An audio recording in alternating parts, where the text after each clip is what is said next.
Hello everybody, how you doing? This is my guide on how to get S plus on professional.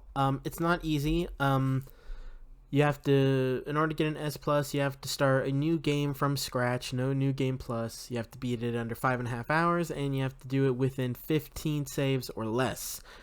As you could tell right there on the S plus, very doable even for a fairly casual player like myself, who's not MLG Resident Evil Pro status. It just takes trial and error. Reason why we're doing this is we're going for the cat ears like you just saw there, but to help us with this run, we're going to use Ashley's armor, Leon's gas mask, the Chicago sweeper, which is basically the Tommy gun, and we're going to be using the primal knife. Those are the things that we are going to be using, and as you can see in those screenshots, those are the things that you have to do in order. I know it went by a little quick, but again, I give you enough time to pause the video to read it if you feel inclined. But yeah, the reason we're using the primal knife is because in this run we are going to upgrade it to infinite durability. Like the primal knife is arguably the best knife in the game because because in terms of attack speed, it's right in the middle between the combat knife, which is the fastest, and the fighting knife from Krauser, which is the slowest. But it has more durability, especially when it becomes infinite, obviously. And then it has more damage than the combat knife, but not quite as much damage as the fighting knife. But the infinite durability obviously makes it way better. So it is overall the best knife, and so we're going to be doing that. The cat ears do give you infinite ammo, which is why we're doing this, because who doesn't want to have infinite ammo on Resident Evil? Come on now. Real quickly before I continue, this is kind of the first challenge. You don't have to do this. It's okay to make a mistake, but try to avoid him. He's not that hard. Once he lunges, and if he hits against that wall, you should be able to go around him pretty quickly. Very easy to avoid these guys. Grab this herb right here and then just continue on. Not really a lot going on there. But so yeah, that's why we're using the primal knife. The reason why we're using Ashley's armor, because in S plus you are allowed to use stuff from the extra content shop. That is allowed. So as long as it's a brand new playthrough and you do it and you are within the 5.5 hour time limit and you have 15 saves or less, everything goes, basically. So do whatever. But this is the way that I'm doing it. Thank you for Neon Slice, who helped me a lot, because I referenced him a lot in trying to make this guide and how to do it myself. He's really good. Go check him out. But anyway, so yeah, Ashley's armor, the reason why we're doing that is so we don't have to babysit Ashley. Because when she has her armor equipped, it gives an accessory bonus where she is invulnerable to all damage, even from us, like grenades and stuff, so you don't really need to worry about her just dying. And it makes her immune to getting grabbed by enemies and kidnapped. But keep in mind, that kidnap thing only works when you're within a certain... By the way, make sure to hug the left wall right here to avoid the bear trap. I know many of us, myself included, have kept getting caught in that damn thing. But yeah, that's why we're using the armor. So that way we don't have to worry about damaging her, whether it be from the enemy or us. And we don't have to worry about her getting kidnapped as long as we're fairly close. But there are two sections in the game, which I will guys let you know when we're there, where it can be easy for Ashley to get kidnapped despite the armor if you're not careful. But for the most part, as long as you're conscious of how far away you are, you don't have to worry about her. She can take care of herself. So yeah, that's the primal knife. That's the armor. Let's do the gas mask. The gas mask, the reason why I'm using the gas mask is because it allows you to have aim assist as long as you're wearing it, regardless of difficulty. And I am not a good aim. So the gas mask is definitely a good thing to have if you're someone who is atrociously bad at aiming, especially if you're someone who's really garbage that still fucks up with aim assist. So if you're really bad at aiming like I am, like there's a reason I don't play Call of Duty in games like that or Fortnite, because I just suck. Like, But if you're someone who is very confident in your aiming ability and you don't need the gas mask, you can either just do this run without it, since the gas mask will do little to nothing for you, or you can go ahead and do a hardcore S plus playthrough to unlock the chicken hat and replace the gas mask with that, and that'll make you take more damage. So that's something to consider if you feel like the gas mask and the aim assist doesn't really do much for you. And then the last thing is the Chicago Sweeper, or the Tommy Gun. I'm just going to call it the Tommy Gun from this point forward. We're looking for grenades, by the way. You need at least one grenade to do what I'm about to do. It makes things a whole hell of a lot easier. But right now we're kind of looping the enemies because we're going to go camp in the bell tower. For those of you, like, I've tried it before, and you can't shoot the bell with the pistol to trigger the cutscene where they just leave. That's more of a new game plus thing when you have a sniper. You can't do it. I've tried. Or again, maybe my aim is just that bad, but don't rely on it. Assume it doesn't work. This is the good strategy here. And basically just do this enough times until you get to a point where you feel comfortable enough to throw a grenade. But wait as long as you feel comfortable with, preferably, because once you do this, once you kill enough enemies, I believe 10 enemies, the chainsaw guy will spawn. And if the chainsaw guy spawns, that means you only have 5 enemies left to kill. And at that point, you can go into the shotgun house, grab the normal shotgun, which is better than the deluxe edition Skull Crusher, which we also have right now. And you can just headshot the next 5 enemies you need. The reason we don't go into the shotgun house immediately is because the chainsaw guy will spawn the moment you enter that house. So it's best to wait until he spawns anyway, and then go grab the shotgun, get your final 5 kills, and there you go. But yeah. Also, I am using the Sentinel 9, if you noticed, which is in a deluxe edition weapon alongside the Skull Crusher. You don't really need it.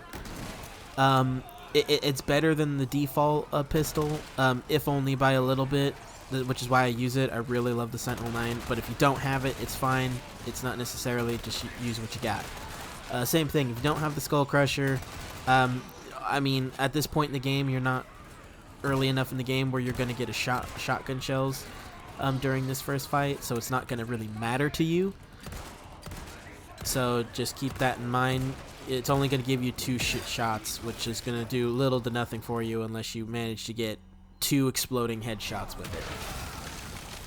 Yeah, if you start getting swarmed, you can always do that. I find that, for me personally, just dropping down like that won't really do any damage, and since it's more of a cinematic thing, and you can just, that little bit of like invincibility frames or whatever when you're getting up, more often than not, you won't get hit. Not to say that you won't, because you might, but just keep that in mind.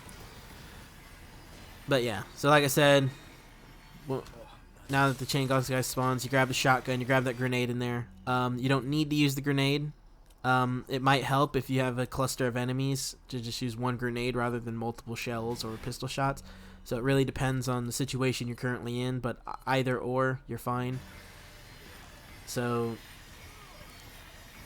but yeah, anyways, back to the Tommy Gun. The reason why we're using the Tommy Gun this playthrough is because we are going to be doing all of the merchant requests, including the Savage Mutt, which can be a little annoying on professional, especially if it's a brand new game from scratch and not New Game Plus. Yeah, I probably shouldn't have done this, but again, you were going to make mistakes, and that's okay. According to Neon Slice, and considering how good he is at the game, I'll take him at his word. The game is programmed in such a way where when you're in danger, green herbs should spawn in like crates and stuff. So you should be fine. The game should give you herbs. I mean, you should still be careful to the best of your ability, but just focus. That's really what it comes down to, is focus.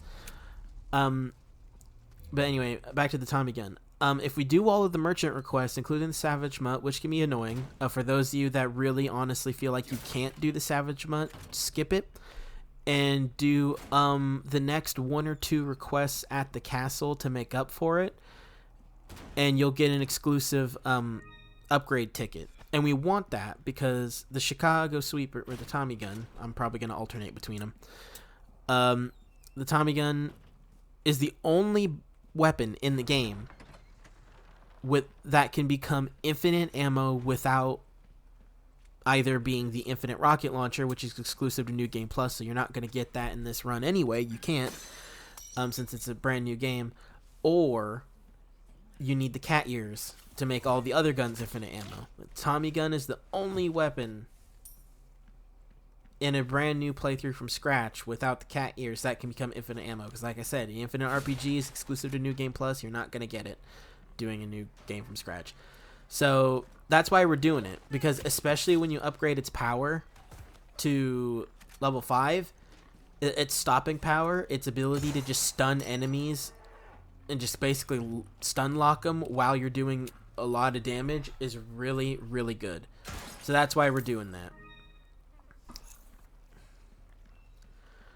So yeah, now that I finished going over why we're doing this the way that we're doing it, at this point, you just need to follow the guide. I mean, everyone's skill set's a little different. Not to say you can't kind of tweak it, because what I'm doing right now is not exactly what Neon did. Like I said, it's mostly a guide, but everyone's playstyle and how they do things are different. So don't be afraid to keep that in mind and change things up, provided you feel confident with it. The main thing that you want to try and shoot for is, if you can, try to get to the castle within the first hour and a half, which is doable. If you're a little over, that's okay. And the reason why I say that is because you'll be keeping pace with Neon Slice. And Neon Slice finished his guide for this professional S Plus with the Tommy Gun. He finished it at, I believe, in around 4 hours, 15 minutes, which still gives you an hour and 15 minutes of free time. So I mean, I would say as long as you're really good at the island and really good at the castle, you can take your time in the village sections, and as long as you get to the castle within, I would say, the first 2 hours, you're fine. You should be okay. Because once you get to the castle, the game becomes fairly easy, because again, the infinite Tommy Gun works wonders.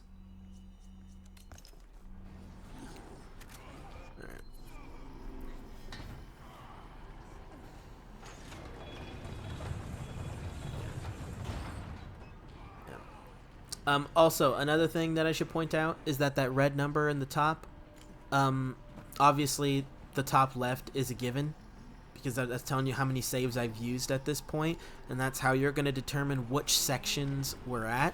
Obviously, this would be section 1, and then as soon as that number changes to 1 out of 15, that's going to be the next section, because obviously, since you have 15 saves, there's going to be about 15 to 16 sections, because 0 to 1, 1 section, 1 to 2, blah, blah, blah. So, yeah, that red number at the top, in the top right, be careful, because you can die here if that guy decides to do a swing attack. So, because you are invincible while you're pushing that, but the moment you're done and the animation's over, you can take damage. And if he's already in mid-spin, you're going to have very, very, very little time to dodge for the evade, to hit the evade button. So be prepared for that, just so you know. But anyway, that number at the top there is how many failed attempts I have done. That could be either from dying, which a large majority of them are, or it could be from me crashing. Which I did. For some reason, I had an issue where the game kept crashing on me after loading a new game.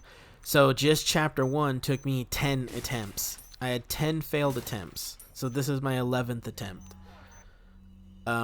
I'm gonna call it a death counter because even though some of them weren't technically deaths, they were crashes. It's the same. It's the same result in the end. You gotta go back to the last previous save or whatever, and try to get to the next save. So it's the same result, just at the end of the day. So I'm just gonna call it a death counter. But some of those were crashes. I think about 4 of them were crashes. But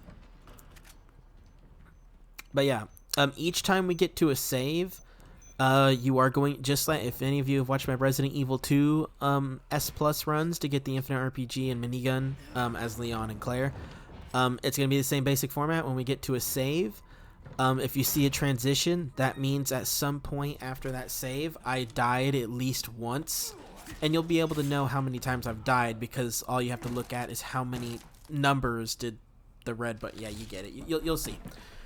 So but if there's no transition, that means I managed to get to the next save without dying. But which, yeah, doesn't happen often, but it does sometimes. But anyway, that's chapter 1 done. Chapter 1, the hardest part of chapter 1 is largely the opening village fight. If you can get through that, chapter 1's really not that hard. Chapter 2, same thing, a little bit tricky once you leave this abandoned factory, because of that, having to go grab that emblem that will turn into a crank. That is very annoying, I have to say. Like, good lord, is that annoying. But we'll get it done. Try to stay in stealth right here if you can. Like, just crouch. What I like to do is as I approach, I like to crouch, sprint for about 2-3 seconds, and crouch again, because you have to be sprinting for a fairly lengthy duration for them to hear you. So as long as you're really quick on the crouching, you could just kind of do sprint, crouch, sprint, crouch.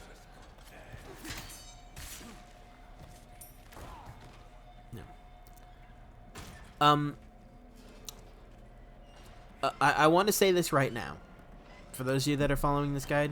Try not to screw up here like I did, because I actually screwed up, and I had to go back and reopen it, and then I ended up taking a little bit of damage in the process. So try not to. Yeah, don't exactly know why. And then I walked into that, so yeah, so just be careful, because you're early in the game with very little health. It won't take much to kill you. Like about 2, maybe 3 hits, depending on what it is, will kill you. Sometimes even a single hit, like if you are fighting mini bosses. So just be very careful.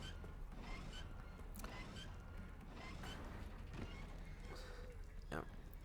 And as soon as we get through this and grab all of our gear, we are going to kill the rats for our first merchant request, and then we're also going to grab the treasures here. In the furnace. Please, if you have the money, I would recommend buying either at this merchant or definitely at the next merchant. You need to buy the case upgrade. Because it's really nice. Like, you should have enough money by the end here to afford a fully upgraded Chicago sweeper, a fully upgraded primal knife, the Stingray sniper, which we're not going to really upgrade at all, because that's more of a when there's enemies at a distance and you're going for headshots, that, like, you don't really need to upgrade that. I mean, maybe upgrade it once or twice if you want, but you really don't need to upgrade that. And then a maxed out attaché case. You should have enough for that. I could be wrong. At the time of this particular part, I haven't finished this S Plus run yet. I've only got up to chapter 6, and I still haven't finished chapter 6. So I'm just kind of taking a break and just kind of doing the voiceover for everything up to chapter 6 right now. And then after that, it's going to be... Yeah. Yeah. This person will turn into a plaga. Basically, when they get down, if you don't stab them right here, they will turn into a tougher enemy. You know, like with the spine. Yeah, so if you can, kill them. Or just to avoid them, but try not to let them, you know, turn. You are going to hear the occasional audio issue. I don't know why. I'm kind of leaning towards the fact that the reason why I'm having this audio issue, like sometimes where it like stutter and stuff, it doesn't do it to me when I'm in game. It only does it during the recording. So like for me, I never heard this issue. That was, but I don't know. Maybe something went wrong with the audio encoding. And it happens somewhat, but try to ignore it. I think it's because Resident Evil 4 is actually a fairly demanding game for my PC. And since I have a single PC setup and I record and play on the same computer, that might be part of it. So I don't know, but I'm sorry about that. Try to ignore it. Yeah. We are rushing through this section, but and you will take damage, almost guaranteed. Just again, be patient, be calm, and take your time to a point, but you don't need to be overly taking your time because there's quite a lot of enemies here, and the longer we take here, the more ammo we're gonna have to use up. Yeah. Like, if you watch Neon Slice's video, which I should have in the description of the guide that I followed, like I said, he's clearly a pro at the game, and I'm more of a casual. Like, I'm not bad at the game. I mean, like, I'm decent, but you get the point. It's the game is difficult, and to a slight extent, some of these things are RNG. So you're just gonna have to kind of deal with it. You're just gonna kind of have to find your own groove. Expect to redo sections multiple times. I mean, again, at this point, I've died 10 times. And all of those times were in chapter 1. Chapter 1 was just annoying because of that village fight. So like I said, just be patient and just persevere. Same thing with like the Resident Evil 2 videos I did. Like, as long as even if you're not that good at the game and you suck and you die a bajillion times, as long as you persevere, eventually you get it down.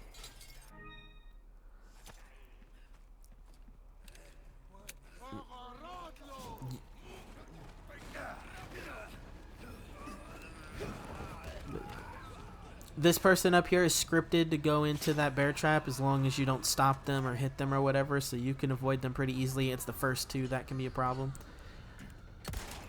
Yeah, I shot this crow because I was just trying to get money. Another thing I want you guys to keep in mind is if you watched my Let's Play of Resident Evil 4 Remake, you know, because that Let's Play was when I was doing a blind playthrough because I never played it before. I was playing in HDR mode, but the OBS was recording it in standard and SDR. So on my end, when I'm playing this, it's actually quite a bit darker for me. So just keep that in mind. That yes, this is post commentary, so I can actually see better now. It is still a little bit darker for me, so keep that in mind.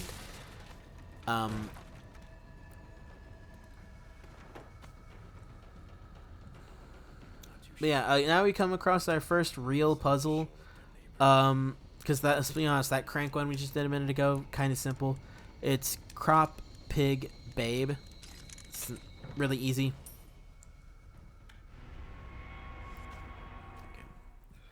Yeah, you're gonna have like a broken head Plaga come over here, and he's gonna try to charge you. Just go around. He charges, I believe, twice, but as long as you loop around the table, you'll be fine. And he will despawn when you finish the chapter, and the chapter finishes right here. But anyway, yeah, what you want to do is rotate it up and then move it like 180 degrees, pretty quick Not that bad. I just did... Yeah, we're going to come back here for the Savage Monk quest, so I just went ahead and dropped that down so it'll be faster to get up there when Ashley comes back here. Yeah, and that's the end of that chapter. We are going to... Our first save is going to be at the church. You could make... I can't English right now. But our first save is going to be at the church. But if you're confident that you can get past the bridge and get past the two dogs or wolves or whatever you want to call it without dying, there is another save right before the fish market in Del Lago. So if you feel like you can get past the bridge, and the mutts, which I think you can fairly easily. It's actually not that difficult, especially with the gas mask. Being able to have the Sentinel 9, which is pretty accurate already, just hit them and let auto-aim do its work. But again, if you're already a good aim, you can do that anyway just by yourself. So your first save should either be at the church, or it should be right before you go to the fish market, by the merchant shop. It can be either or, whatever you prefer, but that is where your first save needs to be, because God knows the fish market can be a little hectic, and then Del Lago can be a little because Del Lago almost killed me. Like, Del Lago is not exactly easy. Well, I mean, he is in a sense, but he's not the easiest. Especially if you're someone like me who is really bad aim, because the gas mask does not apply to the harpoons. You do need to manually aim for that. Yeah, we shot that C4, and the reason why we shot that C4 is because it's a random chance if the person behind that door dies, and they just so happen to die. So... But sometimes they won't, so keep that in mind. It's a little bit RNG, so just be prepared to shoot just in case. And that guy that I just roundhouse kicked and shot a few times on the ground, you don't need to do that. You don't need to do that at all. If you have the attaché case upgrade, which you should have got at the other merchant if you were able to, and if not, there's one right outside this door that you should be able to get it, I believe. But you definitely want to get it as soon as possible. Especially in this particular instance, this particular snake we never got. Because since the next few checkpoints took me multiple attempts, it ended up despawning. And stuff that is on the ground that spawns in from crates and stuff like that despawns if you exit to the main menu. Because if you die... You do not want to hit continue or hit load game on the you are dead screen, because if you do that, it doesn't matter which one of the two that you pick, it'll still count the time that you took before you died, and it will contribute to the timer. The only way for it to reset back to what it was at your last save is to completely quit to the main menu and then load it that way. So keep that in mind. Every time you die, go to the main menu, then reload it. Do not load it again from the death screen. It will pad your time and make you unable to get S+. Especially if you die a lot of times like I tend to. I mean, just chapter 1 took me, 10 deaths? And then the 11th attempt, I finally managed to get to the next save without dying. Which is coming up real quick, by the way. So again, keep that in mind. Unless you are an amazing Resident Evil pro that like speed runs and you just for some reason can't seem to ever die, you will die enough times to where S+ will be a borderline impossibility if you don't exit to the main menu. So I have to emphasize that thoroughly. If you die, and you will, unless you're MLG Pro status, you need to go to the main menu and reload your save that way.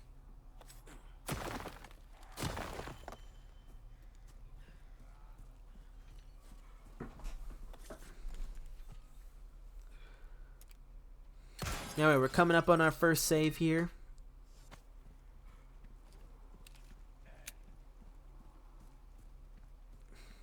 Again, it can either be this one that we're about to do right here or the very next one after it, but it's got to be one of them.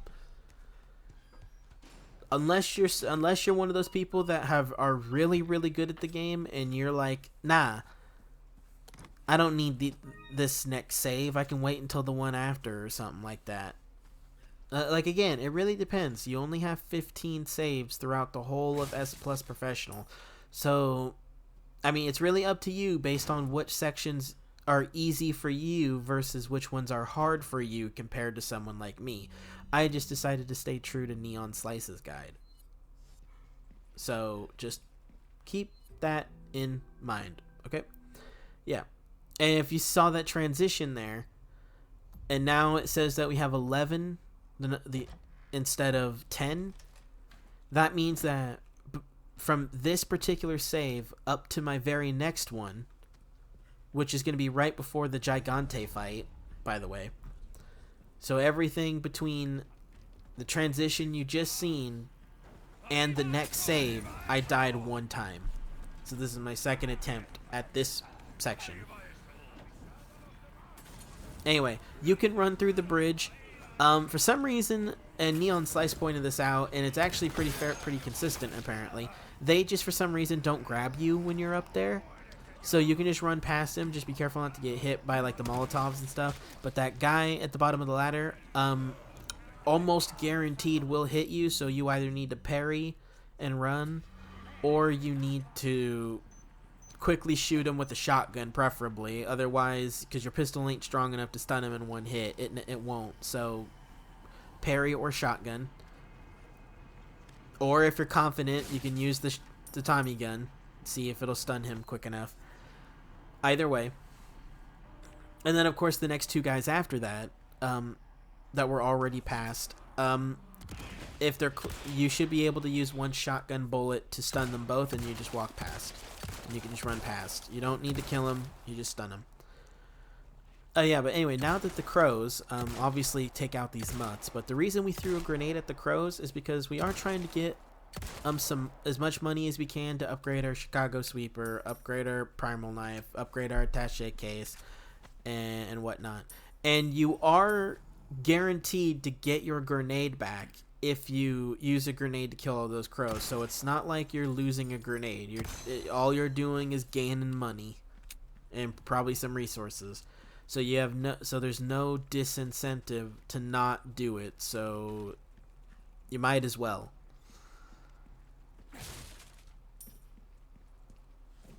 Anyway, alright, so here's the merchant room. So if you didn't save at the church, you want to save here. Yeah, because now we're going to go to the fish farm, or the fish market, whatever you want to call it. And then after that, we are going to do Del Lago.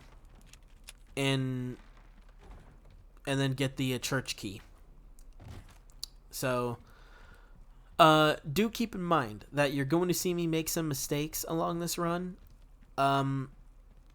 It's not going to be a perfect run. It's not like I'm a speedrunner that's memorized everything and everything's second nature. No, it's not the case. We're not doing the medallions right now. We're just trying to speed through this fish market as fast as possible, because we're going to come back here later for the medallions. So just run through. Sometimes right here there's a person that's right there that can grab you, and if they are there, just stun them. But if not, just run on through like I did. It's not that hard.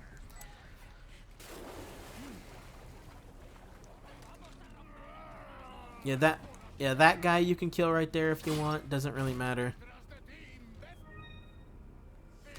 Might as well grab the chicken egg. It's nice to have additional heals, because if you eat it, it heals you, obviously. So, no harm in picking up chicken eggs.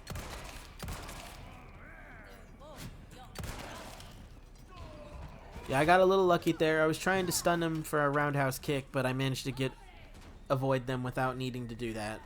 But be careful. Be careful when you go in that house on the way out. Just, yeah. Anyways, yeah. Alright, so try to avoid this guy. For some reason, oh no, never mind. That was on one of my failed attempts. Never mind. Yeah. Okay, so moving on. All right, so now we're about to face Del Lago, but before we do that, I go back to the merchant to I want to say I upgrade my attaché case for the next section. Not the next save section, just, you know, the next chapter. And yeah, because like I said, I meant to do it earlier, but I forgot to do it. So just, like I said, upgrade your attaché case. At least the first upgrade. Upgrade that as soon as you can. You can... The second upgrade I would do probably before you do the Gigante fight. So do that when you go to make your second save.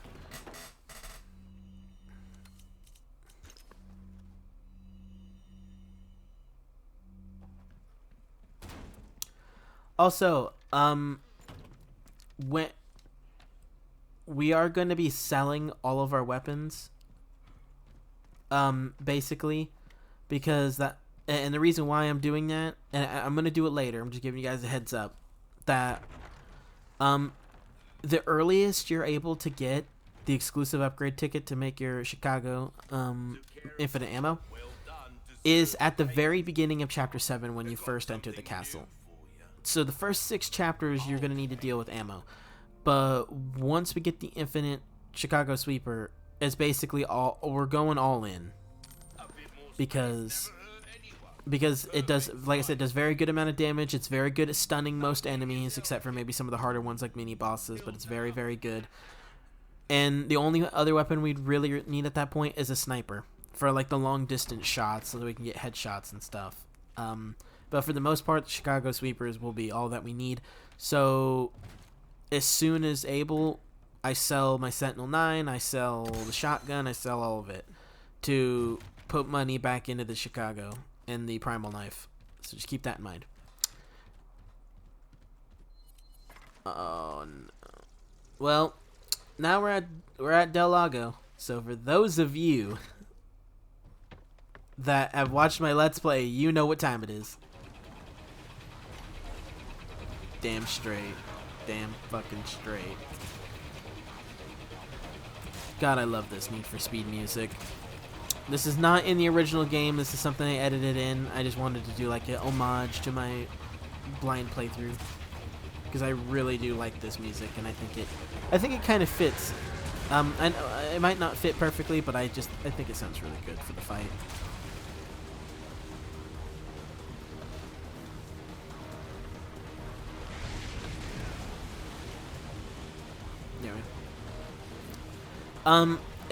If I remember correctly, you need to hit him with like 15 to 20 harpoons for the fight to end. So if you're someone who's really good at aiming and you can just go pop, pop, pop, then you will finish this fight with little to no problems. But if you're someone who's a crap aim like me, this fight can pose a problem. So if you're someone who is really good at the fish market section and someone who's really good at Del Lago, you don't even need to do your second save. I mean, you don't need to do your first save here at the church or at the, you know what I mean. You don't need to do your first save, is what I meant. Like you could actually make the Gigante fight probably your first save at that point. That is if you're feeling ballsy.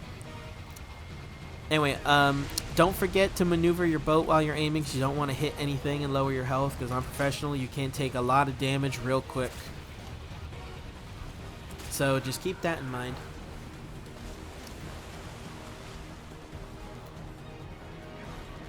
And also, I don't know how many people don't know this, but just in case, the longer you hold the L1 button, or whatever the aim button is, the farther you can throw it. And of course, if you adjust your trajectory, like with your camera by aiming it up, that also makes a difference too.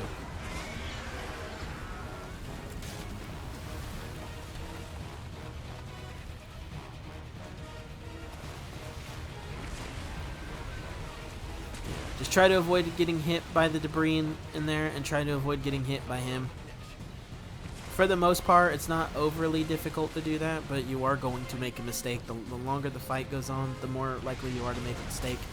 So just try to end it quickly if you can, but obviously make sure you line up your shots. Don't just throw, because then you'll probably miss more than you'll hit, and because if you take too long, he'll charge the bow, and if you don't have enough health on the bow, Del Lago will basically insta-kill you. Because it's basically the same thing like when Plaga or a Ganado like grab you and you have to spam X to break free or spam whatever. It's basically that. And if you don't spam fast enough and if you don't have enough health, he'll drain your health so quick that you die. And that actually happened in this fight because I took too long because my aim was garbage. So just keep that in mind. I think it was right here actually. Yeah. It's about right here.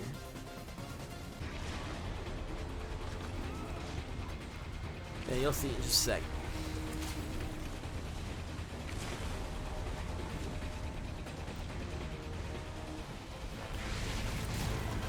Yeah, like right here.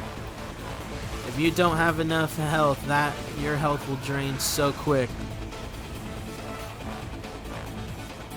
So just be careful.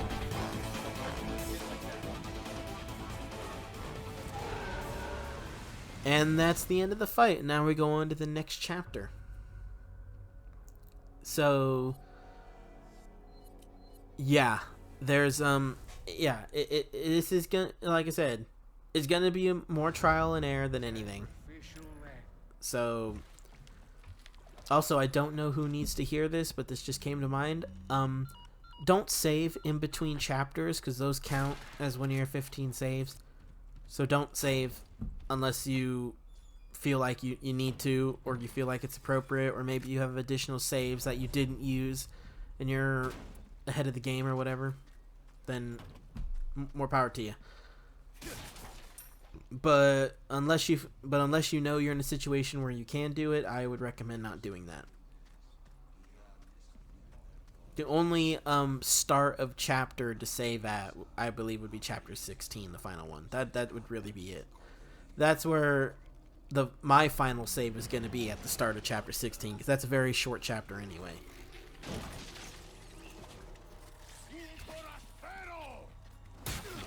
Yeah, I got hit there, but those of you that know the game better, you could probably avoid that a lot easier than I could, and you wouldn't also get caught on the stairs like a moron.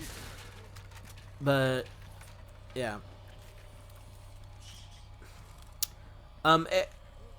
this next section that we're coming up to after we grab the Way Shrine key is pretty easy, for the most part. Especially, I mean, you want to use your Tommy gun. That's really the main thing you want to use.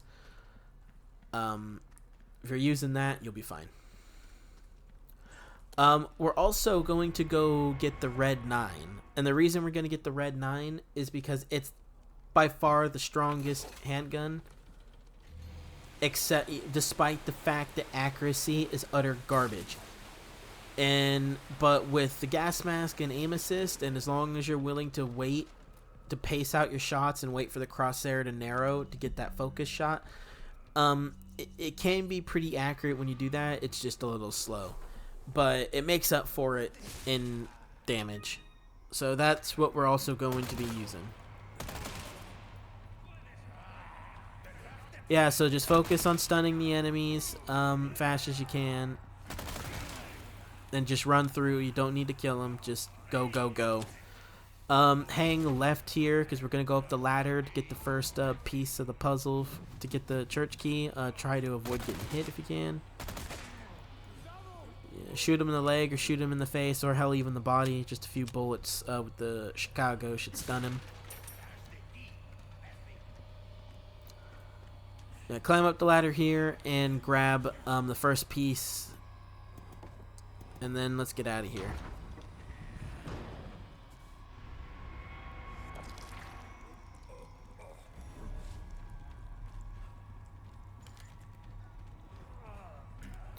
Also, as stupid as this is, any of you guys that have watched my first playthrough know this, that this section, when I figured out it was like a Y slash weird Illuminato symbol, like because of the 3 buttons that we just had to press for that puzzle. I didn't realize I needed to look around the environment, look at the walls to find the symbols that I needed, and I just kind of guessed it after a few times. And then I felt like an idiot when I got to the second one and I couldn't guess it, and then I looked at the walls and I realized. So I'm still very impressed that I was able to just kind of be like, I wonder if it's the Illuminato symbol, and I did the closest thing I could to that, and that made sense in my mind, which was basically a Y, and it worked, and I just find that really funny that I didn't even do that first part of the puzzle properly. I just kind of winged it. But hey, if it works, it works. Am I right? But yeah, come over here, get the treasures, get the crates under here, and we're gonna go get the second piece of the puzzle, and then we're also gonna do the 2 merchant requests here. Most of the merchant requests, with the exception of the Savage Mutt, and I think maybe 2 or 3 more. All of them can be done without grabbing the request. All the request does is basically mark it on the map when you grab it. And there's only 2 or 3 that where you actually need to grab it for the quest to spawn. And the only one that we're gonna do, that is mandated to grab for it to spawn is the Savage Mutt. The rest of them you can do without grabbing the blue slips. All the blue slip will do is just basically show you on the map where they are. So, but yeah, we're gonna go do this last bit of puzzle here. Then we're gonna go grab the Lunker Bass, the Chicken Egg, and the Red 9. And then we're gonna go back to the fish market to do those I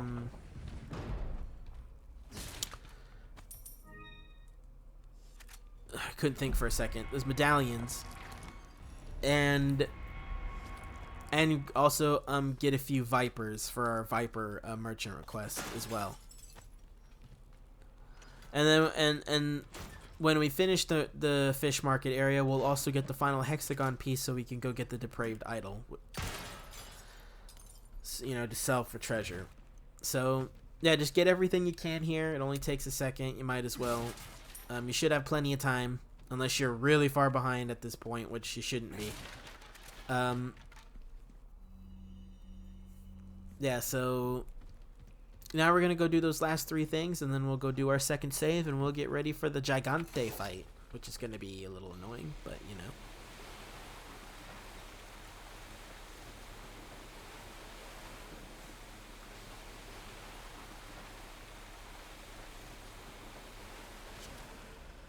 Anyway, there's also a velvet blue here, but yeah, grab all of the eggs because you're probably gonna need them for health. So, I'll be taking this. Grab velvet blue because why not? And then the next thing we're gonna do is do the Red 9 and the Lunker Bass.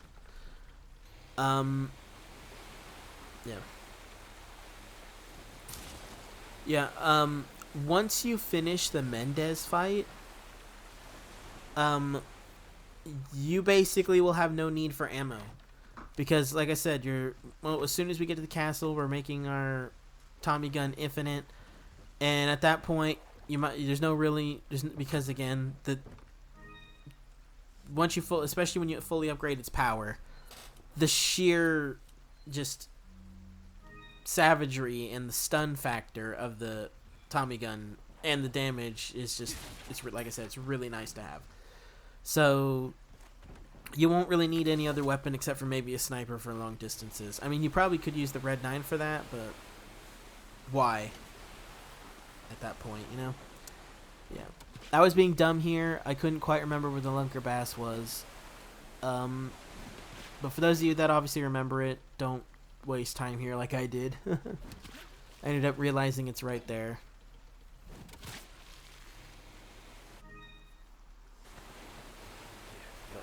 But yeah, as soon as we get Ashley at the church, this chapter is finished. And as soon as you finish the Gigante fight, you're basically finished the chapter. You just run back to the church, you go do that one little stupid dial puzzle, and then you have Ashley and chapter's over. So we're actually very close to the ending of this chapter as well now. So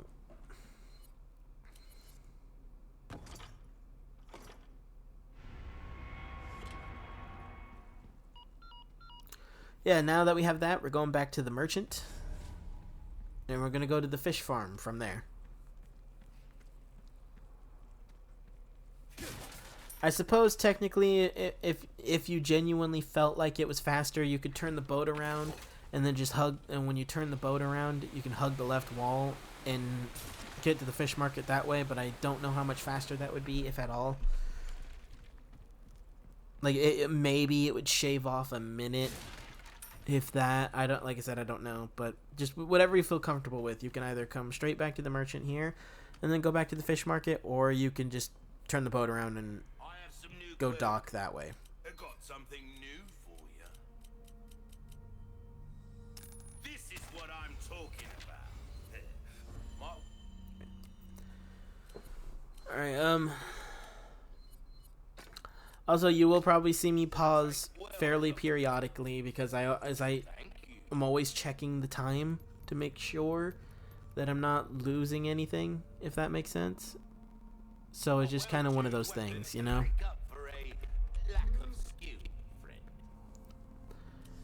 But yeah, it's just one of those things that you do. Anyway, don't do what I did on the way back to the fish farm, because I ended up being stupid. Is basically what ended up happening. And I went there, I grabbed like a small key, and then I went to leave, and I remembered that I didn't finish the medallions or get the final hexagon piece to get the depraved idol. So I wasted some time here that you're going to see for full transparency. Just to kind of show you that like you can make a number of mistakes, even a big one or two, as long as you are good at the game, and you can still be fine. So just be careful.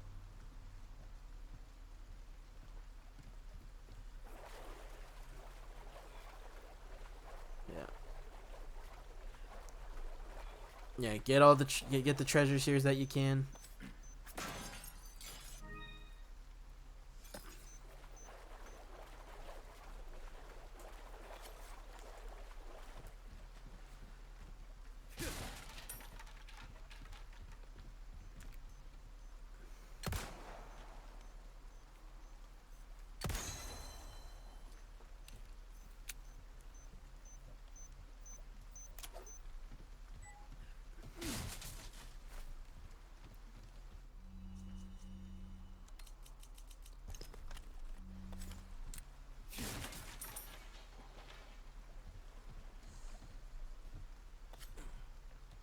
Yeah, I tried to look for the serpent, but I couldn't see it. Because again, on my end, it was darker for me. Because of that whole HDR stuff, but recording in SDR, it's weird.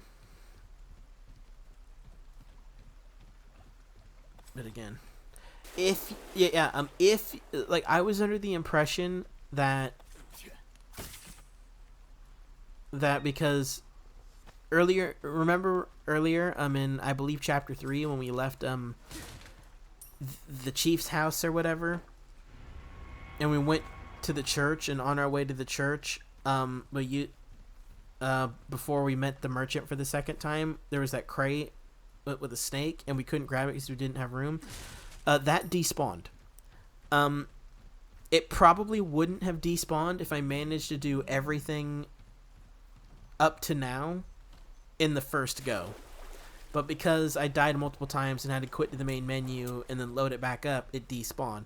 So when I grabbed that Viper just a minute ago, just that one Viper, I was like, oh, there should be one on the bridge that I didn't get, which there is because I never broke open the crate. And then the other one in that room. So I was like, oh, I just got that one. So if I didn't grab any additional Vipers here, because that one despawned, I wouldn't have got the Viper challenge this early. I mean, I would have gotten it at some point, but I just wouldn't have gotten it this early. But I ended up finding an additional Viper, and I think another Viper after this, you know. And obviously this is where the mistake was. I went to leave and I realized I forgot the last medallion and the hexagon piece, so.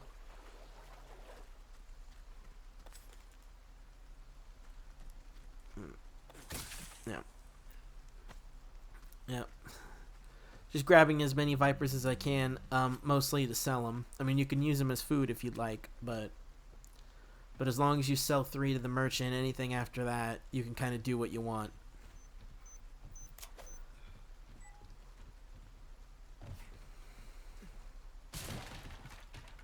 I don't know why, but I find that a little funny. Just rolling into a... Anyway. Yeah, but now that we've finished that, we're going to go do our second save. And when we go do our second save, we're basically selling everything except for the stuff that's currently in our inventory. We're selling the Skull Crusher. We're selling a second version of the Sentinel 9, which I don't understand. Like, I don't know how... I think I duplicated it on accident. I don't know how I did it. I don't know what I did. But I had 2 of them. Like I said, I really don't understand what I did there. Before we go there, okay, so you want to do the right side twice. I screwed up like a moron. Like, I think I screwed up at least on all of them like once. But yeah, you want it to look like that. Move the so you move the right side twice, the left side twice, and then the top one once. And if you accidentally press any of them an additional time, then yeah, but I take it you could see what it's supposed to look like. It's pretty easy. It's pretty straightforward. So, right twice, left twice, up once. That's the solution for professional and hardcore. Standard and assisted, it's different. But yeah. But now we're pretty much at our second save right now. This is where you would basically sell everything that you don't need. Including your starting pistol from the start of chapter 1, and your duplicate Sentinel 9 if you have a duplicate, which I don't understand how I had a duplicate. I don't know what happened. It was just kind of there all of a sudden for me. Sell your Vipers, sell like your rifle ammo, anything you do not need. Sell. Get as much money as you can so you can upgrade your Red 9's power and your shotgun's power. You ain't really gonna need any other upgrade, because I didn't upgrade anything but the power for the Red 9 and the shotgun, and even the Tommy gun if I was able to. I think I upgraded the durability of the Primal Knife once, but it's yeah. So. But yeah, if you can get your Red 9 and your shotgun powered up pretty decently, even with the slow rate of fire and everything, as long as you're careful, you'll be fine. I didn't think about selling my weapons that I wasn't going to use until after I saved, but it doesn't really matter. Just do what you can.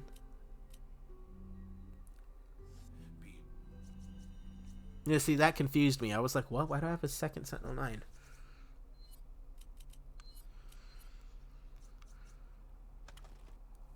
It was really bizarre.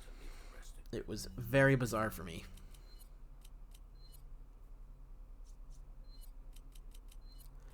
Yeah, and then I was just adjusting my shortcuts. But yeah, now we're saving.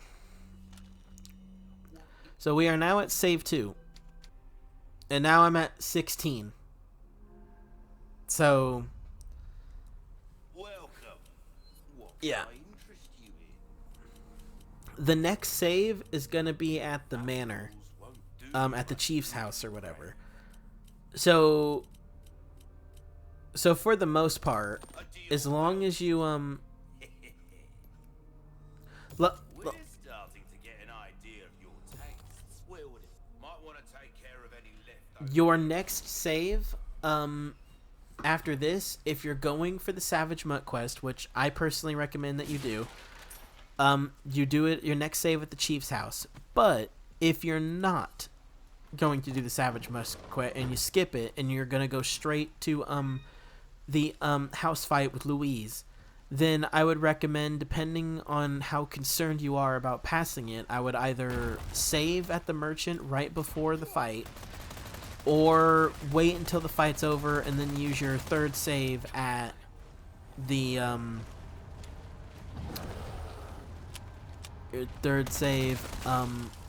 at the start of chapter 6. And when I mean start at chapter 6, I don't mean like actually at the start of it. Like, I mean like after, like I mean at the merchant shop at the start of it is what I meant. So yeah, if you plan on skipping the Savage Mutt, then use your third save at the merchant before the Louise boss fight, or after it if you're confident you can handle it first go. Yeah. This fight can be annoying. This is part of the reason why I like aim assist, is because it makes it easier to take out these guys, especially with snipers. Because I cannot aim to save my life.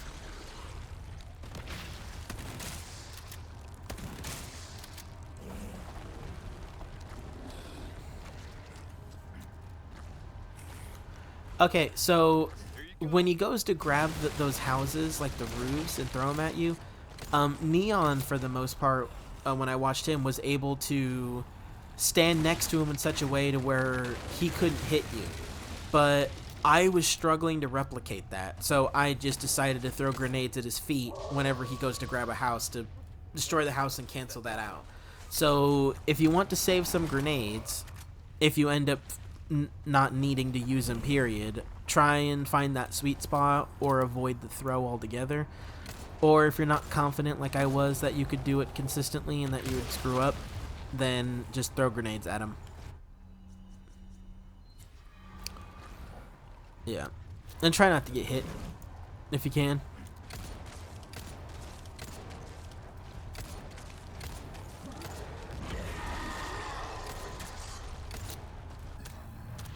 Alright, so this cutscene means the fight's almost over. Like it won't take much for you to kill him at this point. As long as you're careful, you are fine. You are more than fine as long as you're careful.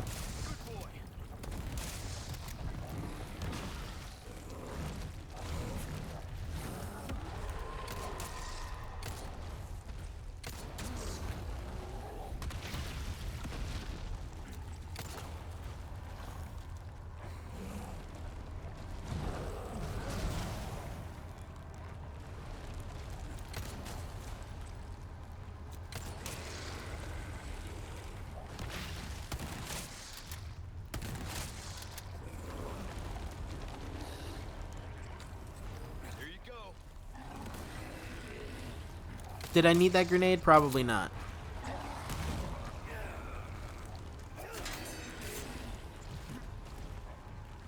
Yeah, if you come across any like boot knives or kitchen knives, since we're not using the bolt thrower, those knives are basically useless. Like the only thing that they're good for at this point, since you're not going to use them to craft bolts, is either to sell them or to bypass using durability of your primal knife, since we obviously used the combat knife early on in the game just to use up its durability, because why not? And then after that, we've been using the primal knife. And since the primal knife will become infinite later in the game, I would say, depending on how you're feeling and how often you're using the durability of your knife, I would say probably do either or. Like, if you feel like you need to sell the kitchen knives and stuff, please do so.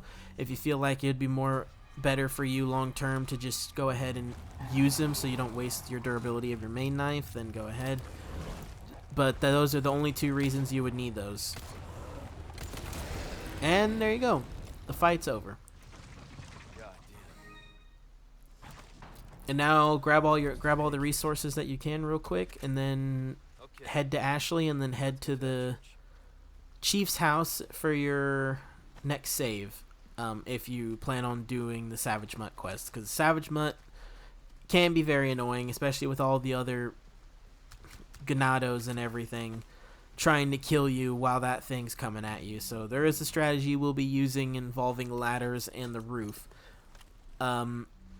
To varying degrees of success. Neon made it look easier, but I think that's just because he's really good at the game, as I'm more average. So that's probably why. But now we're off to go save Ashley.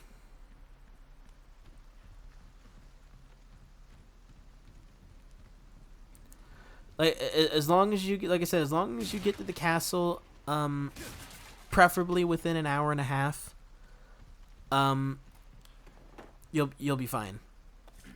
But like I said, if you keep pace with Neon Slice's video, like if you're pretty on pace with him, you'll finish the game in about 4 hours 15 minutes, which, like I said earlier, will give you about an hour and 15 minutes grace. So like I said, as long as you're able to be careful, not die.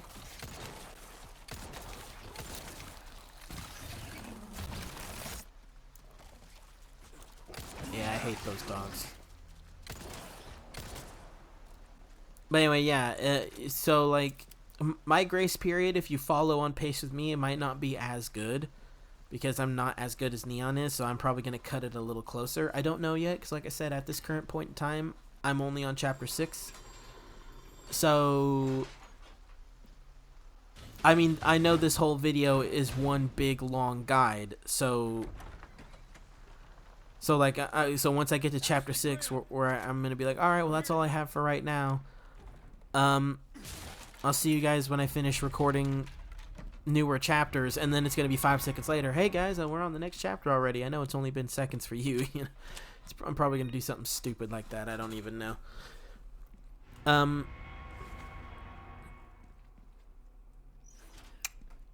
But yeah, I would start with the green. Yeah, very easy. You just line up the little notches and stuff, like right there. You see it? Yeah, so it's not that hard. The red would go right there, and then the blue, pretty simple. It's a very simple puzzle as long as you're looking.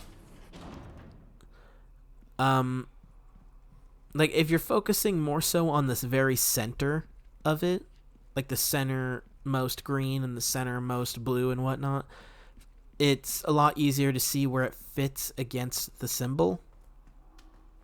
Like, you know, what makes it look neat. You in there? But if you play the game enough times, you'll get it done. Alright, now we're on to the next chapter, and we're gonna go to the chief's house, I believe it is. So, to do the Savage Mutt quest. Alright, let's get the hell out of here. Yep. I gave her glasses in addition to the armor. Why? I don't know. I mean, she does look kind of cute with them, but still.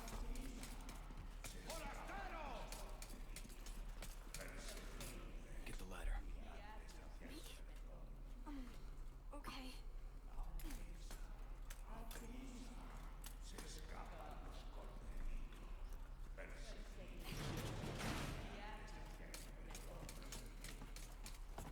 What do we do? There's no way out.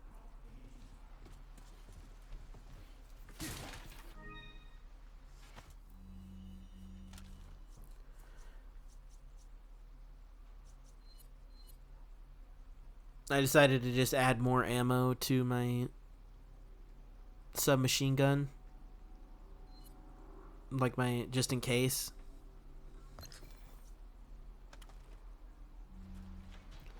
But if you decided to go with shotgun shells, that probably would have been alright too.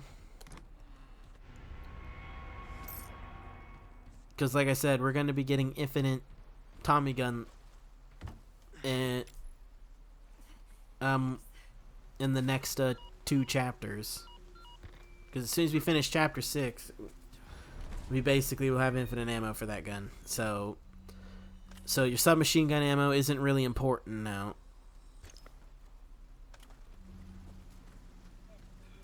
So I mean, if anything, it'll give you an excuse to kind of use up that ammo just to kind of get a feel for it, since you'll be using it for the rest of the game pretty much. Anyway, just run. There's no real reason for you to stay and fight, and like I said, as long as you're close enough and you didn't run a ridiculous distance away from Ashley, she can't get kidnapped. Because the only 2 sections of the game where you really need to worry about her getting kidnapped One is on the island, and even then, that one section is actually pretty easy to prevent, especially with the infinite Tommy gun. And then the other section is in the castle. Yeah, like see how she got grabbed and then instantly she got herself free since the symbol disappeared. Yeah, so it's like I said, as long as you're not, yeah, like she is pretty good at giving you an audio cue if you're too far away, and you run the risk of her getting kidnapped. Is if she says something like "Don't leave me," and if you keep going and then all of a sudden she gets grabbed, there's that an indicator that you might want to go back, especially if she doesn't immediately break out. Then you need to go back. But for the most part, you're not really going to have an issue where that's the case. So, yeah. Get your treasures ready. You might as well get your treasures. However way you want to do it, you should have more than enough money to get everything that you need by the end of the game. So just do whatever. I'll also sell your Sentinel 9 now because we don't really need it. As long as you have the shotgun that we have, the Chicago, and the Red 9, and the Primal Knife, you're fine. As you wished. Anything else I can help you with? So, Oh, well, good luck to you. Come back anytime. Hey, can we take a break? Sorry, we need to keep moving. Got it. yeah, I turned around because I think I remembered that I forgot to sell the Sentinel 9. Yeah. Ruby, a deal. Don't get yourself killed now. All right. Yeah, this is when I realized that oh, I think it was the previous failed attempts or whatever. I don't know. But anyway, yeah, grab this, grab the ornate necklace. There's a dude under here that you do not want him to detect you. If he detects you, he will alert the other enemies in this area, and they will basically corner you down here. It's one of the ways that I died. So be careful. Take this guy out stealthily. Don't rush the stealth kill. Like, do what you're comfortable with, but do not rush it. Because there is a very high probability you will die if he detects you, especially if you decide to go for the barrels. Because what happened to me is he detected me. I shot some Red 9 bullets at his face. I killed him. I went for the barrels. A Plaga dude came down, and I forget if he hit me or if I managed to avoid him. But then I climbed up the ladder, and by the time I got to the top of the ladder, one of the other enemies with the pitchfork was doing his little charge where he was getting ready to run at me and thrust it into my stomach. And right as my invincibility frames on the ladder or whatever disappeared, he charged at me and he hit me, and then I basically got cornered by the ladder and died. So just be very careful. You need to stealth kill that guy. I cannot emphasize that enough, because if you don't, there's a high probability you will die.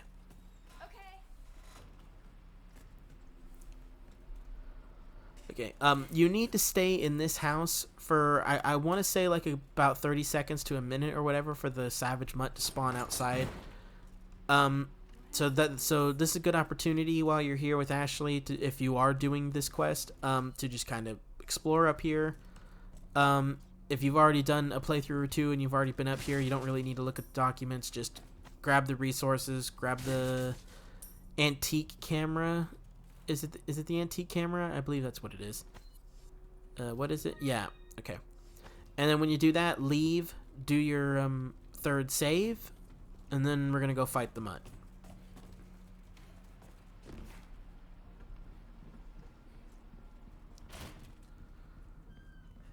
All right. See, so now we have another transition because I died.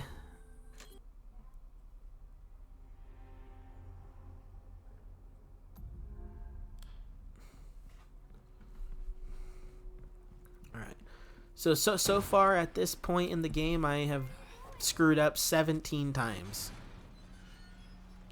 I've died 17 times, including like the couple crashes that I had in chapter 1, but still. Yeah. So yeah, like I said, if you really want the cat ears, if you really want that infinite ammo, and you know you're not that good of a player, it's really the determining factor at that point just becomes perseverance and dedication. Like, how dedicated are you to getting that infinite ammo? And I understand that completely because I've obviously was able to mostly due to perseverance. You know, S plus on Resident Evil 2. I got the infinite rocket launcher on the remaster of Resident Evil 1. I got infinite ammo on all of 5. I got it on 7 and Village. So it's just dedication and time. Like, how committed are you? Like, because like if you are dedicated enough and you're willing to put yourself through borderline masochism levels of torture, uh, then if you have that, then skill to a certain extent will be a non-issue, and and you will eventually get it. You just need to try and try and try and try and try.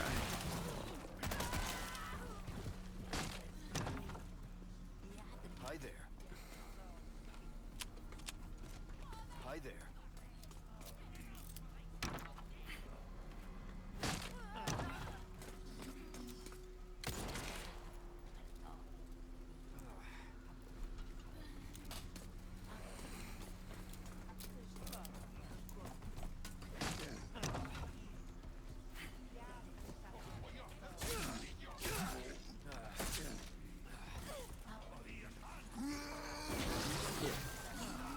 Yeah, Neon, and I'm gonna reference him a lot if you haven't told. Neon Slice makes this look easy, because he didn't really take any damage for being on the roof like this, as where I had them kept coming up the ladder, and I had guys coming up because, like, at least in his particular playthrough, and maybe without realizing it, I screwed up how to do it the right way, but I kept having dudes come up behind me because of the other ladder, and then of course that window that's right there. So I had him coming at me from 3 sides, which I didn't mean to have happen. So it, like I said, it becomes trial and error a little bit. Like I said, you just eventually you'll get the right RNG, if nothing else, to where you'll be able to get past. Let's see you climb this.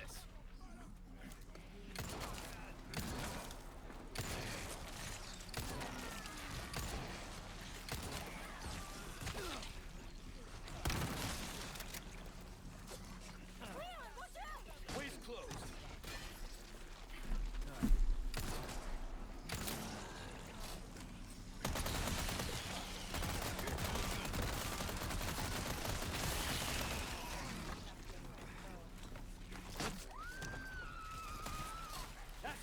Hi there. Yeah, that armor is really nice because knowing you don't have to deal with Ashley is just so nice. Like, she can handle herself, basically. You just need to focus on your survival.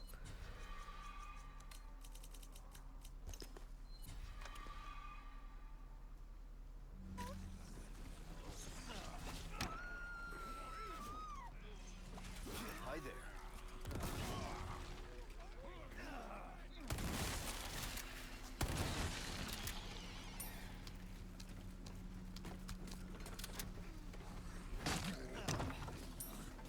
Hi there.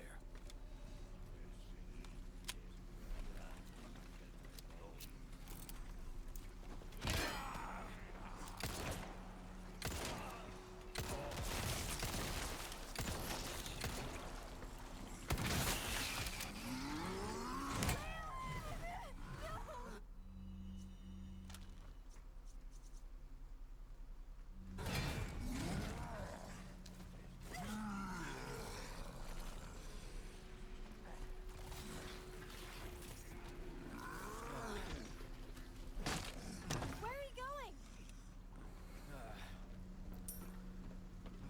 Yeah, once you finish off all of the Ganados and the Plaga and stuff like that, and the Savage Mutt is the last thing here, especially if you're already at low health and you don't have any heals, be careful. You are going to want to use your grenades, whether it be hand grenades or flash grenades, to shoot him or stab him as much as you can, as fast as you can. So just keep that in mind. Way's closed.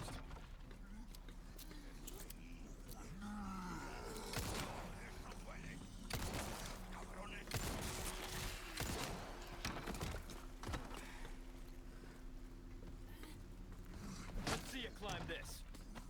Leon.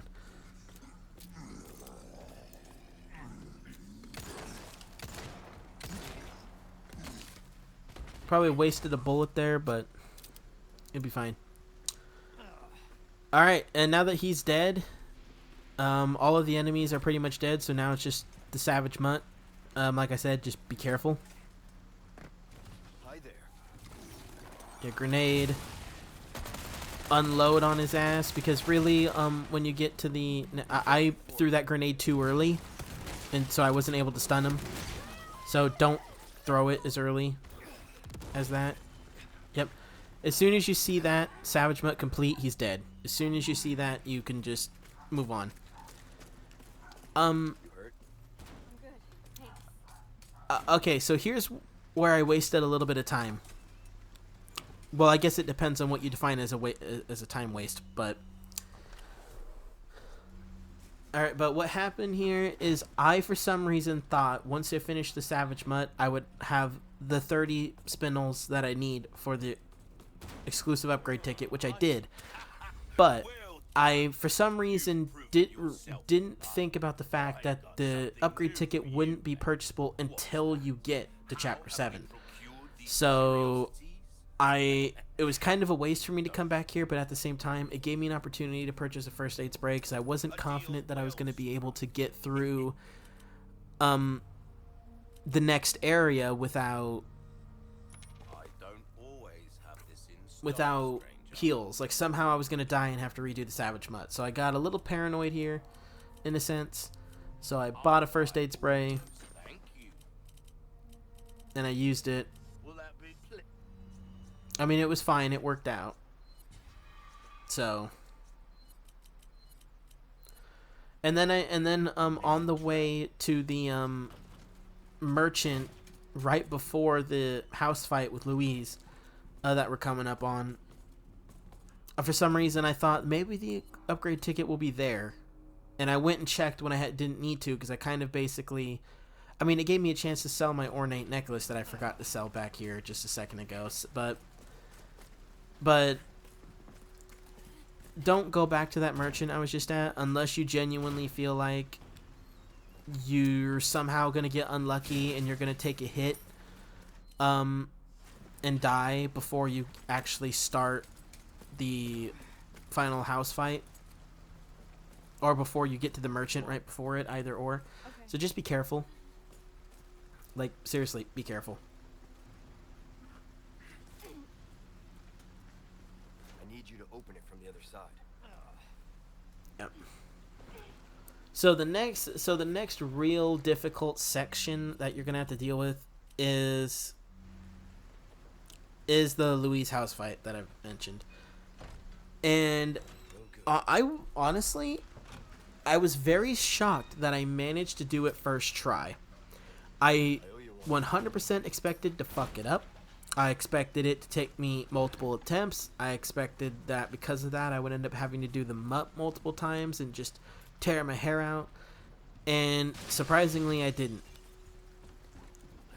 And honestly, the main reason for that is because I kind of took what Neon Slice said to heart, and I kind of used the staircase in the house to kind of basically act as a funnel and shoot as many enemies as I could with my aim assist. And if I ended up getting too swarmed, I would either throw a grenade or I would just go further up the stairs and go drop down the ladder that goes back to the first floor and just kind of loop them basically. So it's actually not as hard as you think. I mean, is it difficult? A little bit.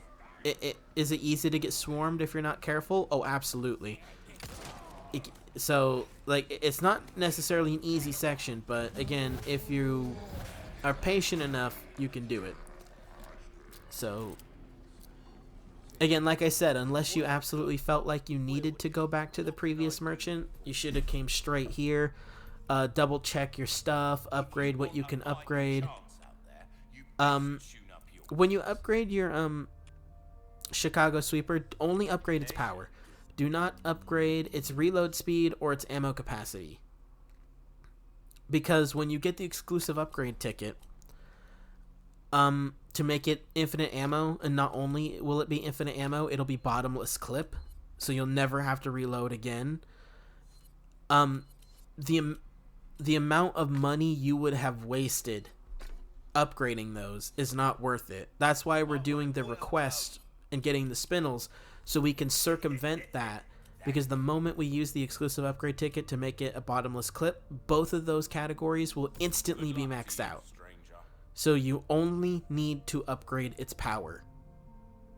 That is it. Only upgrade the Chicago Sweeper's power. Don't touch anything else until you get the exclusive upgrade ticket to make it infinite ammo.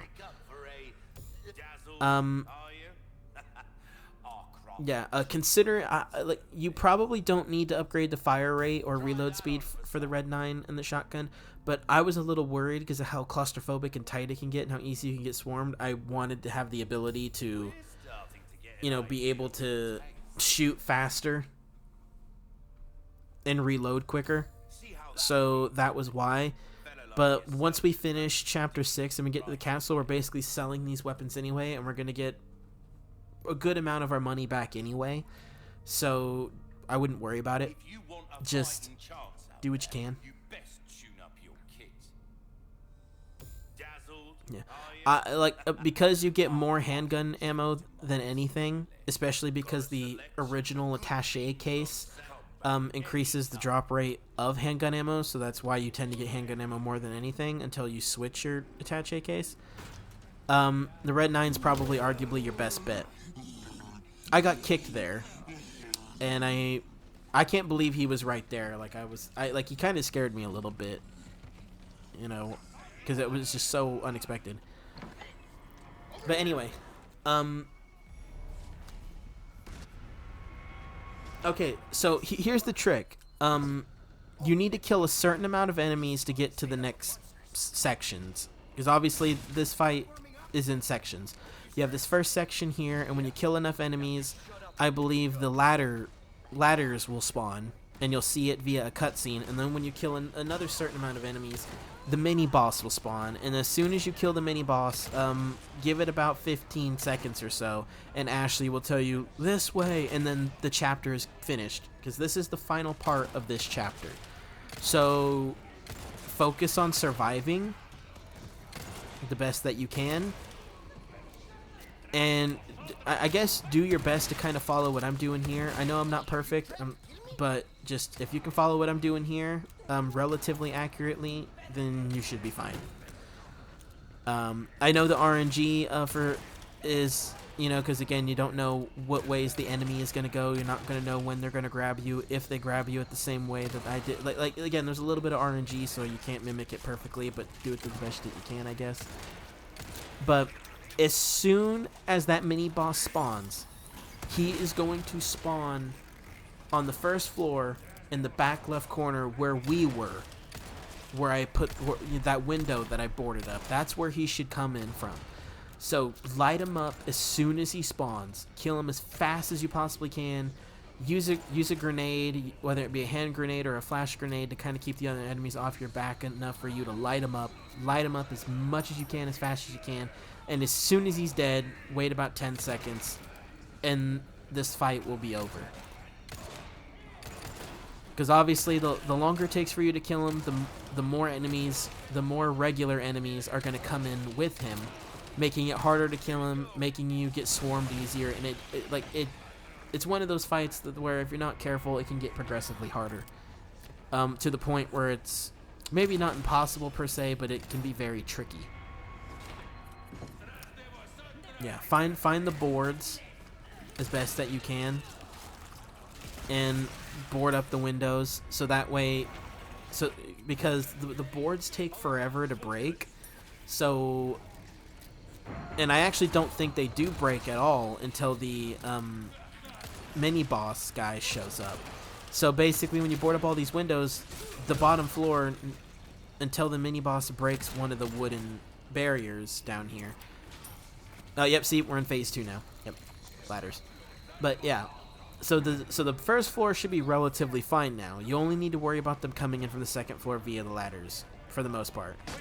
So just kick down the ladders as fast as you can, as often as you can, and defend yourself in the process. And and you should be fine. Sure thing. Let's see you climb this.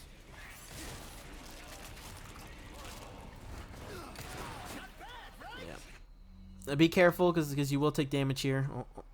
Just kind of what happens. Like I said, the game for the most part is programmed to give you green herbs whenever you are in danger. So as long as you're careful when you're in danger mode, you'll be alright.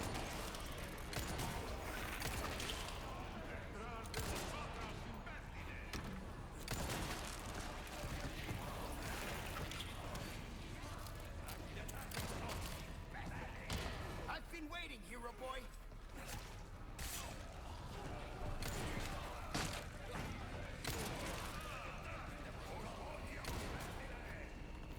Oh, sorry. Stay focused.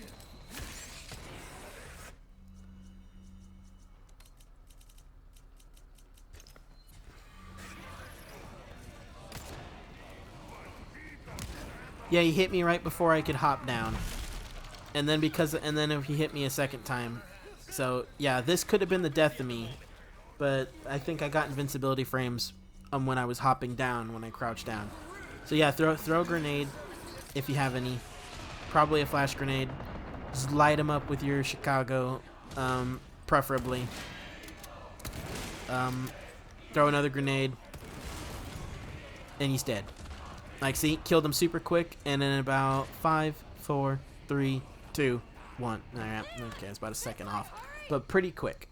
So that's the goal if you want to get out of this quickly, is do your best to survive the first the first 2 phases, and as soon as that guy spawns, light his ass up.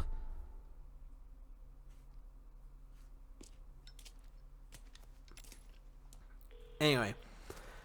Okay, at this current point in time, I haven't done the rest of chapter 6 because basically all you're about to see right now is I go in to the merchant room, kind of check and see if I can upgrade stuff, and then I save, and that's it. I don't have anything past this recorded at the present time.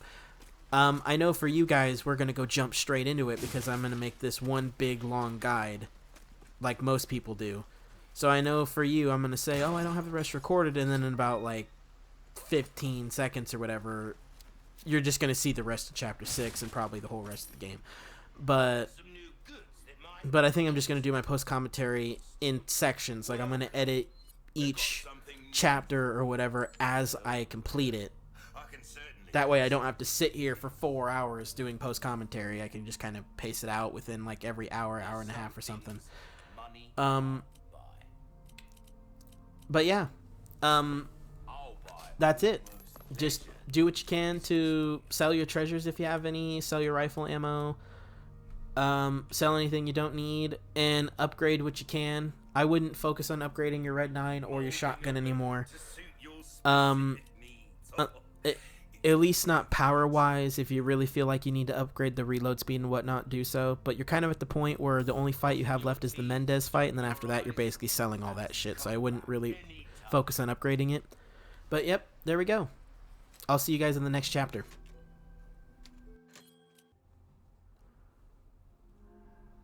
I was recording my second version of my post-commentary. Is obviously the first part of it, where I just said, hey, I'll see you guys in the next chapter. But you guys knew what I meant. I got all the way up to the castle, and then I realized that my audio device, it was the wrong one. So it didn't record any of my voices. So everything from now up to right after the Mendez fight, I just wasted my time on. But anyway, hi guys. I'm sorry about that. I know that is annoying as hell, but it's whatever. But yeah, so annoyed at the fact that I wasted all that time. But anyways, yeah, everything up from this point forward, I did in one run. I managed to not die at all. I don't know how. I'm very surprised at the fact that I managed to do that. But hey, if it works, it works. Am I right? So yeah, like I really underestimated how much easier the game would get once you get the infinite Chicago sweeper. So once you get to the castle, it's gonna get a lot more fun. But anyway, we are approaching the final 2 fights of the game. And by final 2 fights, I mean the final 2 fights and before the castle, where we get the infinite Chicago sweeper. And once we get the infinite Chicago sweeper, we have no need for ammo anymore. So this is the part of the game where your resources and your ammo, basically, if you don't use them now, you probably won't use them. So just use everything that you got. I'm not saying that you shouldn't be careful, because obviously, especially this next chainsaw fight where you're gonna have like a horde of enemies on you, like you do need to be careful. Don't miss too many shots. But you get the point. You're at the point in the game where, for the most part, you can just kind of let loose with your ammo, because you're not gonna need it in a little bit once we beat Mendez. So just kind of get everything situated, get everything to where you feel comfortable with like your ammo capacities and everything, and how much ammo you got, and get ready for the chainsaw fight. Sure is quiet. We are gonna end up finishing this S Plus run at around 4 hours 30 minutes. I think it's like 4 hours 35. I might be a little off. But you're gonna have like a little under an hour to spare if you're keeping pace with me. Versus Neon's guide, if you kept pace with him, you'd have like an hour and 15 to spare. But that's still pretty good. So you have plenty of time, if need be, to take certain sections a little slower. You know, the sections that are harder for you, that you tend to die on a lot. You know, you have time to kind of pace yourself a little bit. Like, you don't need to rush. Like, I would say if there's gonna be a point in the game where you're gonna rush, and even do it once you get the infinite Chicago sweeper, and even then there's probably a few sections here or there where you should probably be a little bit patient. Namely the section with Mike in chapter 15. If you try to rush that, you'll get swarmed really easily and probably die. So even then, there's a few sections here or there where you should still be a little cautious. But for the most part, once you get the Chicago sweeper, since you don't need to worry about ammo and you can stun lock virtually every enemy, you can even stun lock Verdungo in the liquid nitrogen fight, like, because a full powered Chicago sweeper will basically stun lock him. So, which is really good. So that fight becomes very easy. Okay.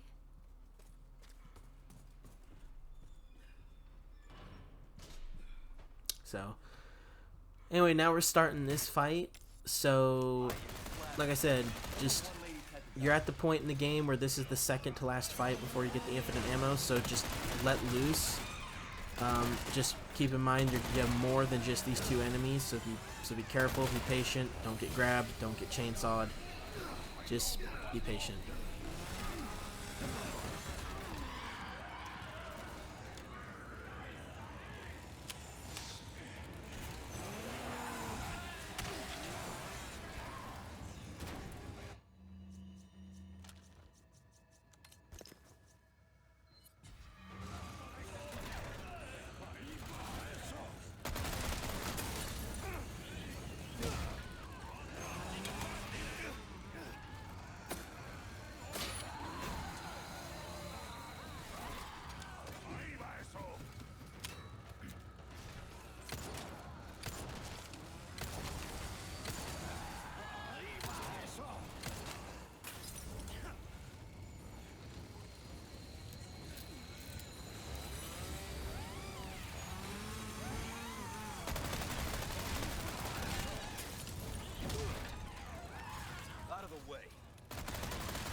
And there you go. The fight is over.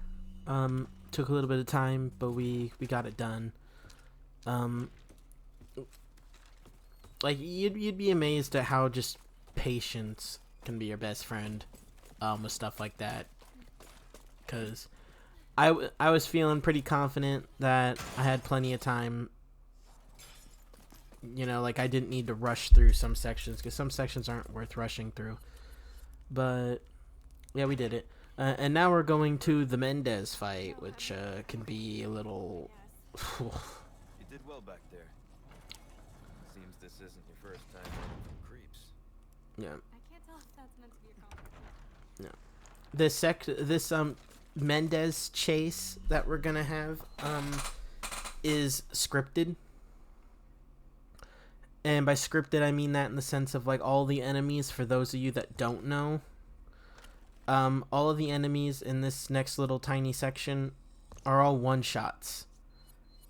Because honestly, I feel like that'd be a little unfair if they made Mendez, you know, which basically would be the Mr. X of the game in terms of slow and bulky, but indestructible until you get to the actual boss fight, you know, for the people that get the 2 reference. But yeah, I think it'd be a little ridiculous if all these enemies, you know, up here took normal amount of damage while you're getting chased by freaking Mendez. But yeah, so all these enemies right here that we're experiencing are one-shots. So make sure you hit your shot. You don't really need to waste too much ammo. Like, shoot that guy or throw a flashbang. Once those guys start running, shoot the barrel. I apologize for the audio encoding issue. Sometimes it happens. Yeah. I don't know why I I don't know why I did a slice motion with my knife there. I just did it because I don't know. What he wants. If we see him again, you run. What about you? Do the job. I wonder how many instances of this encoding issue for my audio I had. Welcome. I've got something new for you, mate. Thank you. So weird why that's anyway. Alright, so now you're at the Mendez fight. So keep in mind that with the exception of the Primal Knife and of course the Chicago Sweeper, you're going to be selling everything except for your rifle ammo, because we are going to buy a sniper and we are going to use a little bit of rifle ammo throughout the rest of the game. Not a whole lot, just a little bit here and there as needed. But virtually everything else that you don't need, you will be selling. Bought a first aid spray just in case. But yeah, so this is the point where literally whatever ammo you don't use here, you're gonna sell. But you're gonna have more than enough money to fully upgrade your Chicago Sweeper, fully upgrade your attaché case, fully upgrade your Primal Knife. You're gonna be able to get the rocket launcher for the Sadler fight, and you're gonna be able to upgrade your sniper a little bit in this run. You're not gonna fully upgrade your sniper because you're not gonna use it often enough to justify that, but just enough to where you can get maybe a couple power upgrades and some reload speed upgrades. So you don't need to really worry about money. You don't need to worry about ammo. So don't try and save ammo with the intent to sell it here. Just use it all. Blast through your shotgun. Blast through your... you know, just blast through everything. That had to have done something. I would probably save your pistol for last just so you can get through the fight as fast as possible.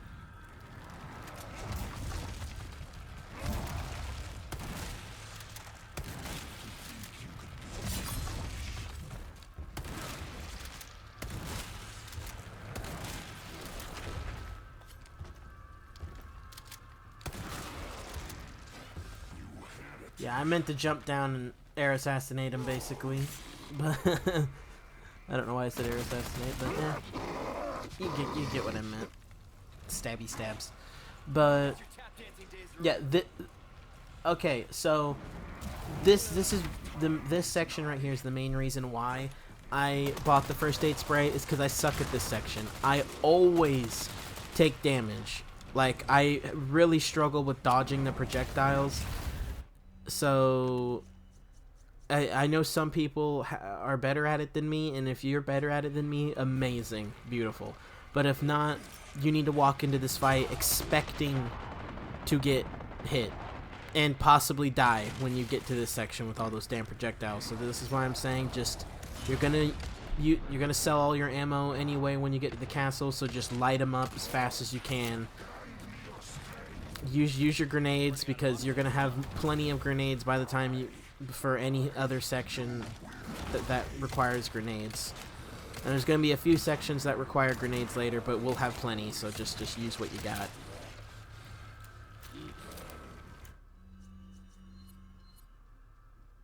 Yeah, I was debating if I wanted to do shotgun shells or submachine gun ammo, and I ultimately decided to do submachine gun ammo.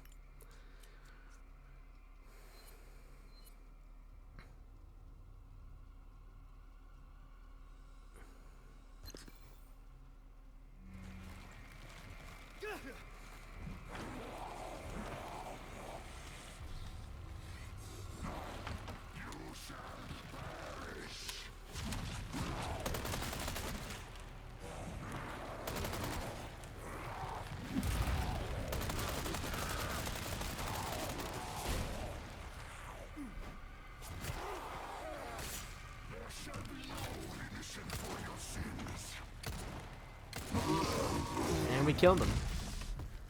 He is gone. So there we go. That's the fight done. A little tricky. Sometimes you might get bad RNG and you just die, or you make a wrong move that you didn't intend for. I mean, again, stuff happens.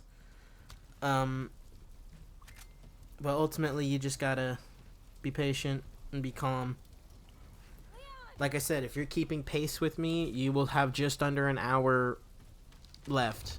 An hour grace period. So if you need to take a few sections slower, then you can do so. Don't feel like you have to keep perfect pace with me. You have a 1 hour grace period.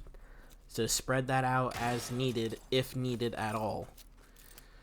But yeah, now that we're finally at the castle, we're going to be doing our next save, and we are going to be getting that exclusive upgrade ticket, and we can really start having fun now.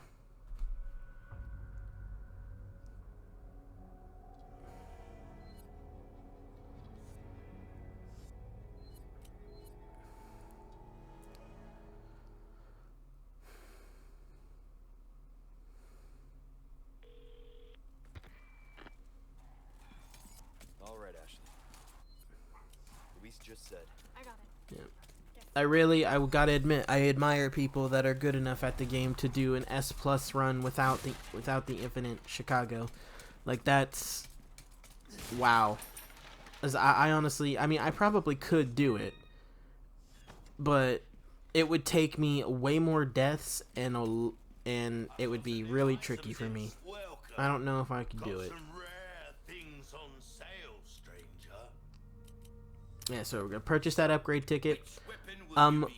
You don't have to do this. Yeah, see, like, ammo capacity and reload speed maxed out right out of the gate. So now we're gonna be selling our Red 9 and our shotgun, and all of our ammo with the exception of rifle ammo, since we are gonna be buying a sniper. Here's where you can make your choice. You can either, because if you're gonna get a sniper, you should get a scope for it, because that's what it's for, right? For the long distance. And especially if you're using the gas mask for aim assist like I am, getting headshots with the sniper is quite nice. Or even like with the two Gigante fights later in the game, using the sniper and using your aim assist to shoot them is quite nice. So you can either buy the scope, this regular scope here, which I decided not to do because I knew that if I did the medallions that are coming up in this next section, I would have enough spinels to get the high-powered scope. And in the medallions, I mean, if you did the section the normal way, where, you know, you go up to where the cannon should be, you hop down, you break the thing, and then go all the way around, you would get all the medallions anyway if you know where they are, because they're right along the path. Like, they're really hard to miss unless you have never tried to go for them before. So it's such like a 2-minute task that's so quick and easy, to the point where I just went ahead and did it. But again, that's up to you. If you're like, screw the medallions, no. But part of the reason I was doing the medallions is because I already had it in my mind that I was committed to getting the treasure that's back there in the corner by one of the medallions. And I figured, well, if I have to go through the entire normal route anyway, just to get that chest, all of the medallions are in my path, so it'd only take me a second to get them. And that's part of the reason why I said, you know what, I can just get the high-powered scope. It's convenient. So, but again, that's up to you. That's completely up to preference.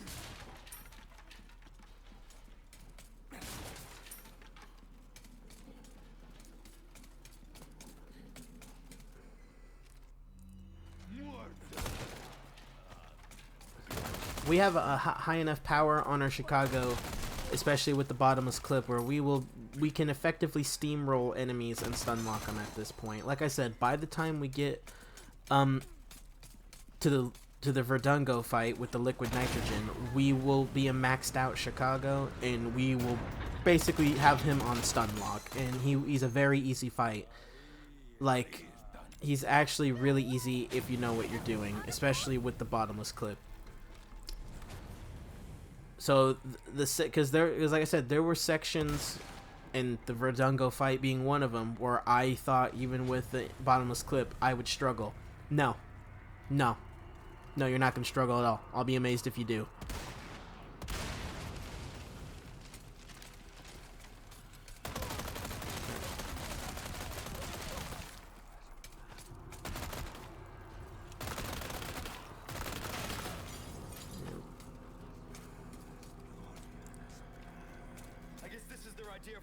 Alright, so since we kind of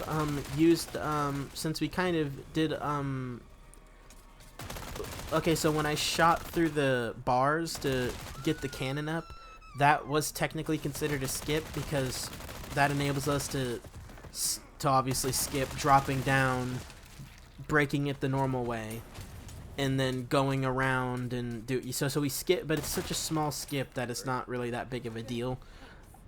Especially since I was committed to doing it anyway. I mean, because again, I wanted that treasure in the back. The main reason why I did it was mostly so I can get rid of these cannons, or the catapults, faster. So that way I don't have to worry about them. And that way I can just kind of, you know, not worry about getting hit as I get the medallions and the treasure. So that's kind of why I did it this way.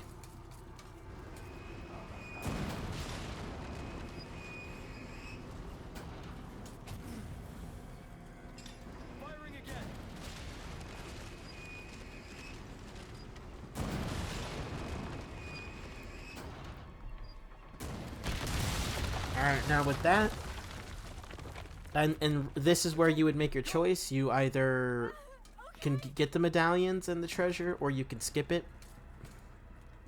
Obviously, you know what I'm doing.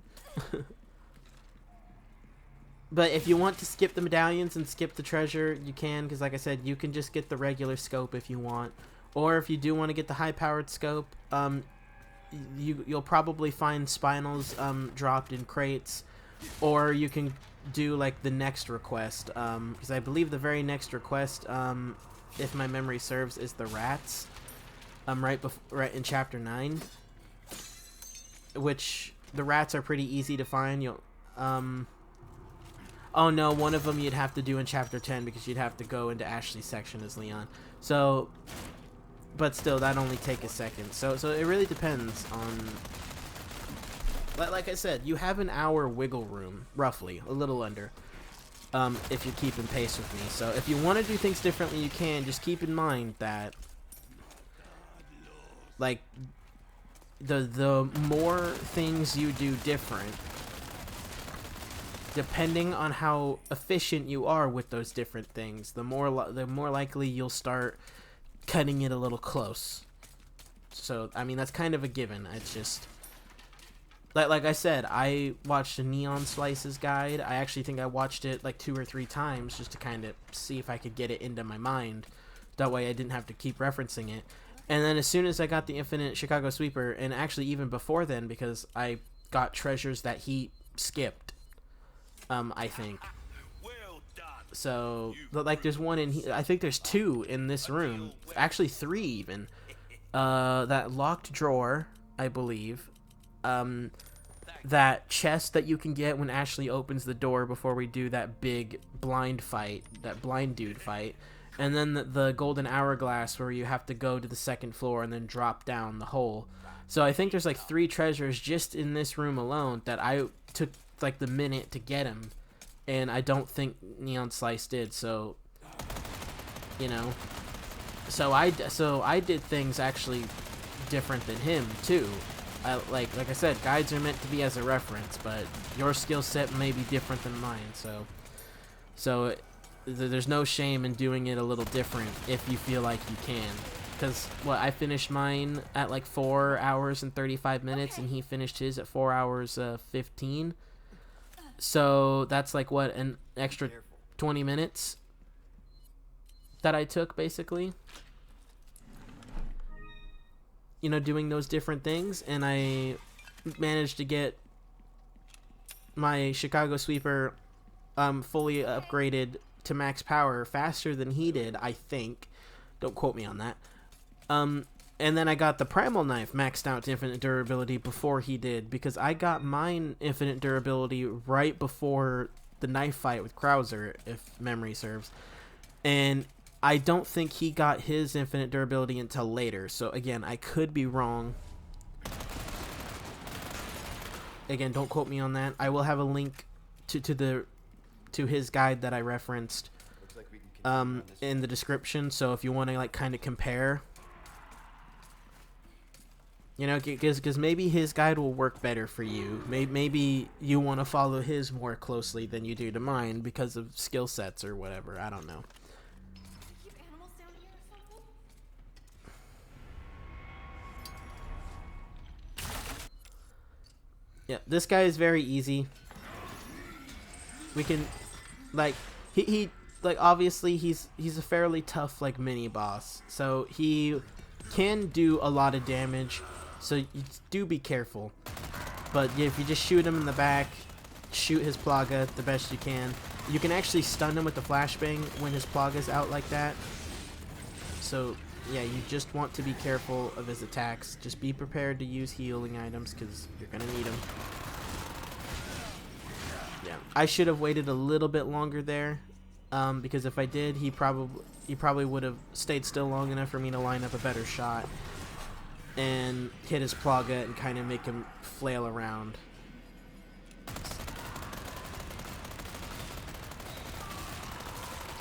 Yeah, see, and he's dead.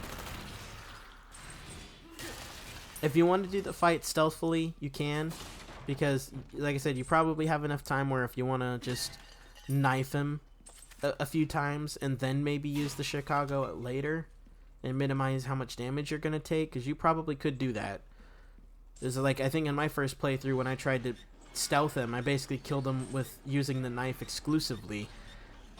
But granted, that was on my first playthrough was on assisted difficulty, to be fair. It's probably a bit more difficult, unprofessional, but, well, I mean, it should be, come on now. But again, you have time to kind of switch up the tactics that you think work better for you. It's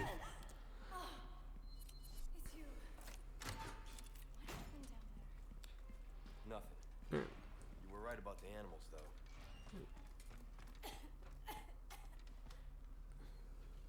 You okay? I'm fine. Well, for now. Yeah, this next room with the Knights puzzle, I mean, this one's very simple. Very simple. All you really need is to remember... Wait, is it the... Not, yeah, okay, it is. Yeah, it's... from left to right, it goes... Oh, yeah, well, yeah, you need to shoot these, obviously, but that's a given. It goes iron, gold, bloody, rusted. Well, it's just a replica. So Couple uses for it. it's a very easy puzzle. Like it doesn't like it's very self-explanatory just looking at it. In my personal opinion.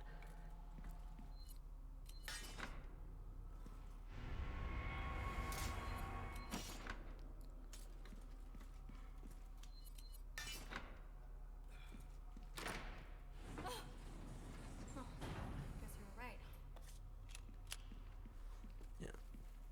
right. For those of you that are, I'm gonna piss someone off by saying this, but for those of you that for some reason couldn't figure it out intuitively, like you could just look at the situation, like the way that the knights are and like the scene around it, and figure out which sword means what. For those of you that are into math, Guess we just circled. the total number of combinations is 4 times 3 times 2 Don't even think about times trying this 1 yourself. if you want to be technical, because like you start with 4 swords, and then once you put one in, that leaves you with 3 left, and then when you put in the third sword, now you only have 2 left, and when you put in the second sword, so it's basically a factorial. And that's how you figure out the total number of combinations, because I learned that in college. Jumping across chandeliers. So 4 times 3 times 2 times 1. Mother? Do the equation from left to right. 4 times 3, 12, right? We all know that. And then 12 times 2, 24, and then 24 times 1, since you only have one. So there's a total of 24 combinations. And obviously only one of them's right. So like I said, hypothetically, even if you could not figure it out intuitively just by looking at the scenery of like what's on the things, you just need to know that there's 24 possible combinations. You can literally just write down. Yeah, it's I know. I probably just bored a lot of people finding a way to bring math into this video, but you want to know what? Some people enjoyed the subject, man. You know, I gotta try to make this a little bit inclusive for all my math peeps. I'm dumb, I know. Just leave it alone. If you're still here watching this, you kind of knew what you were walking into. You knew this was gonna be dumb. All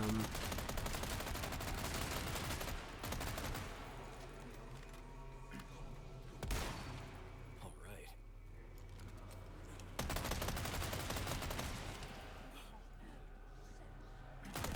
Out of the way! Duck! Let's go. Okay.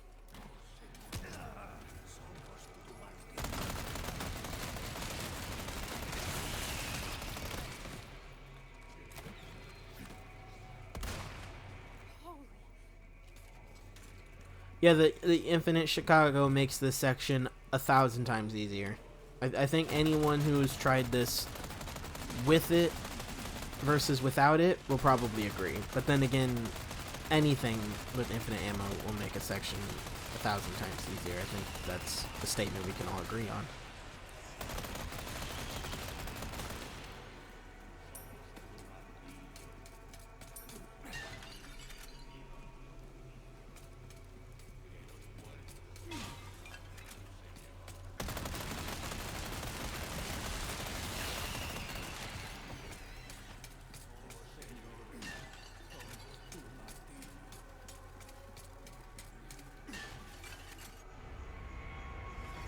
Did you do the trick?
Yeah, you're gonna hear Ashley say that quite a bit in this section.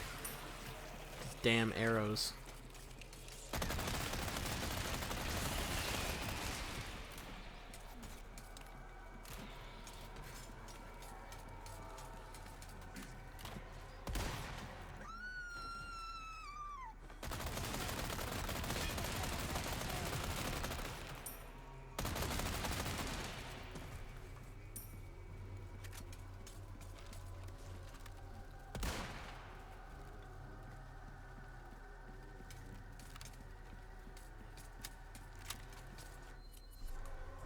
Alright, that covers that. And then we obviously have this next section up here where we gotta protect Ashley. But that's... honestly, like... with the Infinite Chicago, it doesn't matter because honestly, there's not really many parts of the game you'll use the rifle. But like honestly, the rifle's kind of more of like a safety insurance thing for like if there's guys at a distance with crossbows like that, or even in this section specifically, sometimes it's nice to use your gas mask aim assist to just get the one tap headshot. And then maybe for occasional instances on the island, like with RPG guys in the distance. But I'll cover you. Don't stop. you know, like I said, you're only gonna use it in a few instances, but it just makes the few instances that you would use it easier than it would be without it. But you're primarily gonna rely on your Chicago.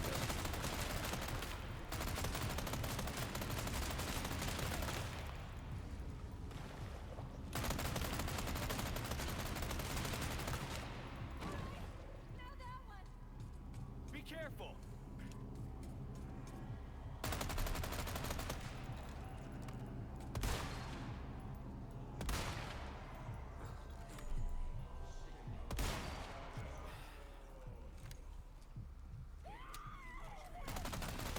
Hang on. I got you.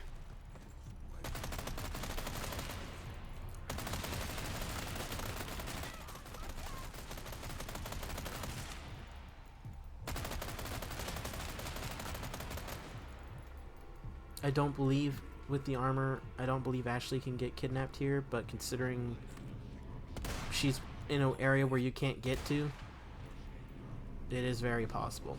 So, but again, I don't think you need to worry about that, especially considering she's wearing armor. It doesn't matter if you shoot her because you can't kill her.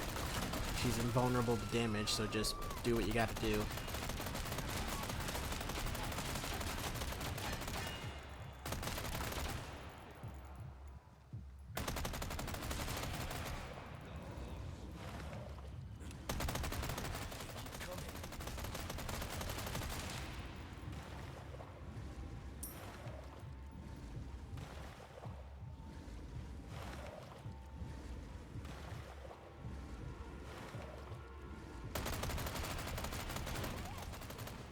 Okay, get back here.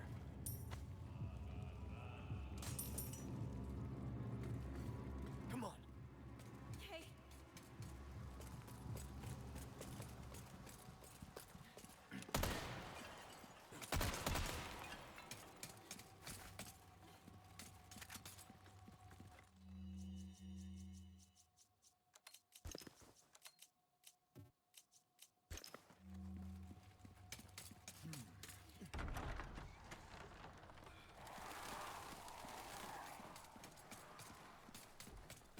You hurt? I'm good. Thanks.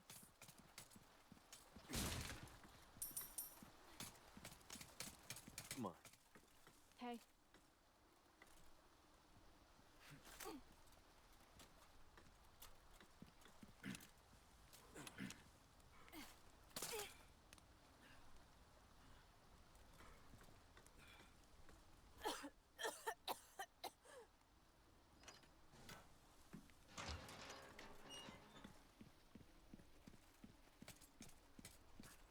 Looks like the right place.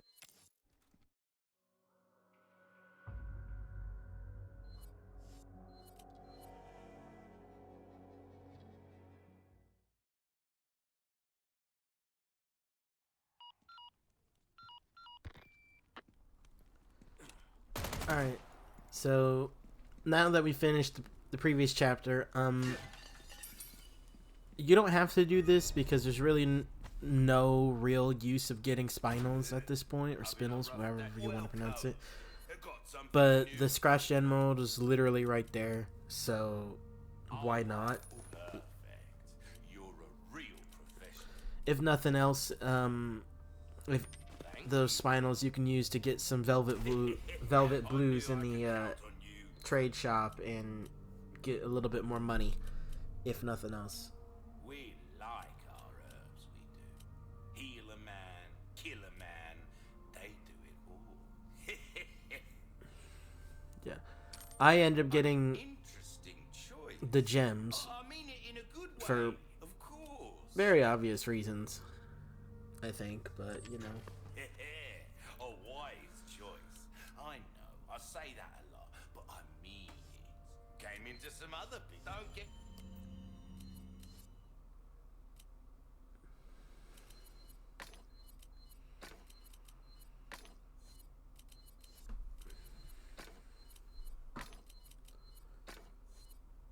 Yourself welcome, stranger. Ooh, I'll pay a pretty penny for that. There you are. So we're already at level 4 for the sorry about the chair if you hear it. So yeah, we're at level 4 for the Chicago Sweeper. So by the time we get to the Verdungo fight that I mentioned earlier, we should have that to level 5, and you will breeze through everything pretty much. So alright, this section up here that we're gonna do, the guy in red, try to kill him as fast as you can, because the longer he stays alive, he's going to use his ability to turn more of the enemies in the room into tougher plaga. So it is advised, if you can, to kill him as fast as possible. You will probably take damage doing this, but it's just, that's the price you pay for trying to make the enemies stay in their weakened state. That's just something you gotta do. Just be careful and heal when you get low health and you'll be fine. Once you get the lantern, and if you would like, grab the treasure, just leave immediately.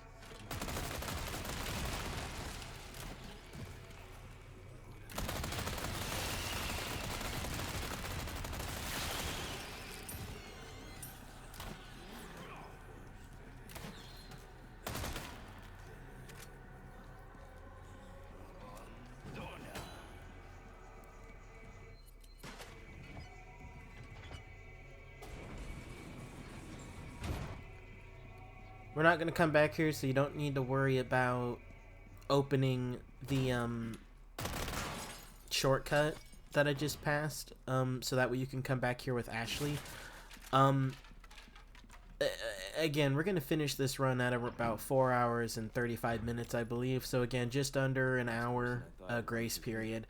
So you have plenty of time where once you get Ashley, after you finish doing the courtyard stuff, if you wanted to come back there, it would only be like a, what, 5 minute, 5 minutes at a push, off the beaten path. Like, you'd have plenty of time to go for that treasure, if you want.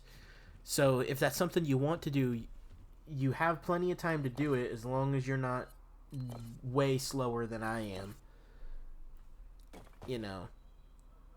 Again, once you get the Chicago Sweeper to infinite, it becomes 1,000 times easier. Also keep in mind that I was being very stupid here.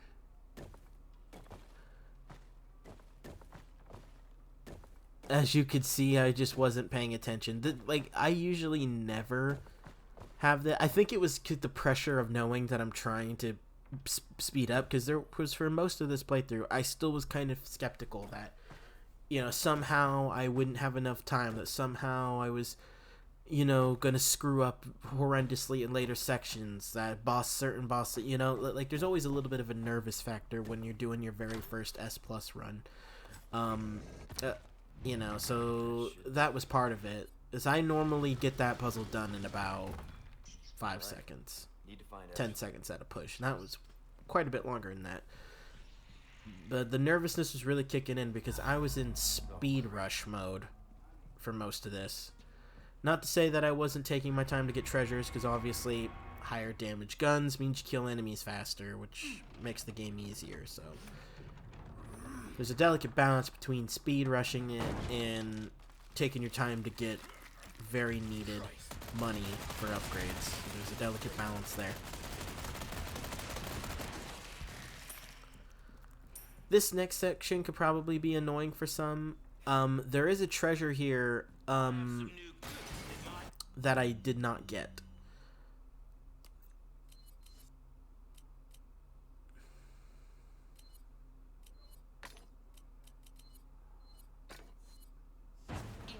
Welcome.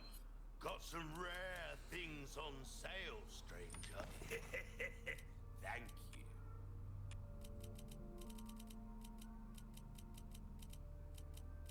Your valuables won't do you much good. Not bad.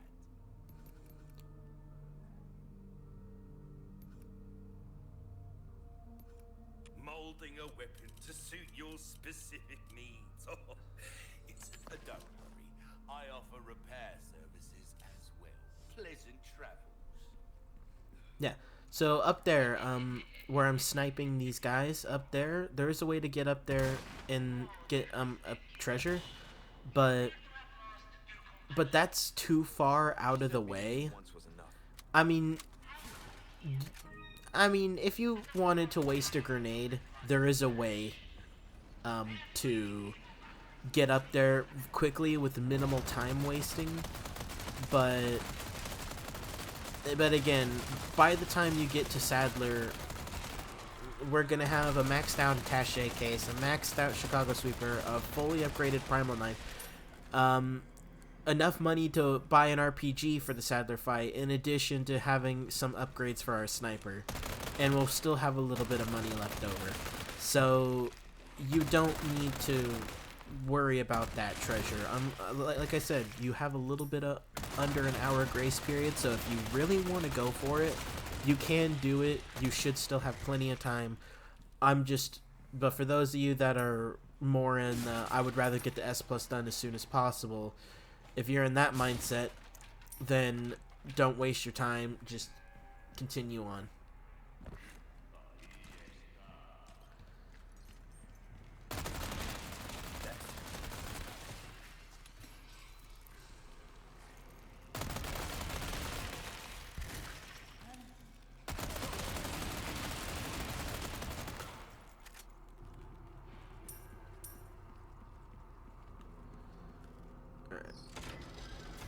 You can completely skip that switch.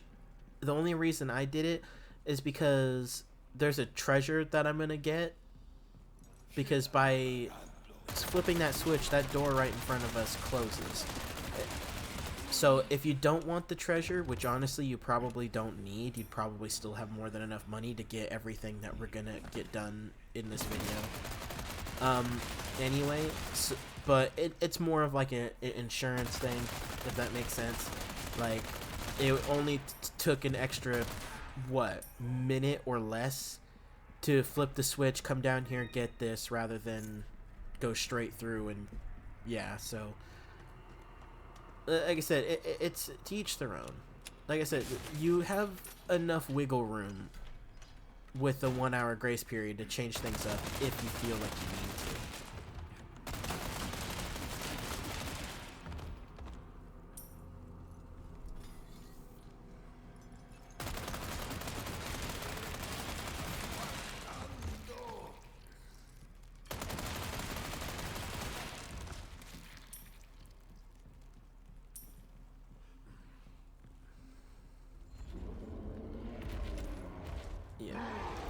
You can take that guy out with an RPG in one shot, but that's more of like a when you're on a new game plus and you have like an infinite RPG kind of a thing.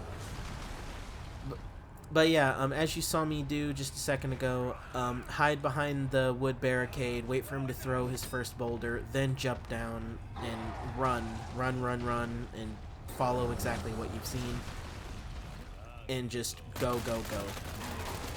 Because you don't want to take any hits.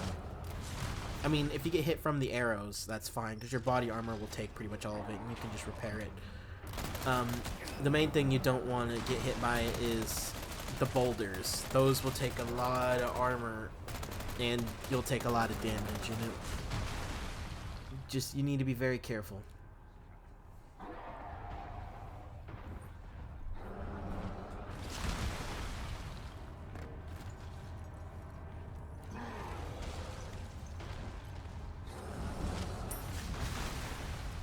Kind of surprised that I didn't get hit by that last one, but you know. Hope it works.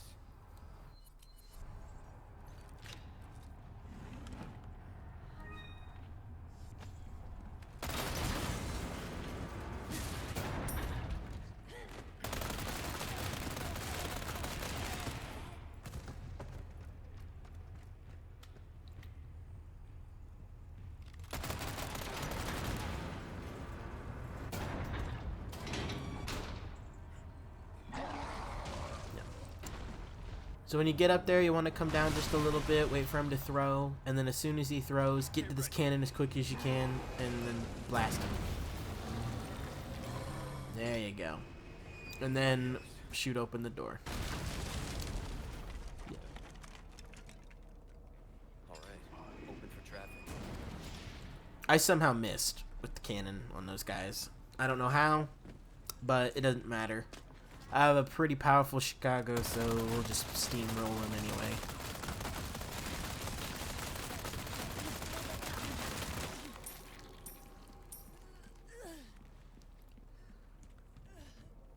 Seriously, I don't know if I will ever have the skill to be able to do an S+ run without the Infinite Chicago Sweeper, let alone without bonus weapons in general, because that has to be difficult. Ashley, where are you?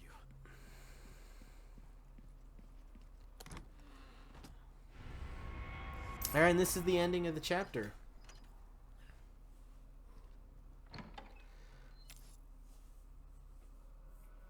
Now the next chapter, we are going to be doing the courtyard, and then we're going to be doing Ashley's section, which Ashley's invulnerability when you're doing her section still applies. So you can go through that section without really worrying about dying. So if you want to do the entire section and do it normally, you can. I completely skipped Ashley's section because you can skip like 90% of it, and I'll show you how I did it. And I'm sure most of you guys that probably are at least aware of this, regardless of if you've done it yourself or not, but I'm gonna show it anyway. But that's another one of those sections where, especially with her armor, since you're invulnerable to all damage even in that section, to my understanding, you can just go through it normally if you want the treasures, which again you don't need because you're gonna have plenty of money anyway, like I said. But if you're someone who just wants more money to upgrade your sniper or something like that, then feel free. But you don't need it, it's not necessary.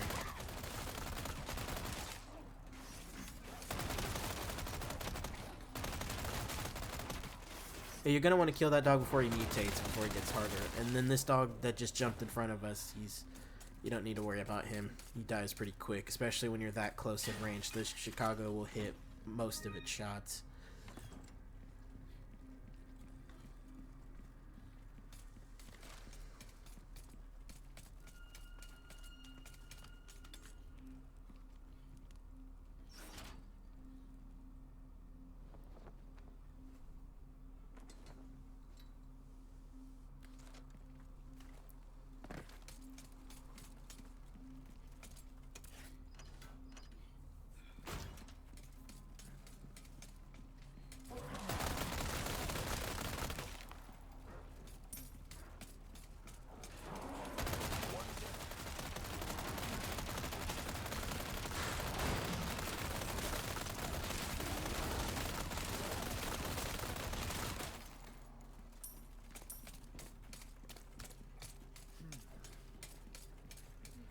Yeah, this section is one of the two areas that I mentioned earlier in the video that Ashley could get kidnapped if you're not quick enough. I mean, but even then, Be careful. as long as you prioritize making a beeline for her as soon as you flip this switch, that's still borderline impossible.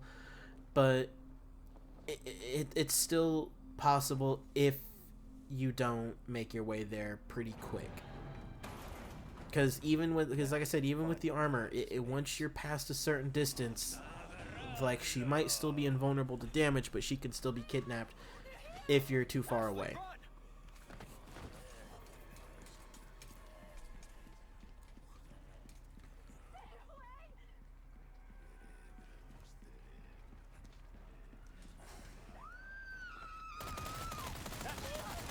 Hold on, I'll take care of him.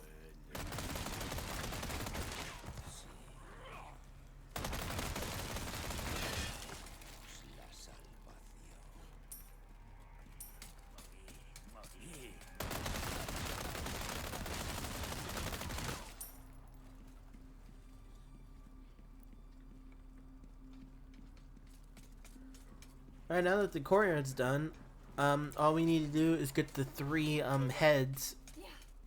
for this puzzle, and then do Ashley's section, and the chapter's over. So this is a pretty short chapter. Must be this way. Look, there's a statue up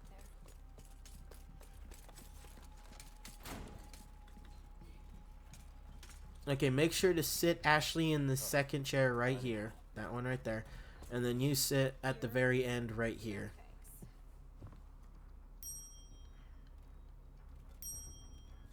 Thanks. Leon. 1 of 3 already. figured it out. Right there.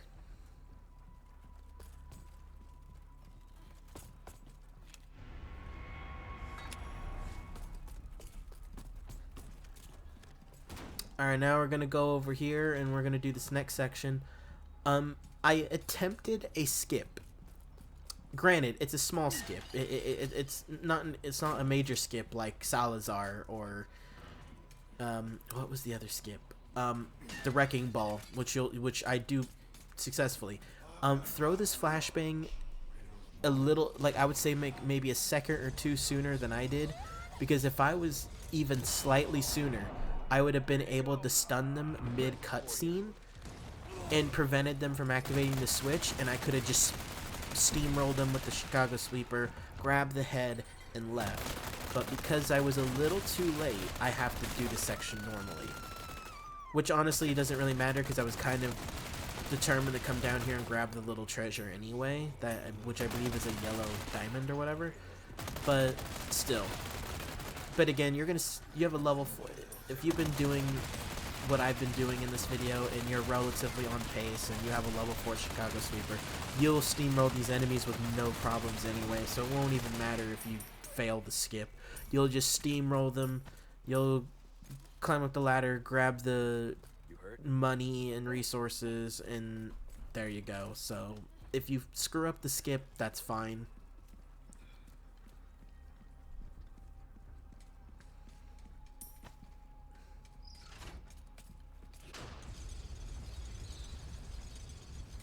Making progress. Look at Miss Positive.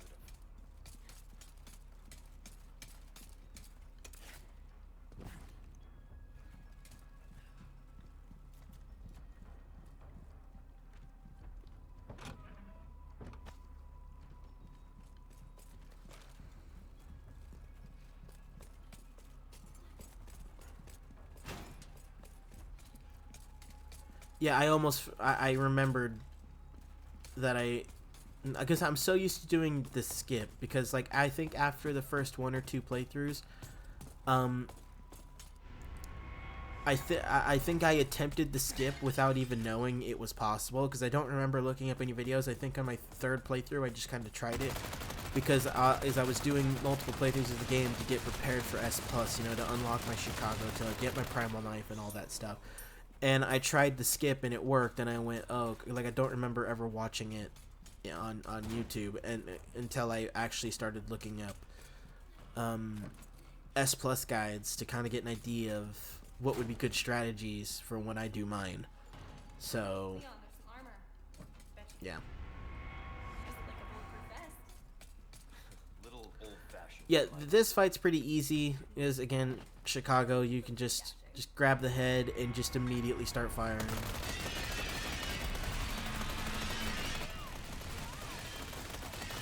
Come on, you can't be serious.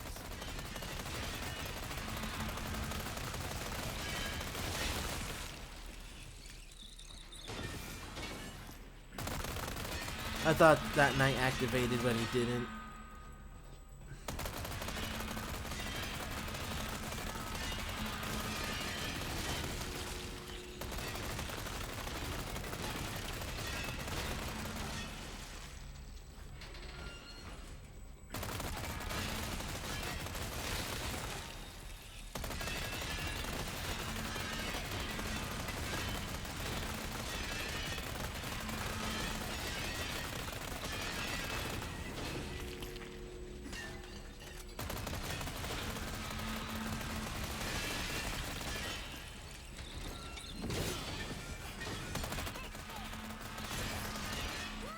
It stopped moving! I don't think they like the lantern fire! Yep, see? Already killed the last guy. Pretty quick, pretty easy. Yeah. Just take your time, grab the resources. If for whatever reason you decided to grab the medallions, don't forget the medallion as well. I didn't go for the medallion because I didn't need him.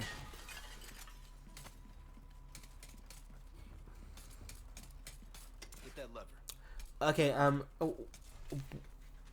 we're gonna have a treasure that's gonna come up here in just a second. And it's the cubic device. We need the cubic device. Do not skip this treasure. You need this device. Because we're going to use it in order to skip Salazar. If you skip this, you are going to end up having to do the fight for real. And Got some new that's going to items and suck. stuff. Come take a look. Yeah, I was being stupid here, to be quite honest. But, you know. But yeah, you need the cubic device because we are going to use this after we finish the Verdungo fight and we get back up to the castle. Before we go to the clock tower, we're going to go back to Salazar's throne room or whatever, and we're going to use the cubic device to get a gold chicken egg. Because we're going to use the gold chicken egg to basically kill Salazar in 15 seconds or less. It's a little ridiculous, but it's immensely satisfying.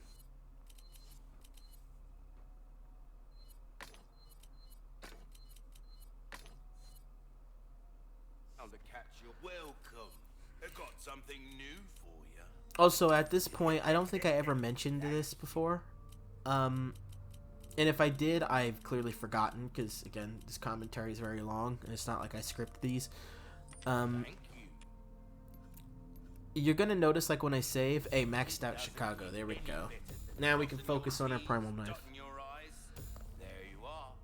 Anyway, As you wish. so you probably have noticed that when oh, You did I get get some I got a bang for notification your on my buck, phone? But I guarantee. oh, it's nothing. All right, cool. Well done. All right, Get you're going to yourself notice how, like, when I healed up. save, I use 2 save slots, and the reason why I do that is because just in case I do make a severe mistake, I can go back to an even earlier save. But I was pretty confident in my ability that I wasn't going to make any massive mistakes where I needed more than 2 saves. So that was first reason why I did it that way. And the second reason I did it that way is also when I do make my final save, when I get to the results screen and I can overwrite one of those saves and turn it into a new playthrough, new game plus save, right? I was gonna overwrite the very, very bottom one because I'm gonna do another playthrough after this to get the hand cannon. And in order to get the hand cannon, you have to do Is that a clock? you have to do a professional run without any bonus weapons, which is basically don't use the Chicago and don't use the primal knife. But other than that, you should be fine. And since I have the cat ears, I can just use my regular weapons, you know, for that next run. And there's no time limit in how fast I need to beat it, so I can just take my time and kind of just enjoy it. But that's why. So I was gonna have this run be at the very bottom, and then since I don't need to worry about limiting how many saves I have, and I'll have infinite ammo, I was gonna have the one right above that be the hand cannon run. So I was gonna have those two runs right next to each other, and then at the very, very top I'll have my main saves, like my main game. Didn't I just say I was done? Because basically the bottom two slots are going to be this run and the hand cannon run. So that way they're just kind of there so I can look at them and be like, yeah, I did it. It's just weird because I'm a weirdo, you know? So, again, teach their own, right? But that's why I have those two save slots there, is because they're going to be overwritten anyway.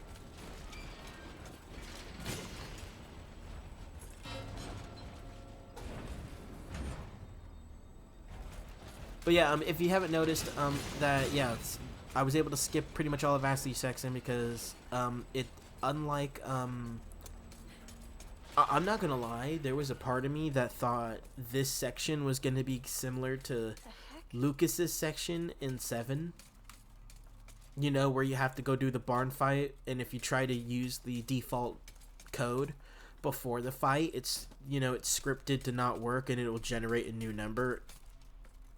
You know, if you do that. I don't know why, but I thought that would be the case.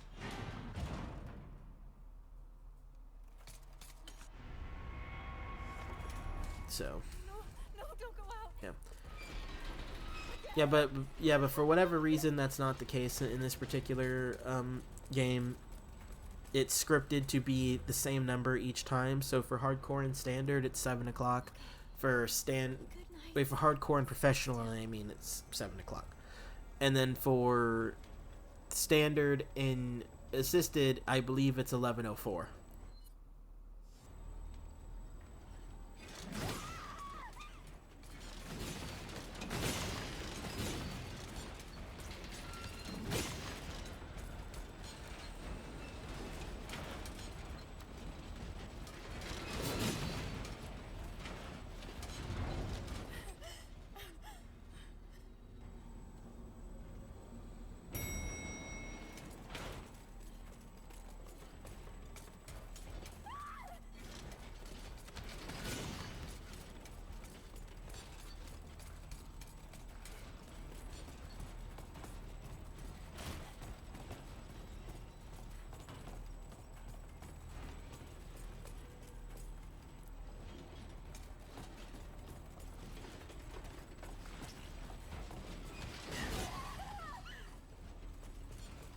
Almost there.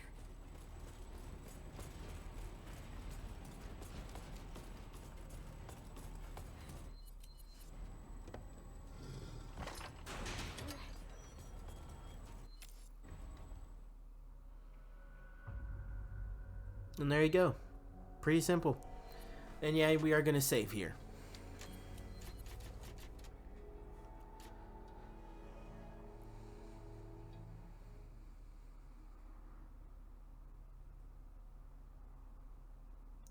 Yeah, this is the chapter where we're going to be doing the Verdungo fight that I was mentioning. But like I said, it's pretty easy. It's actually very easy, especially with the fully upgraded Chicago. I want to say when Neon was doing his guide, he wasn't quite at... I think he was at power level 4, maybe even level 3. And I don't remember him being able to stun lock Verdungo very well. Or maybe he was just being overly cautious. But when I ended up doing it, I ended up realizing I was stun locking him, because I did the very first liquid nitrogen thing, and I followed the same steps that he did, because he's scripted to, if you do it the way that he does it, he basically is going to run away before he gets a chance to get up and attack you, because he'll already be at the health limit where he's scripted to leave. And then when I went and did the second nitrogen fight, I did the same process and then expected him to run away, and he didn't. He just started fidgeting and he couldn't move because I was shooting him, and I realized, oh, I have him in a stun lock, and I just kept shooting him. So yeah, so I ended up doing it a little differently purely by happenstance without even meaning to. I did the fight differently, which worked in my benefit, because that means I didn't have to waste as many grenades, because he did, like, I only used 2 grenades where he used, I think, 3 or 4 because of the method he was using with the liquid nitrogen, but I realized I had him in a stun lock, so I just kept shooting him. So I saved a few grenades there because of it.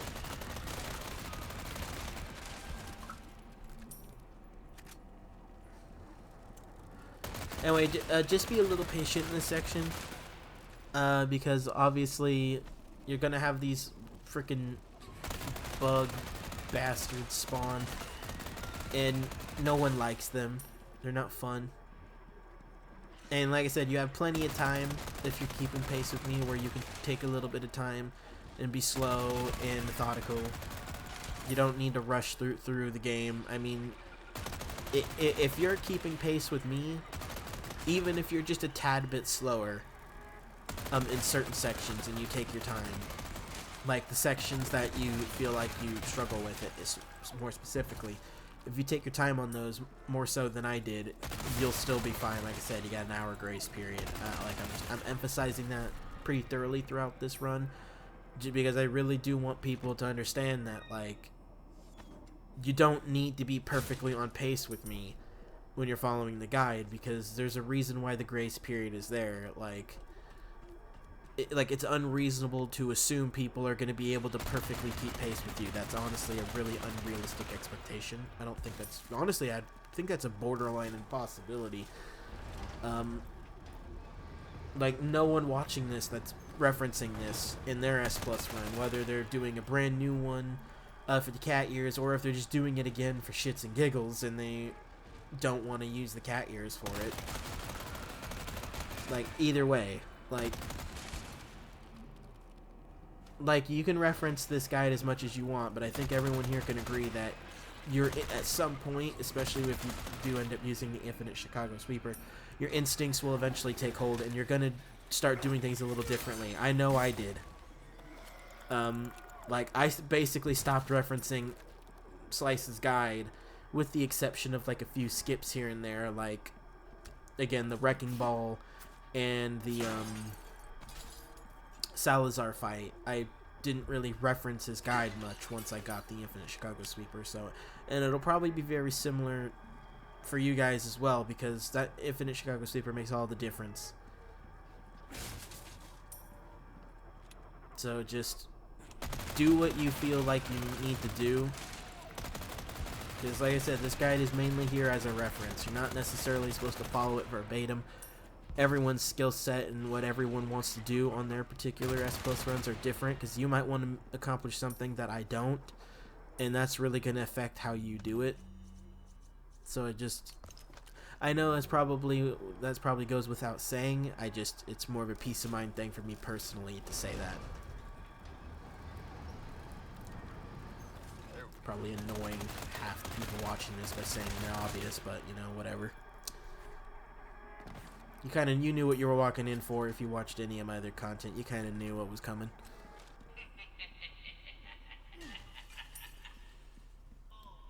Well, shut the fuck up, Ramon. No one likes you.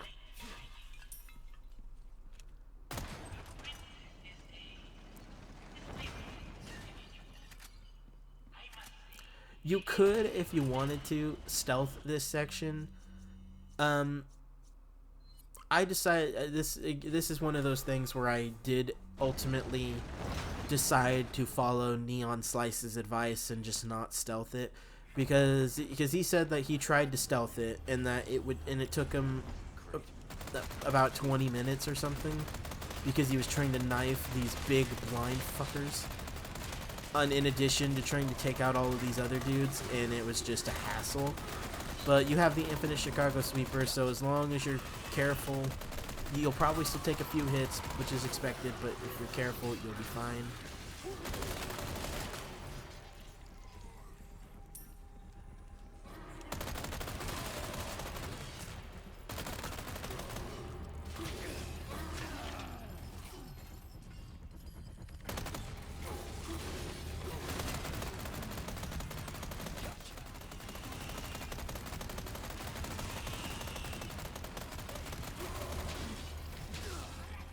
Yeah, I played that a little too risky, probably, so...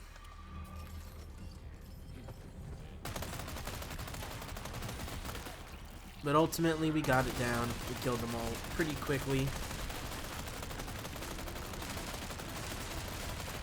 So now it would just be grab all the resources that you see, grab all the ones that you want at least, and grab the unicorn horns, and then we're gonna go head to Verdungo, basically.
Talk about sticking the landing.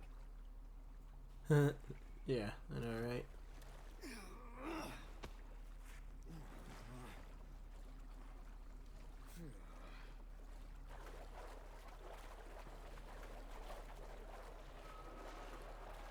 What the hell?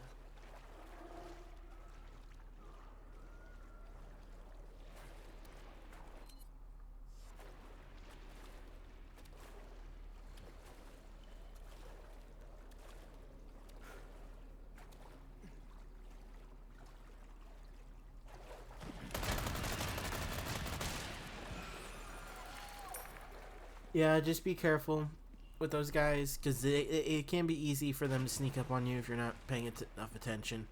Especially in HDR mode like I am, where it's even, arguably, even darker. So, just be careful, look for the eyes. I had one come up behind me, which honestly in my other playthroughs that didn't happen. Either that or I just wasn't paying enough attention. So I heard it last second and I was like, oh shit.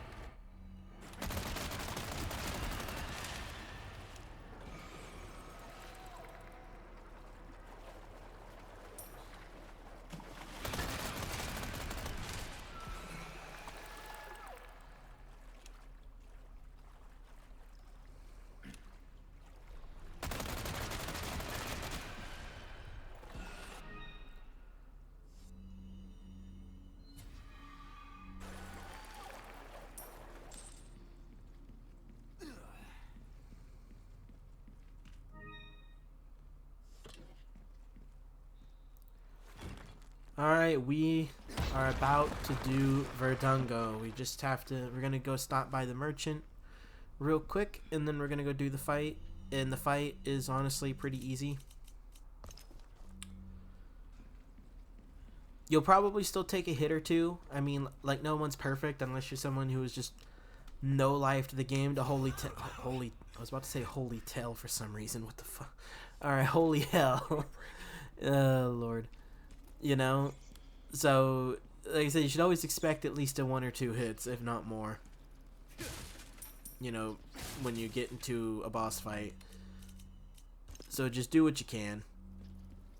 But if you follow what I'm doing, and if you have a maxed out Chicago Sweeper, and you have a couple grenades on you, I would say 2 grenades at least, and you'll be fine. Honestly, you might be able to get away with not using the grenades at all. You might just be able to stun lock them if you have a max power Chicago Sweeper. Like, you might not even need the grenades. But Welcome. Got some rare we'll see. thing-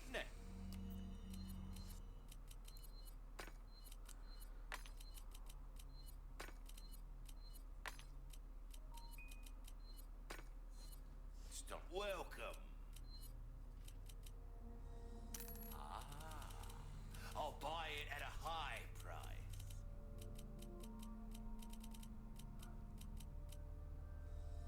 Thank you.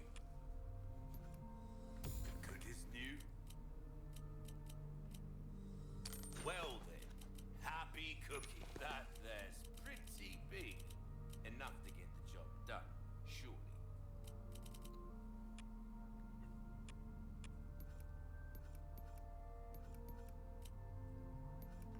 A well-tuned weapon can make up for. See how that feels, mate. Fella like yourself should notice the difference. 2 more right? upgrades, and then we'll...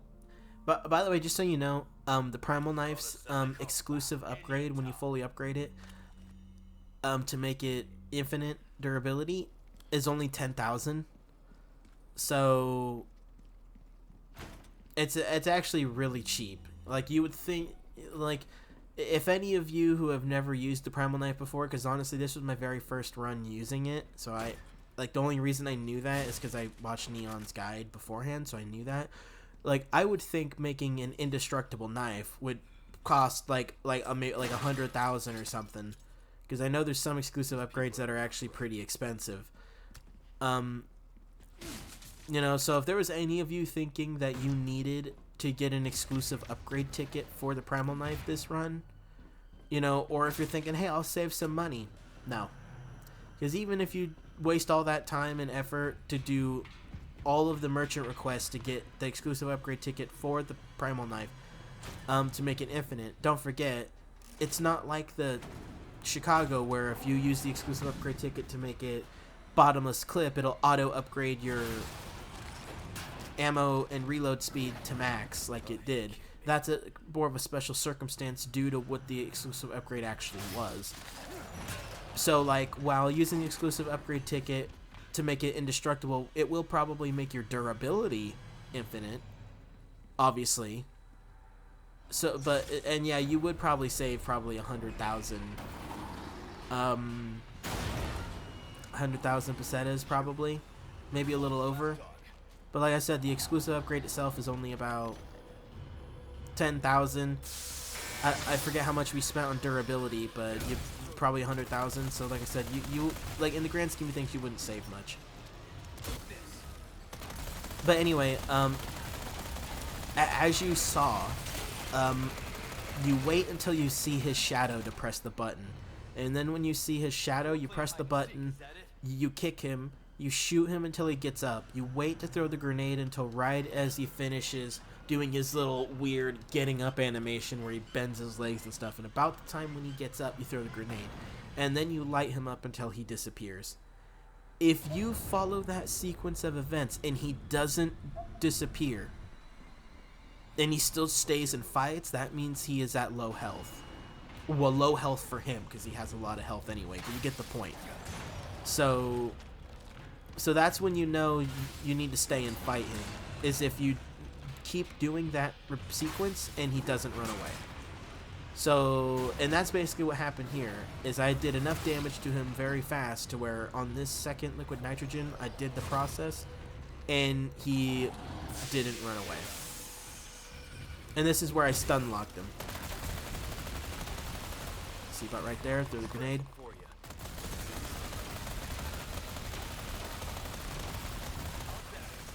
I expected him to run away because, again, I think Neon had a slightly weaker Chicago, so the Verdungo, I think, ran away at this point, and he needed to do a nitrogen kick, shoot, grenade, shoot again cycle more. But like I said, as you can see here, I just stun locked him and killed him, which was immensely satisfying. Finally, peace and quiet. My condolences to your master.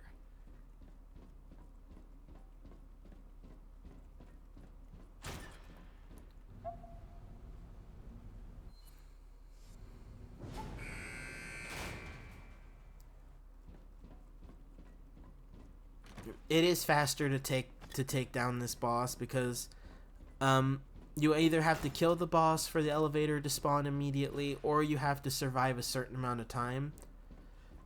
And obviously when you have a really powerful Chicago sweeper plus a few grenades and of course the liquid nitrogen to back you up if you're good at timing it, then the fight goes by faster than just waiting it out. So it's very encouraged for you to just confront him and take him out.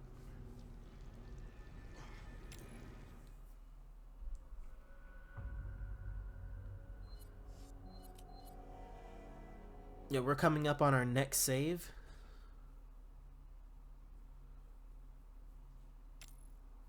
Because we're going to save right here after we talk to this merchant. What's in it for you? Welcome. I've got something new for you. Your valuables won't do you much good in the grave. Thank you. Like, I'm really glad that I decided to make this an isolated playthrough rather than... This kind of work I mean, I needed about to finesse. anyway, but because I already did multiple playthroughs unlocking everything else, it was really good that I was forced to make this an isolated playthrough in order to get S+ for the cat ears, you know, having to do a new playthrough from scratch. Because since I knew I would never play this particular playthrough on a new game plus, since I already had other playthrough, like, you know, 4 other playthroughs from my original first playthrough save under my belt, it was nice to be able to know that I can just sell everything I don't need and sell my Sentinel 9 and all that to get a little extra cash, because it's like I knew I was never going to come back to this save once I beat it. So I could just sell everything. And that was part of the reason why I was getting extra treasures that Neon did, because it's like, if I know I'm never coming back here, even if I get some treasures and I don't have enough gems to fully insert, that's still extra cash to ensure that I have the RPG for Sadler at the end. So Present for you.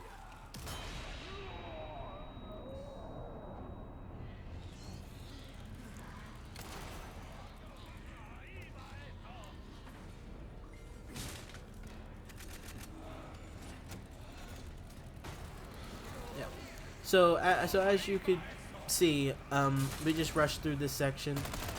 That chainsaw, Bella Twin or whatever, the chainsaw person, when you go into the room, as you saw me do just a little bit ago, flash him. Don't kick him, because if you kick him, they'll get up faster. And you want as much time as you could possibly have to flip the switch, go downstairs, open the door, kick the crate, and then do this. But yeah, you can use the stairs as a funnel and you can just wreck house. But be careful not to shoot Louise, because even though he's not a companion like Ashley is, where you can tell him to get close or get far, he can still die. He doesn't have armor. So you do need to be a little careful.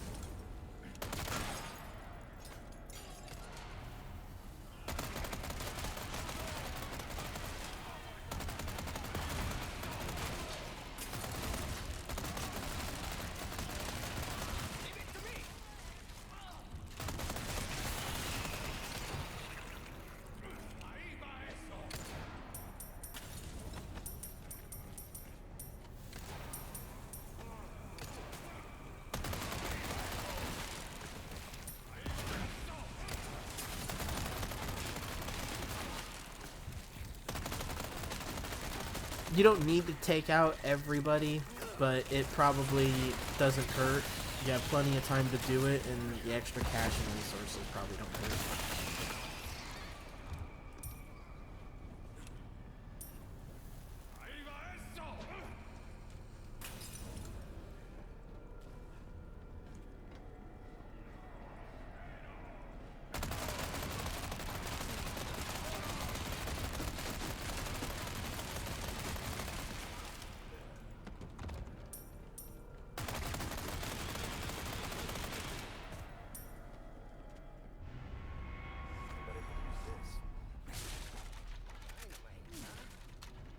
Nice find, my friend. Yeah, should make quick work of that dead end.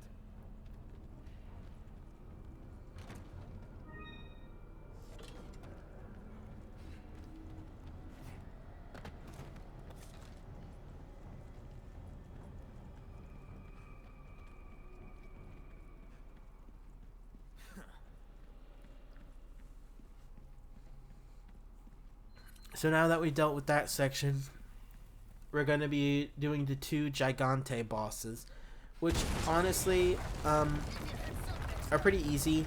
I probably should have upgraded my sniper at least 1 or 2 power, but honestly, these bosses are fairly weak. I'm just an average guy who So wants to be it really doesn't take much, especially if you're using the gas mask to help you aim your shots if you're a bad shot like I am. It's easy to just unload a ton of damage into this guy right out of the gate, and then use your sniper with the aim assist with the gas mask to pop off a shot right there and get him down. If you wanted to, you could try and get him to die by dropping him, but honestly, especially since that particular one doesn't have any armor, he's so fast to kill with your upgraded Chicago and using the aim assist to stun him with the sniper. I mean, the only way that this fight could be any faster than what I did is if my aim was any better, which is possible. There are people that probably have way better aims than me even without aim assist on, which I know is true. Or having an RPG, because if you start the fight with an RPG and you aim it at one of them, and if you aim it just right, you can kill both of them in one shot because of how close they are when you spawn into the fight. I have done this with the Infinite RPG actually in one of my runs. So you can kill them both in one shot for the few people that somehow don't know that. But if you're doing it like this, where you're trying to fight them legit without dropping them into the magma, this is about as fast as it can get. It can get a little faster than this, but not by much. Yeah, I probably could have killed him right then and there if it wasn't for the awkward angle.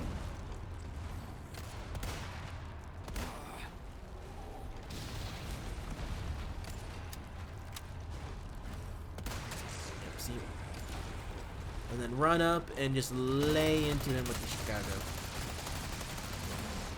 Yeah, he has a bit more health than the other one, but you can get him down immediately with the sniper once he gets up if you time it just right. And see, right there.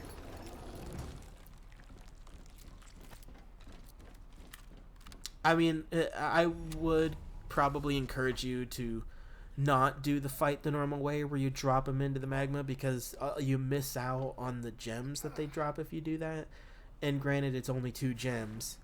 And like I said, we're going to have more than enough money to do this. I recommend it because I honestly feel like when you have a Chicago Sweeper at max power plus a sniper plus aim assist to borderline ensure you hitting the sniper shots on his Plaga in the back to stun him and get him down, I almost would argue it's faster to just kill him the way that I did rather than drop him in the magma. And you get treasures for it. So I personally recommend doing it that way. But again, everyone's different. And even though, you know, whether it be you're doing another S plus run for shits and giggles, or if you're doing it for the cat ears because you don't have them yet and you want that infinite ammo, whatever your reason is for doing an S plus run, if you're referencing this guide, you have plenty of time to do it the normal way if you decide you want to do it the normal way. Give us a push, Sancho. Who are you calling Sancho? There. pace up a bit. I can't believe I'm doing this. Hey, we're in a hurry, right? Oh, by the way, What now? hope you like thrill rides. We're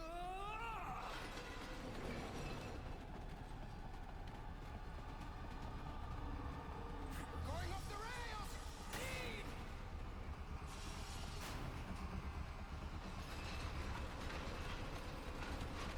Mierda! Do something about those parts! Oye, fix that! If we don't, we're gonna crash!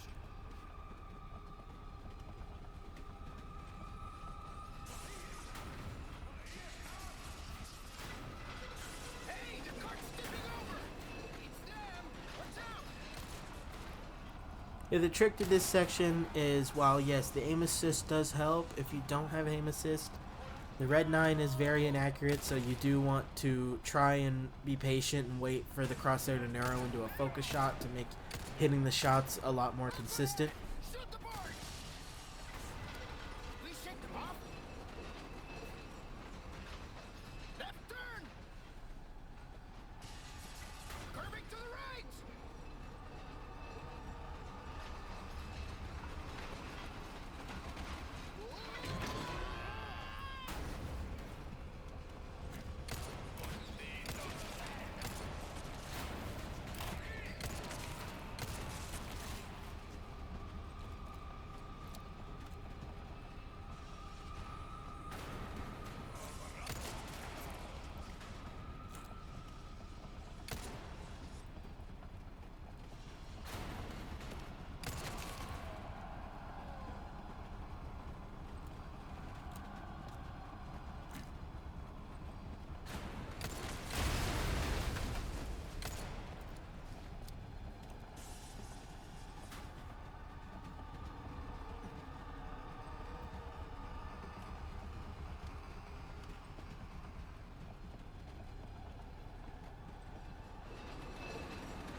And that's the first section done.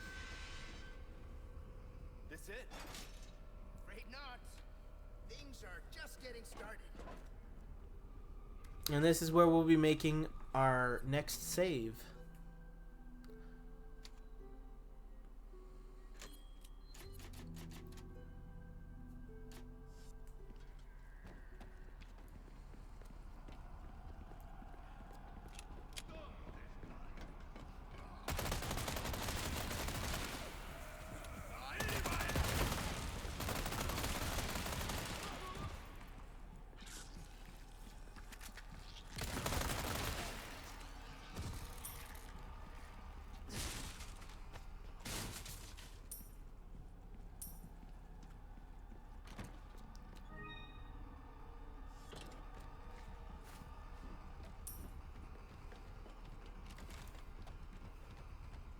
Alright, now we're going to be doing the next minecart section. And then we're going to be doing the Krauser knife fight. Pretty quick here as well.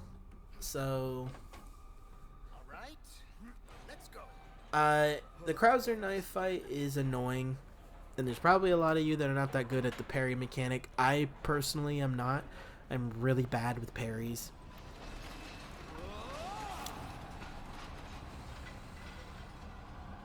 But mostly because of the fact that I had to redo the Krauser fight when I was doing my professional run to get the gas mask. You know, I had to redo that fight over and over and over again. And granted, it was on a new game plus, so, but just having to do the knife fight, not only with Krauser, well, actually, the knife fight we're about to come up on wasn't that difficult. It was the actual fight in the island, because I wanted to actually knife him when he would stop shooting me and he would come to melee me, and I tried to get the parries down. And I could do it for the most part with a lot of trial and error. I, for the most part, got the parries for Krauser down. Not to say I don't make a mistake once in a while, because of course I do.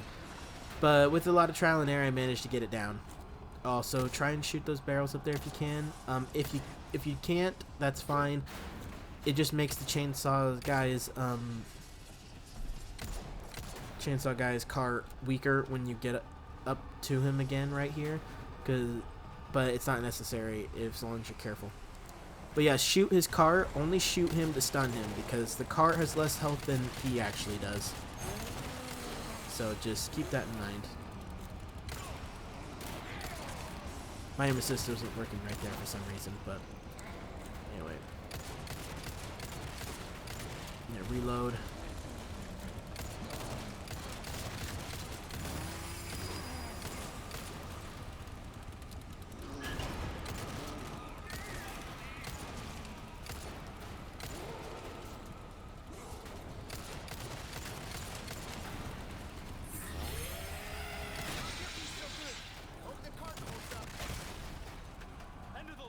Then we got him.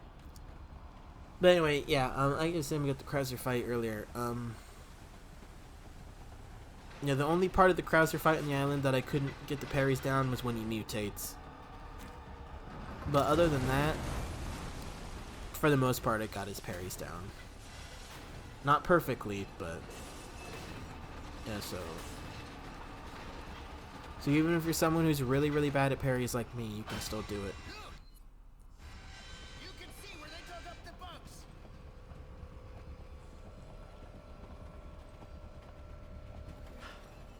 Ahead. If you want to, you can take out the hive little nest here, not only for the merchant request, but also just to keep it from despawning. I mean, from spawning, my bad. You don't really have to, though, because honestly, they don't really spawn fast enough, especially with the how quickly you decimate them with the Chicago, to where it's really a big deal. It's mostly if you just want to do the merchant request. But you're at the point in the game where you really don't need it unless you're going for another exclusive upgrade ticket. And honestly, I don't even think I'd recommend that. I mean, you probably could, because like I said, you have like an hour, a little under an hour grace period, and a lot of the merchant requests are, especially with the Chicago Sweeper, you could probably do them very quickly, very fast. So it doesn't really matter. Because all of the requests, once you get to the castle, become very easy.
Alright, this is the last merchant before the knife fight for Krauser.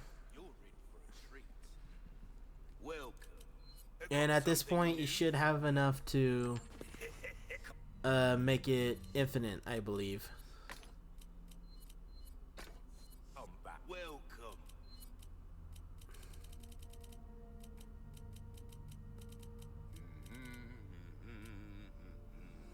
Thank you.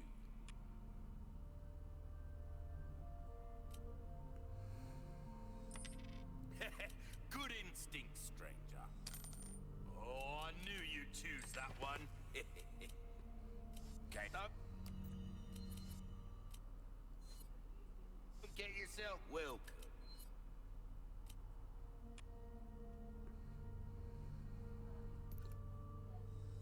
Good as new. Sad to say that's And right there, but see? that went well. Fully We've upgraded given Primal this Knife. one all we Max have power to and infinite durability. Now we're at the point in the game where we can sell all of our kitchen and boot knives because we will never use them again. because we're not going to use them to craft, and we're definitely not going to use them to just buy time before we're forced to use our primal knife, because we had to worry about durability. Now that we don't, we can just get rid of all that. Anytime.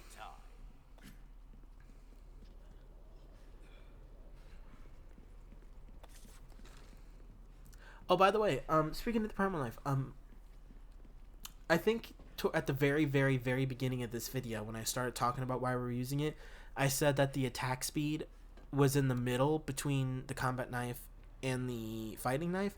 I forgot to take into account that the exclusive upgrade for the combat knife, when you fully upgrade it, the attack speed, the base attack speed, well, the maxed out attack speed gets multiplied by 1.5 times. So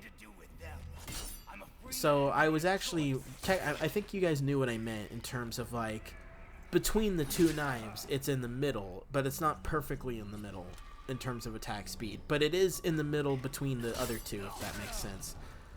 So, like, I probably should have clarified that I didn't necessarily mean that literally in the middle, because it's not. It's actually considerably slower than the combat knife when it has its exclusive ability. But again, it's still faster than the fighting knife, and because of the max durability, well, the infinite durability, and the fact that it does not quite as much damage as the fighting knife, but it does give you more damage than the combat knife. It's probably the best knife, like, overall, because of how well rounded it can be. Only devastating power. What's wrong? Wanting the same for myself. Crow. I can understand. What happened was unforgivable. But that doesn't give you the right to hurt innocent people. You're still a kid, holding on to fantasies of what's right and wrong. Never thought I'd get to spar with your sorry ass again.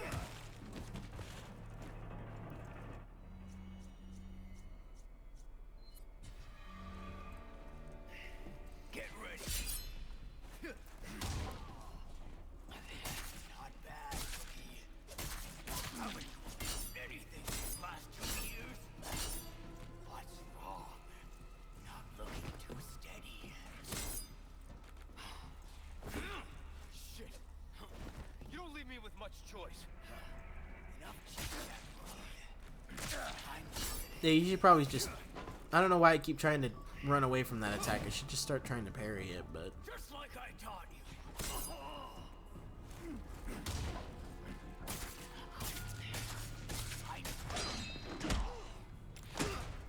and that's it. That's the knife fight over. Yeah, a little difficult, a little annoying, but you can get it done. If nothing else, through trial and error.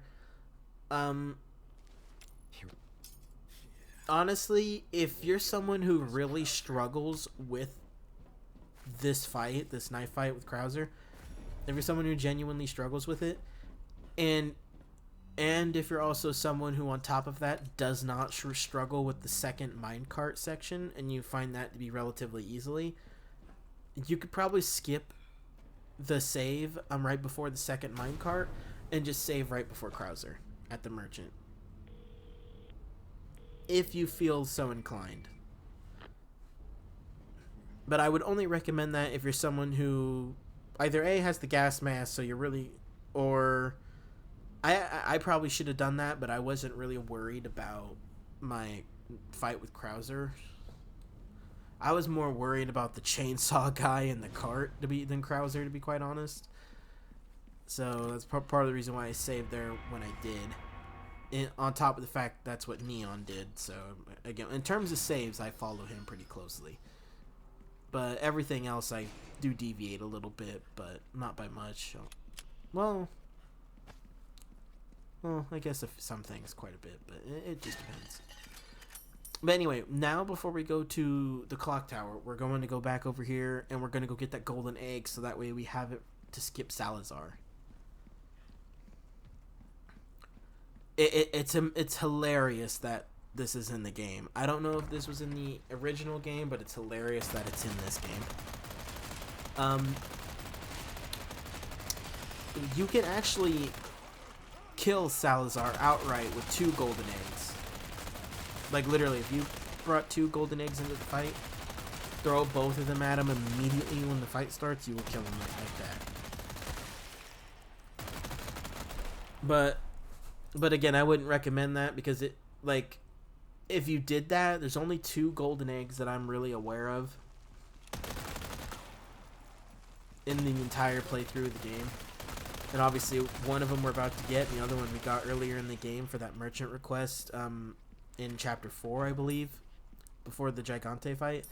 So, if you're willing to forego that particular golden egg merchant request and substitute it with a different merchant request, you could keep that egg and just use those 2 eggs to kill Salazar outright. But when you see what I'm about to do, there's no reason for that. Like when I get to Salazar, because there's really no rhyme or reason to do that.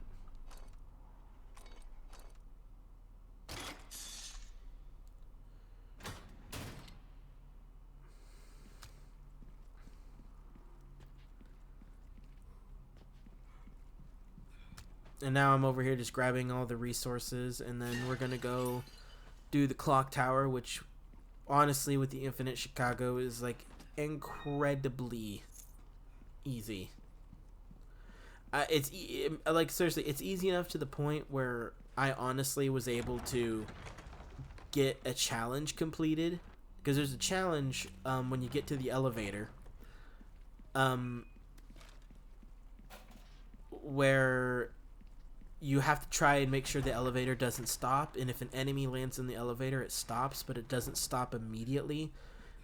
It'll stop if you don't kill the enemy fast enough, and because we have a really powerful Chicago sweeper right now, we can practically kill them before it stops. So, yeah, don't forget about this guy. Don't let him surprise you like I did, because I was not thinking. But yeah, so you can use the Chicago to get that challenge if you're fast enough.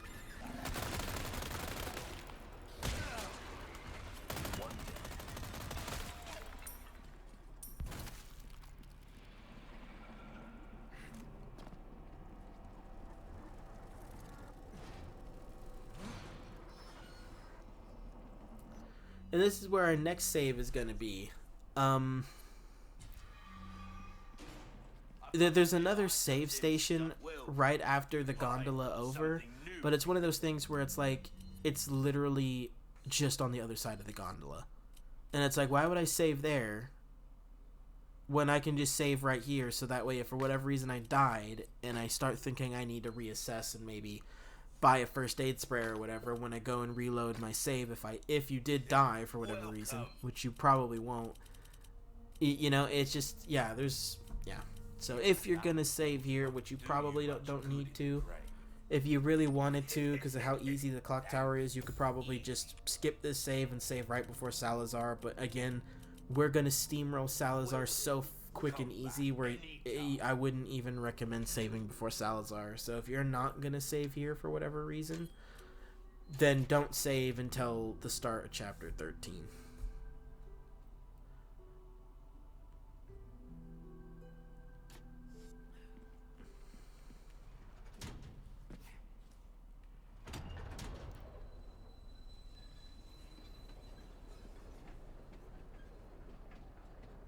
There's the clock tower. Hang in there, Ashley.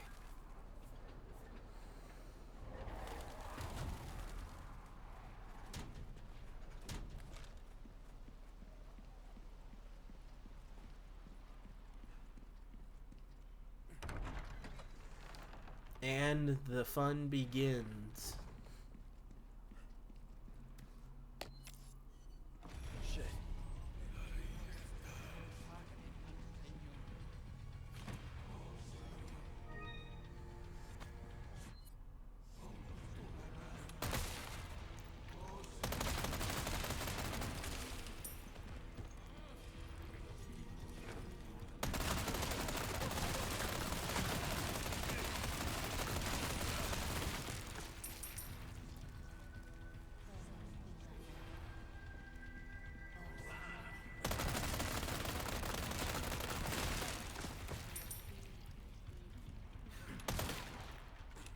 Yeah, there's a piece of dynamite behind his head, so shoot that.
And that was the sound of splattered enemies.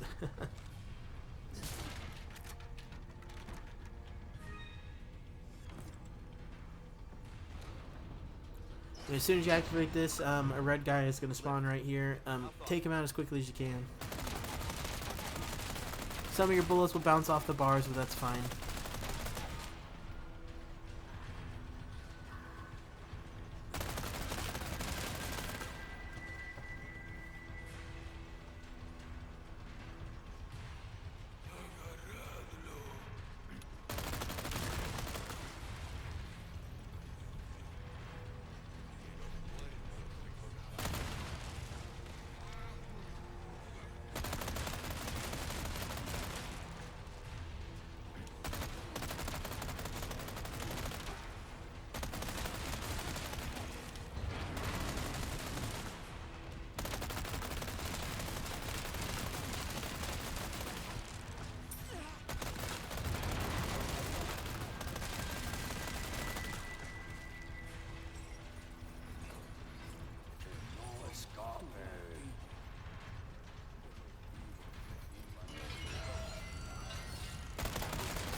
All that token collecting, and I never used a single one. I really wasted a little bit of time going for all those tokens, but who cares? I really should have used them to get some charms, but I never did.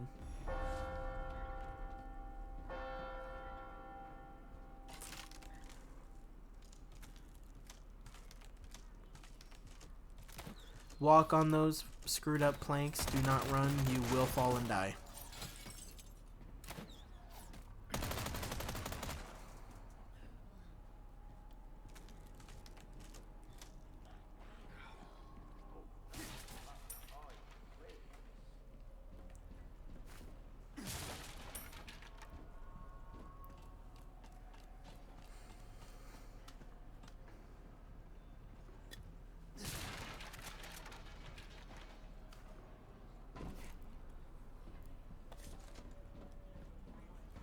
Welcome.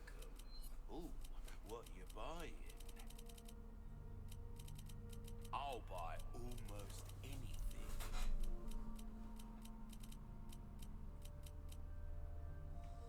Thank you.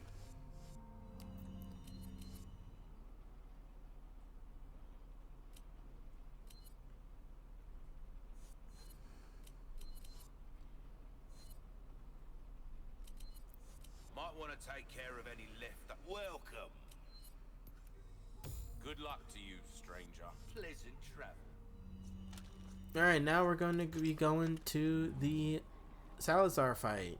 And we're basically going to skip it. It's really easy to skip. Like it's really, again, this is really fucking ridiculous why they would put this in the game, but this is hilarious.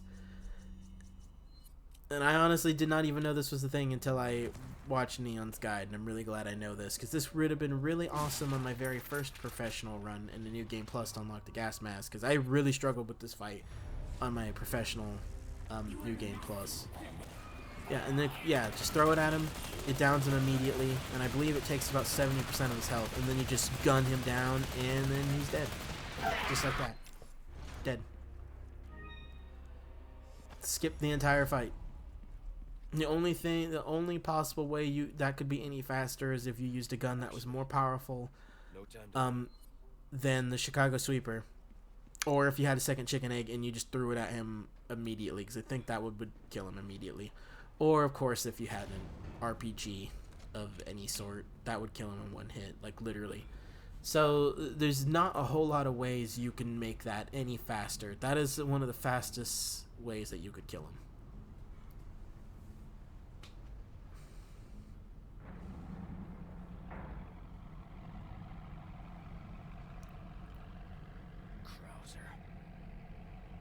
And now there's only 2 enemies between you and the boat, and once you get to the boat, that's the end of the chapter and you're on the island. So, and honestly, you could probably skip these guys instead of fighting them like I did, but who cares? Why not, right?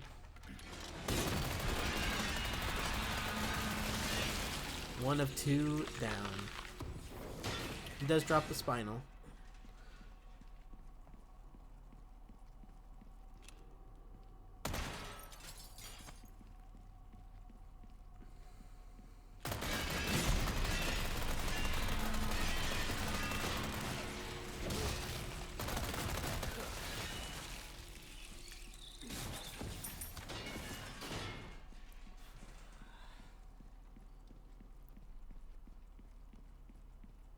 Perfect. Won't have to swim after all. And there you go. That's the ending of that chapter.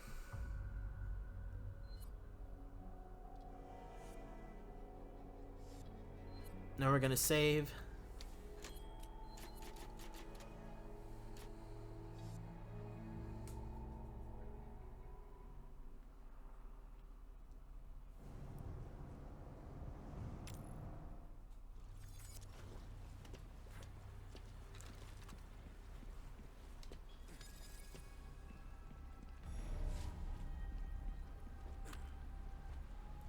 I tried to do this section stealth because it's really not...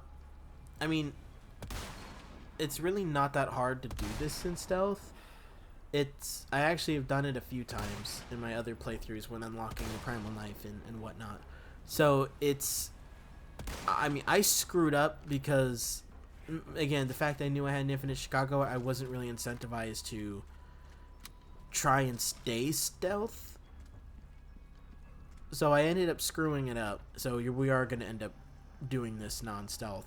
But I tried and then pretty much screwed it up immediately.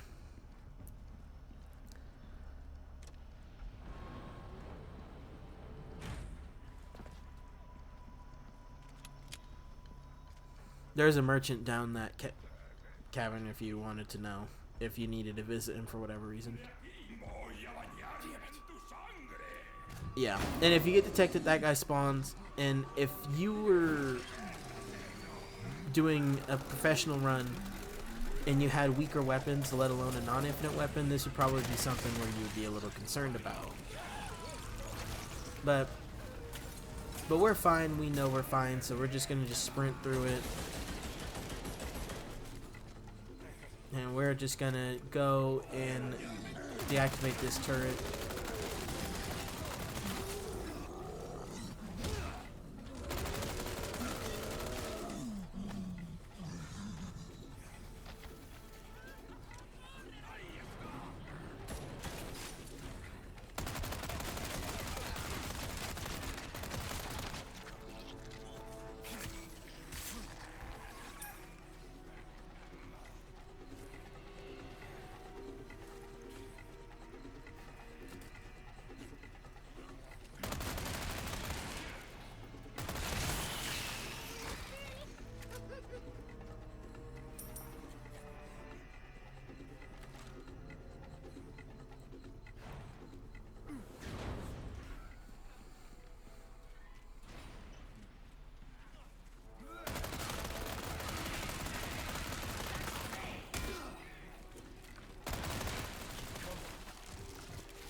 Yeah, that particular plaga, or that specific type of plaga. I don't know if I said this, and most of you are probably aware of this, but they can one-hit kill you. If it provided you're in a close enough range, they can bite your head off regardless of the amount of health. So you do want to keep that in mind. I should have said that earlier because we have been encountering these plagas since I believe the castle. but I didn't think to bring it up until just now. But those of you that are watching this, you probably played enough playthroughs where you kind of already have probably learned that the hard way like I did. So that probably goes without saying, but I just kind of wanted to say that for my peace of mind if somehow there's someone here watching that didn't know that, because maybe they've managed to avoid it. I don't know.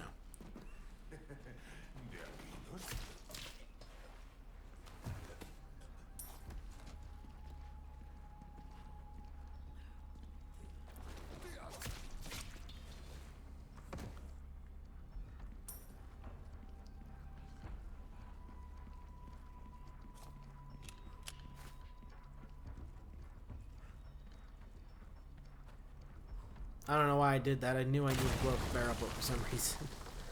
Oh Lord.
Yeah, I checked the time quite a lot. This is where they're keeping Ashley.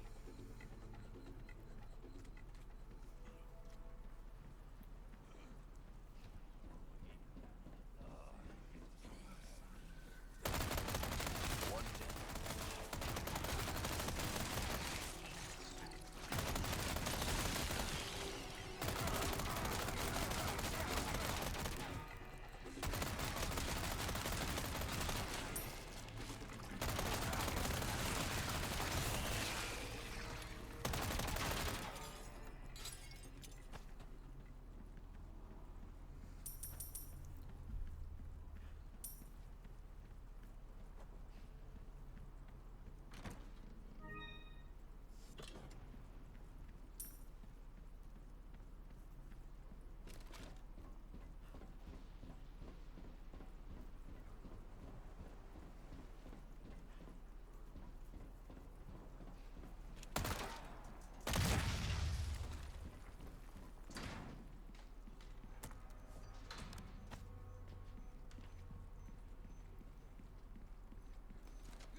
The amount of satisfaction you get from mowing down all these guys is so good.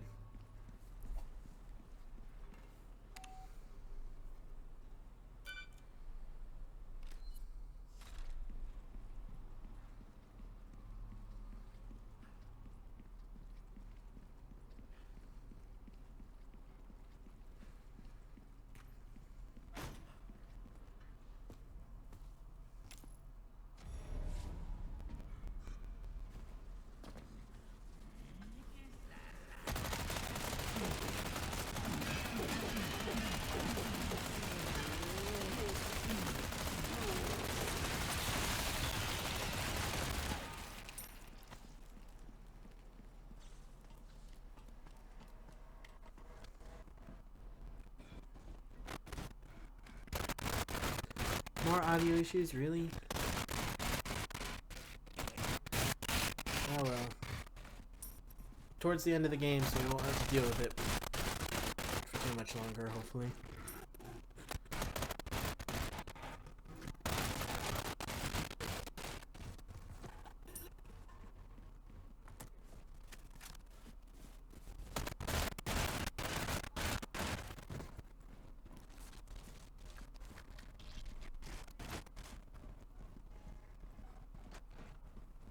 How long till it fixes itself, I wonder.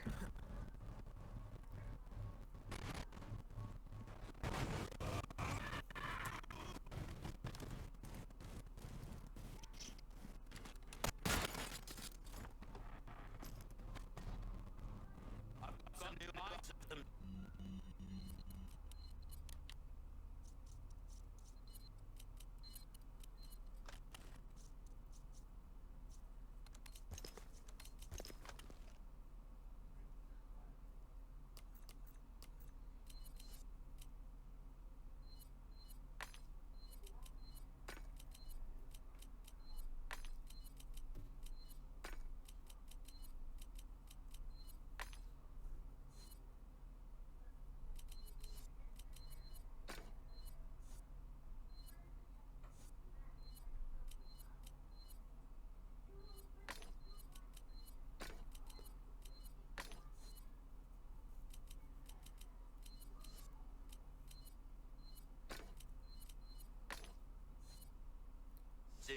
Welcome. I've got something new for you, mate. Your valuables won't do you much good in the grave.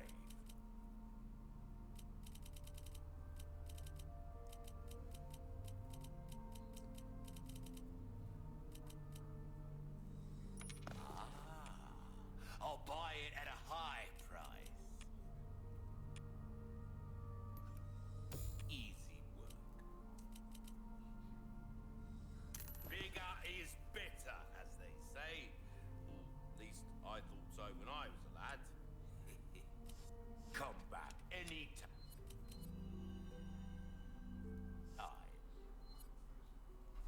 Yeah, I was just kind of figuring out what I wanted to do for this next section, especially since I realized I didn't have the biosensor scope yet. But we are going to make our next save here, and we're going to have to deal with some regenerators, which is annoying.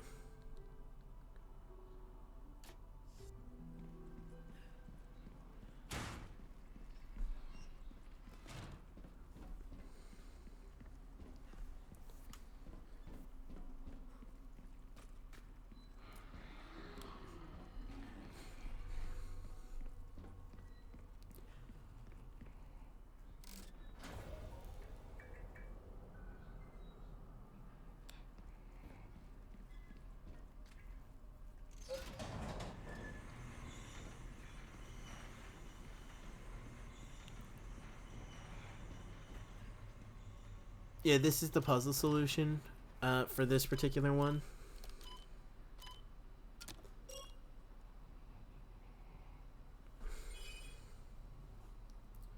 I hate those particular puzzles. They annoy me, to be honest. Yep, you can kill the regenerator with the Chicago Sweeper. You just need to be careful, because you have to hit the parasites inside them, which is easier said than done without a sniper and a scope, to be quite honest. But you can do it. It's just a little difficult.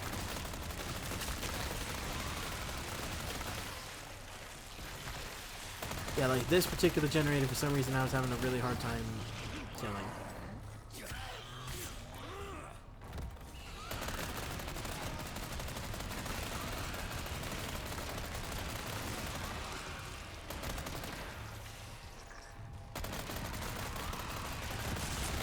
And then I finally killed him, thank God.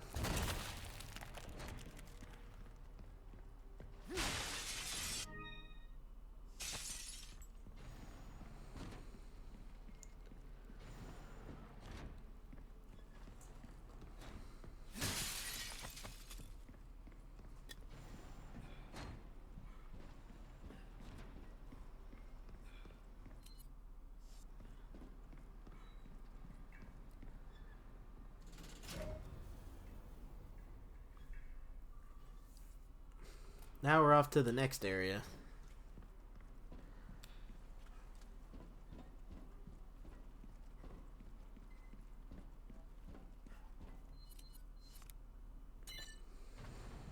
Yeah, we're gonna ignore that power puzzle that we just passed because since this is a brand new game from scratch, and the LE5 I believe is in there, so there's no treasure or anything that we need for the story, so there's no point. So that's why we're skipping it. We're just gonna get the key card, fight this regenerator, and get out.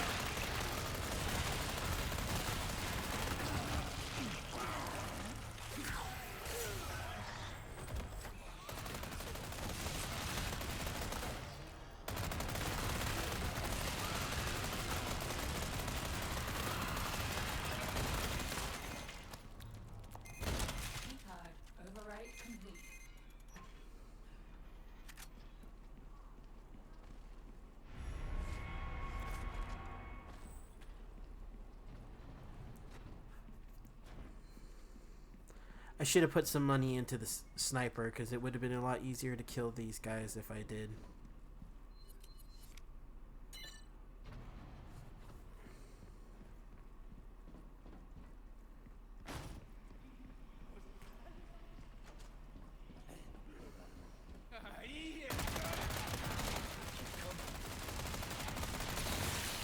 It's very easy to stealth kill these guys, but I didn't want to.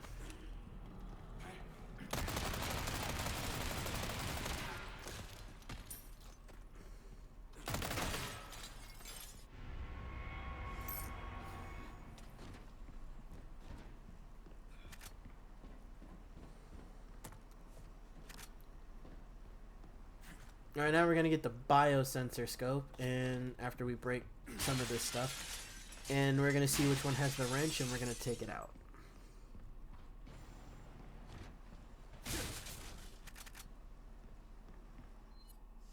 Need a wrench to get this open.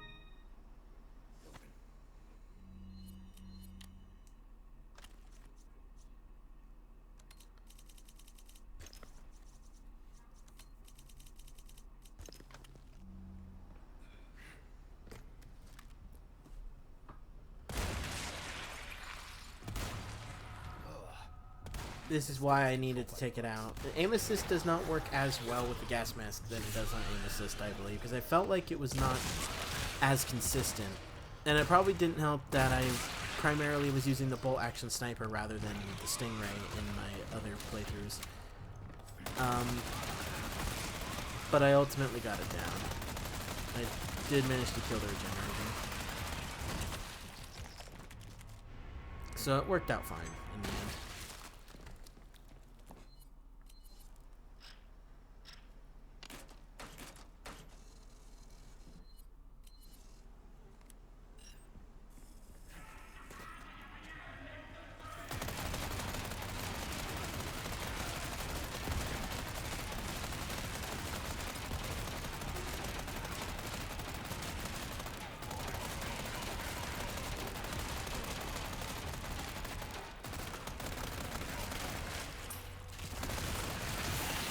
The reason why I went and engaged all these guys up close is because, especially with the dynamite guys, if we're not careful, if we try and stay in here, there is a slight possibility that the regenerators that the other three could come out. Like if you shot the guy and he dropped his dynamite and the dynamite was close enough to one of the tubes. So I just tried to engage him from there to minimize the risk of those other regenerators coming out.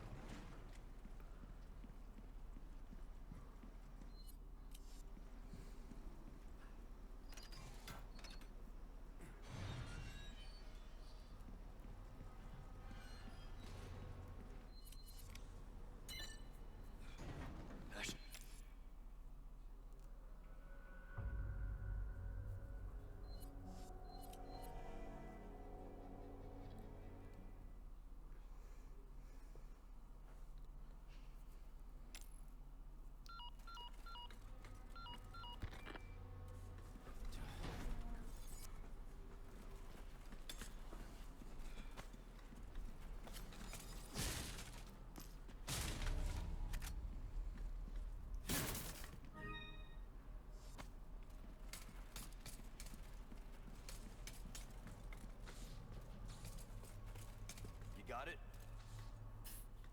Duh. I need you to open it from the other side.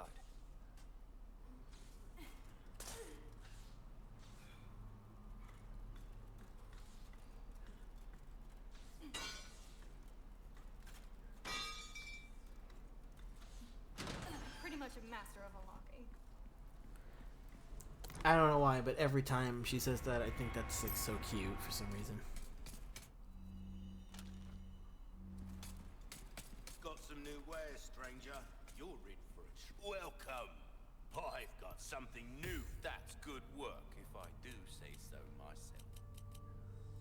Better to be come back any time.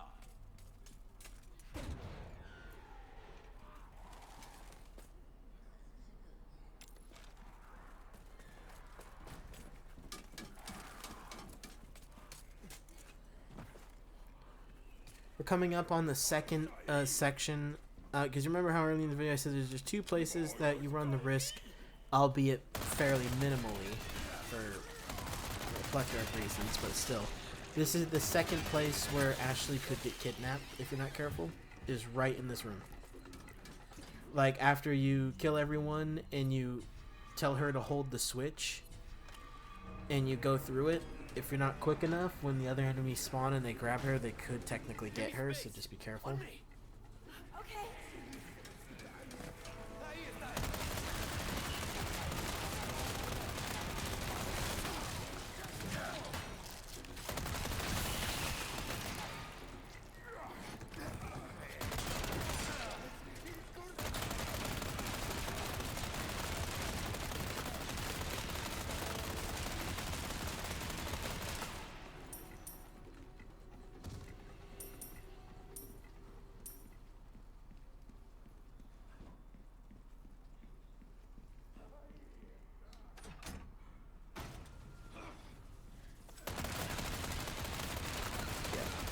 So after you go through, unlock that door and these enemies spawn, she could technically get kidnapped, but again, it's really easy to get back to her fast enough to where it's minimal risk, if at all.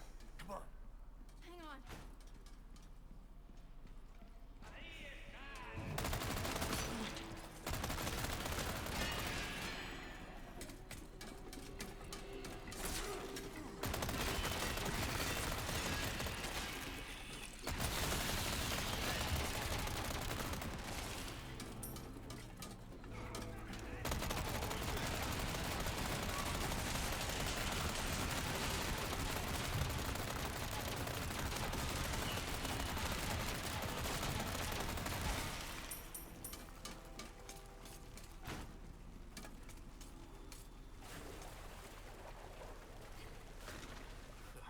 Smells pretty bad. I heard the plaga, but I thought it wasn't gonna follow me in here, but apparently I was wrong. We go at the same time, yeah? Got it.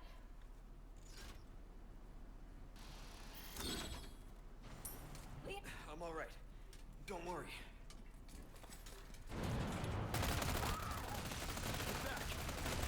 Bring it, you freaking monster!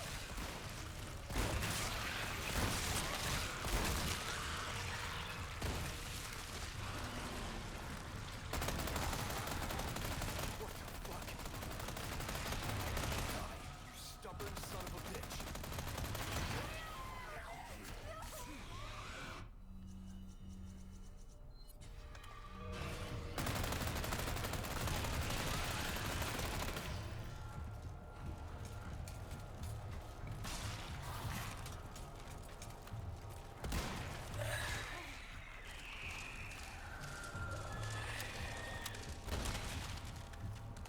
Jesus. Cuddly bastard.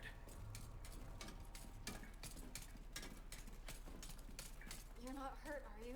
Yeah, he's not that hard. It probably would have been easier if I had Yeah, okay. a more powerful sniper, like if I upgraded it more, but outside of regenerators, with using the biosensor scope, Get this for me. the sniper Leave it to me. I'm actually pretty good at this stuff. honestly doesn't get used much unless I'm trying to snipe some guy with a headshot that's on a roof or something, like, so it doesn't really need that much power, because usually you'll have more than enough rifle ammo to where even with minimal power you'll get what you need done pretty quickly.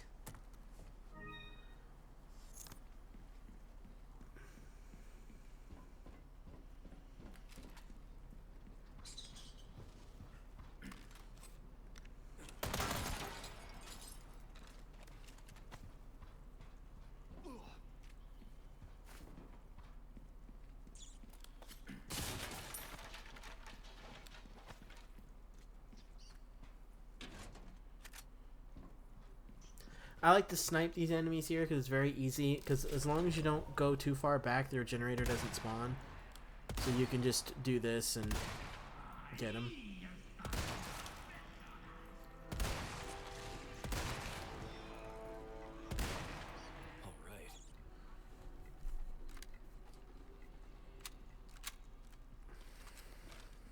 okay? Yeah. I'm fine.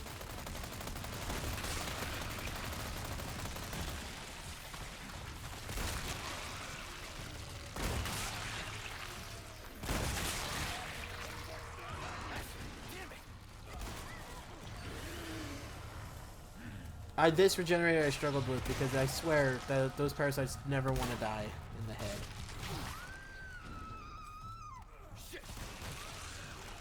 Like, cause he really should have, but they wobble way too much and I just can't handle it. My aim is garbage.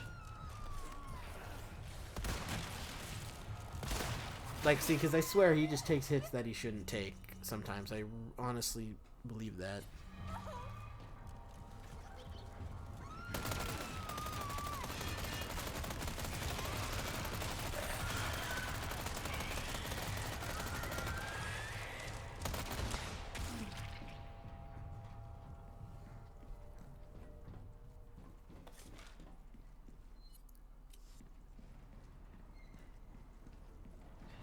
Well, we got it done.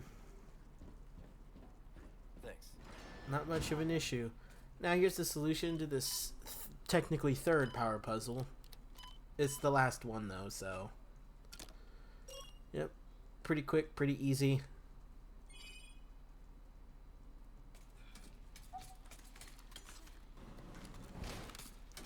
Alright, so now we're about to talk to the merchant real quick, and then we're gonna go do the Wrecking Ball. The Wrecking Ball has a very fast and easy skip, and it requires 2 heavy grenades. I have something I've been But by this point, you should have more than 2, unless you've been using them. But throughout the duration of the entire game, you know, especially with all the gunpowder you have and all the resources you should have, since you haven't been crafting much, if anything, since, again, Infinite Chicago and Primal Knife, right? So you... I'll buy almost any. Because you're going to be using a total of 3 heavy grenades for skips throughout this S Plus run. And 2 of them we're about to use right now.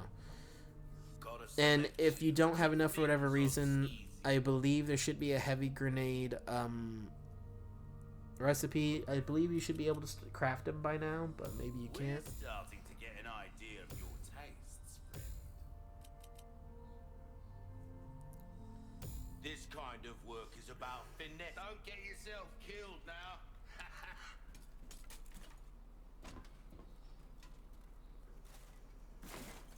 Thanks.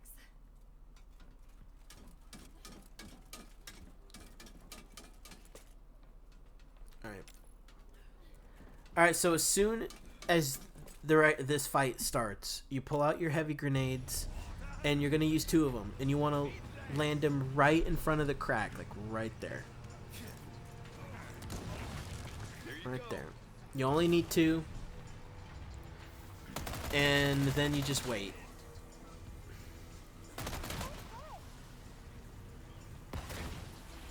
Just like that. Skip the whole fight.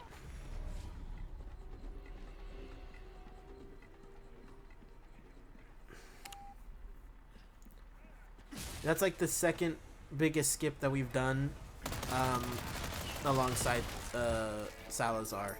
So we've saved a lot of time just from these 2 skips. I think you might have found your calling.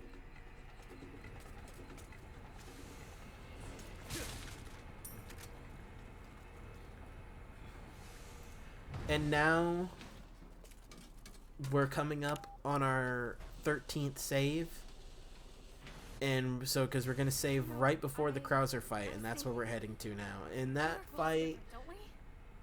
honestly isn't as bad as I thought it would be. I was actually really surprised at how quickly I beat him. Someday I'll become an agent like you. Because I remember doing a new game plus on professional, Well, either way, just to kind of get an idea of how tough the enemies would be, despite having new game plus gear. That was my second playthrough, was on professional mode, and I didn't have the cat ears or anything, and I didn't even use the gas mask because I didn't realize that the gas mask would have aim assist, so I went without any accessories. Ashley didn't have any accessories. So it was, yeah, it was annoying. Settler, And you bastard. I even got the Killer 7 Magnum and fully upgraded its power. Didn't really fully upgrade the other stuff.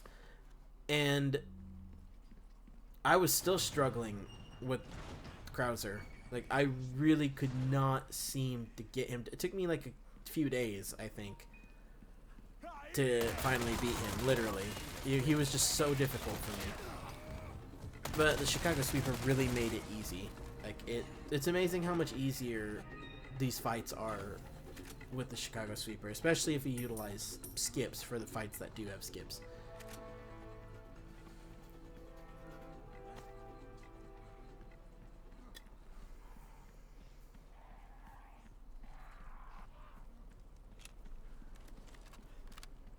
Got some new wares, stranger. You're in for a treat. Welcome. I've got something new for you, mate. Your valuables won't do you much good in the grave. A deal well, pleasant travels.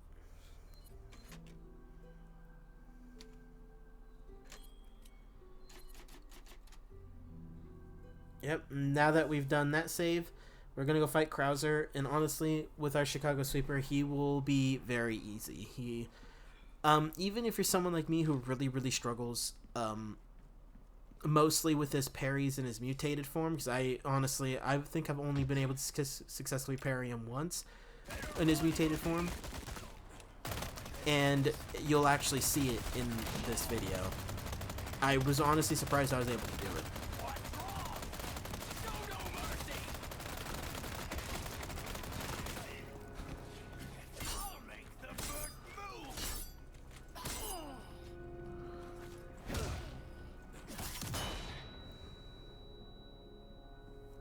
You better hustle. Who knows what's become of the girl?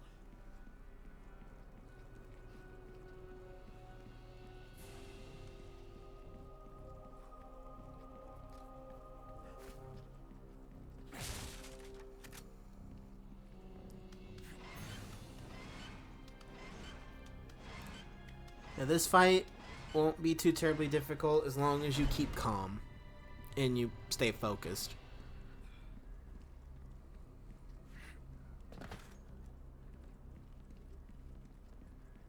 You remember the fight in the jungle?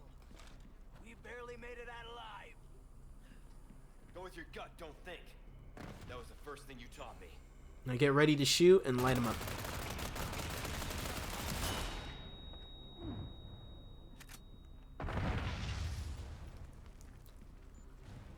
Set off the trap and then just hide like right here. Ready to die, rookie.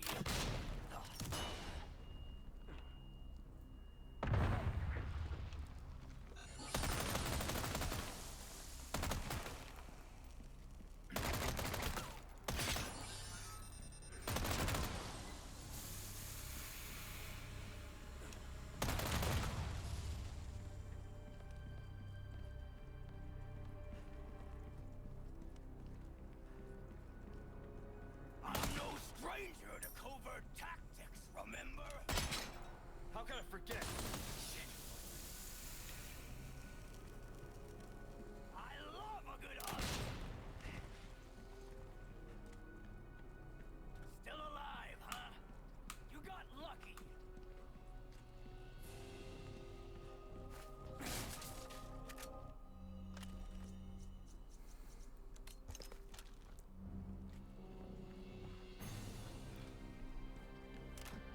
Yeah, if you hang left on the stairs, he won't hit you with that.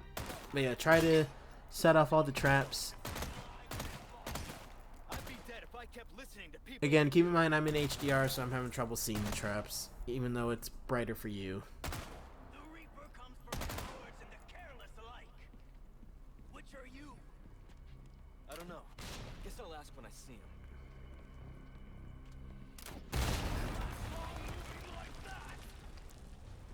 Well, you've really gone all out for me. You shouldn't have. Anything to make the pretty boy feel special. Yeah, I really struggle with this section for some reason. Your body armor though will take pretty much all of the damage until it depletes.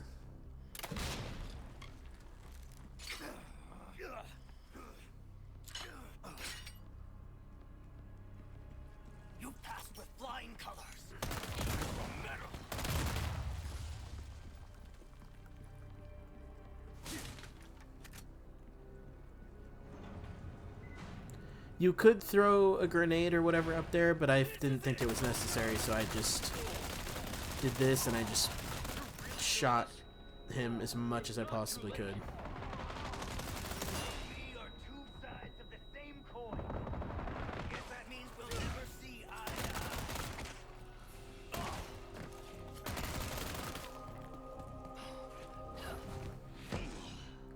Yeah, this is the part that I struggle with. I cannot parry him here because you're gonna have one opportunity to parry.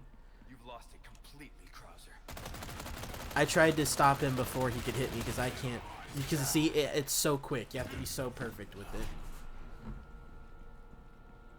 So that's your true power? Oh, I'd ask for a refund. Regret that smart mouth of yours. This next one's pretty easy. Just evade. But you got to be relatively quick on the evade because it will disappear pretty quick. So you got to be ready for it.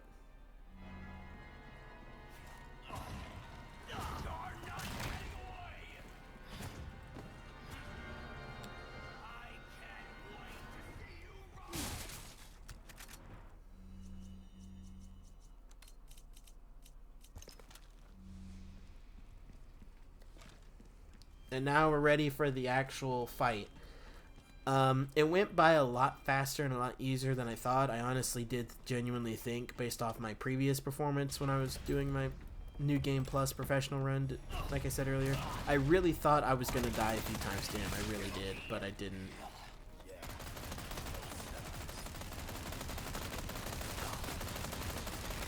Like you see right there, I managed to parry him and I was really surprised. I literally was shocked. That was probably the one part in this entire, guide where I really kind of wish I had the live commentary. Yeah, and I just shredded him so fast.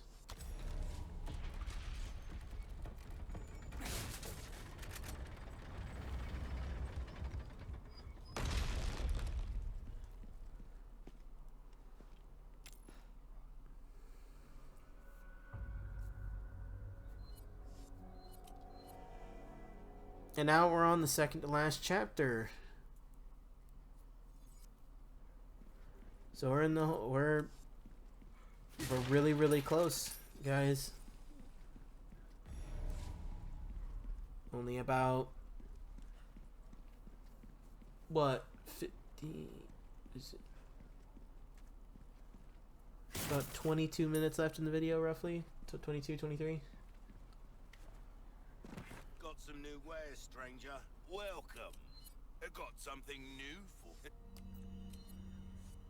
Welcome.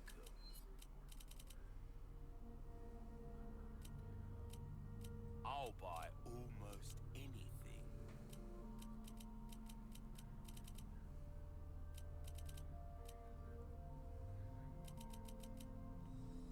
Thank you.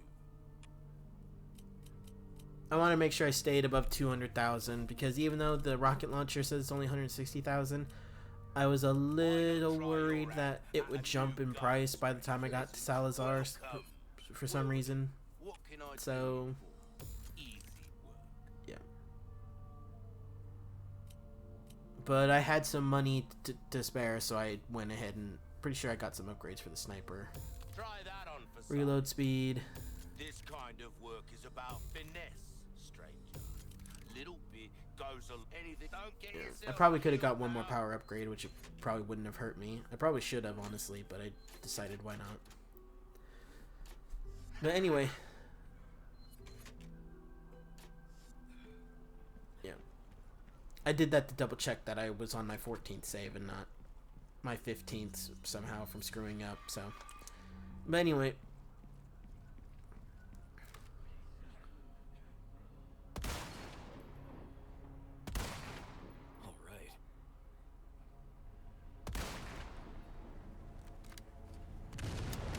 Time for Mike. Alright, so this whole section, everything from now up into where Mike dies, be patient. Because this is one of those sections where if you try to rush through it, they will very easily gang up on you and you will most likely die. One combat job And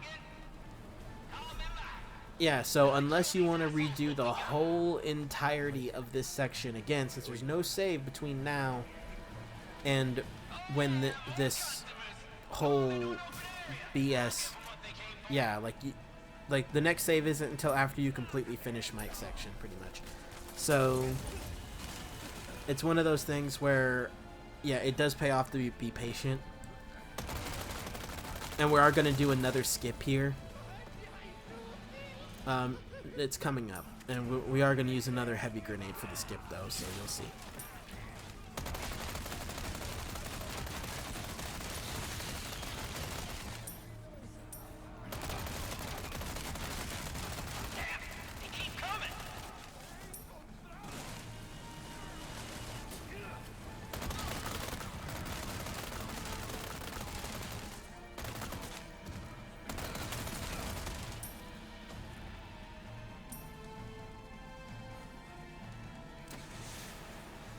Alright, now we're moving on.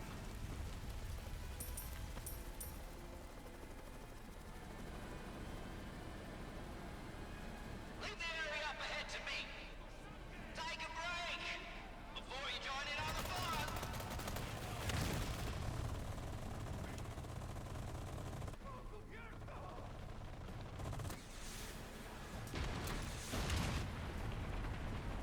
Not bad at all.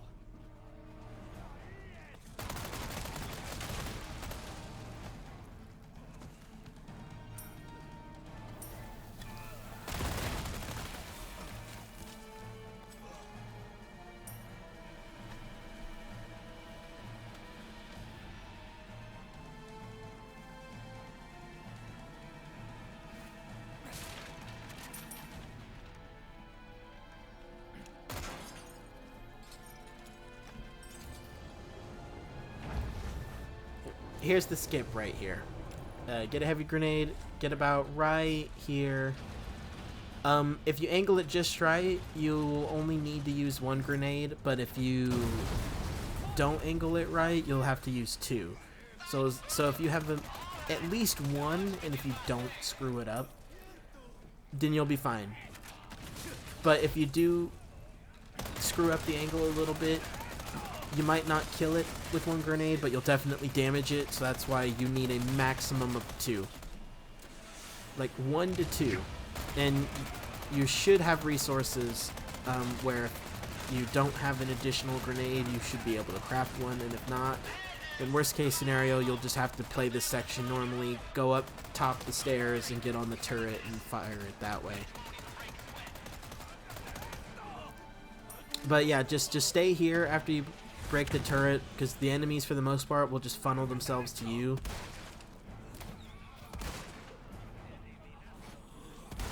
So just take your time. Like I said, patience is really the key thing here.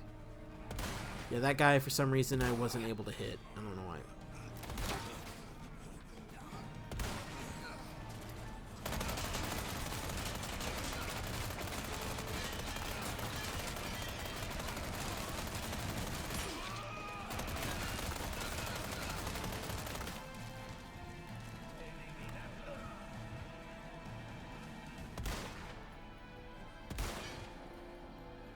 Yeah, I don't know why. I just could not seem to kill that guy.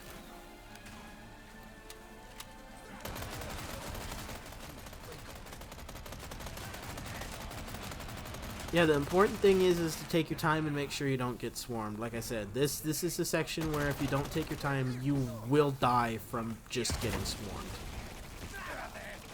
Yeah, I could have handled this section a little bit better. I was trying to throw a grenade up there, and I didn't quite get it. But like I said, just take your time. You'll get it.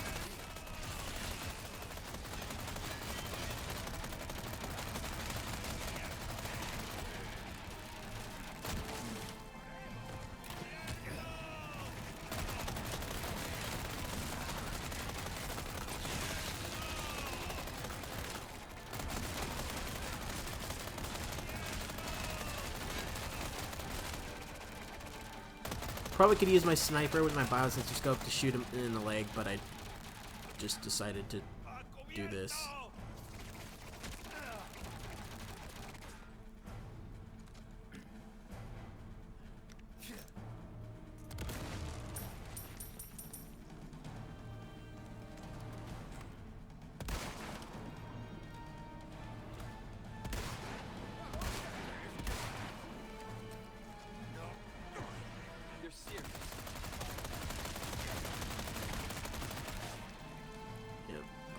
you could, like, you could have went into that little alcove and climbed up the ladder that I just missed, but I decided to get this side first because I feel like it's better to get this side first, because the moment you activate one of the two switches, more enemy spawns, and one of them is like a pig-headed dude with like those explosive rounds or whatever. So that's part of the reason why I like doing this side first, is because he spawns on this side, so I can just gun him down immediately.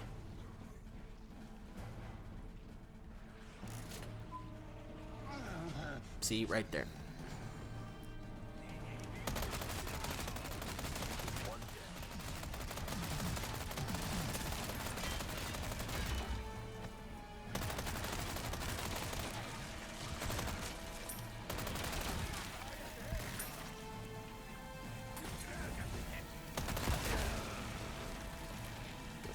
Could have been worse.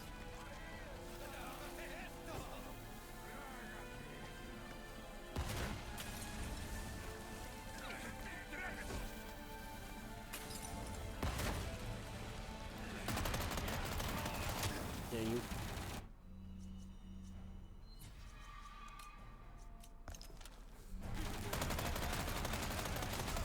Yeah, just slow and steady wins the race, really. That's what it comes down to.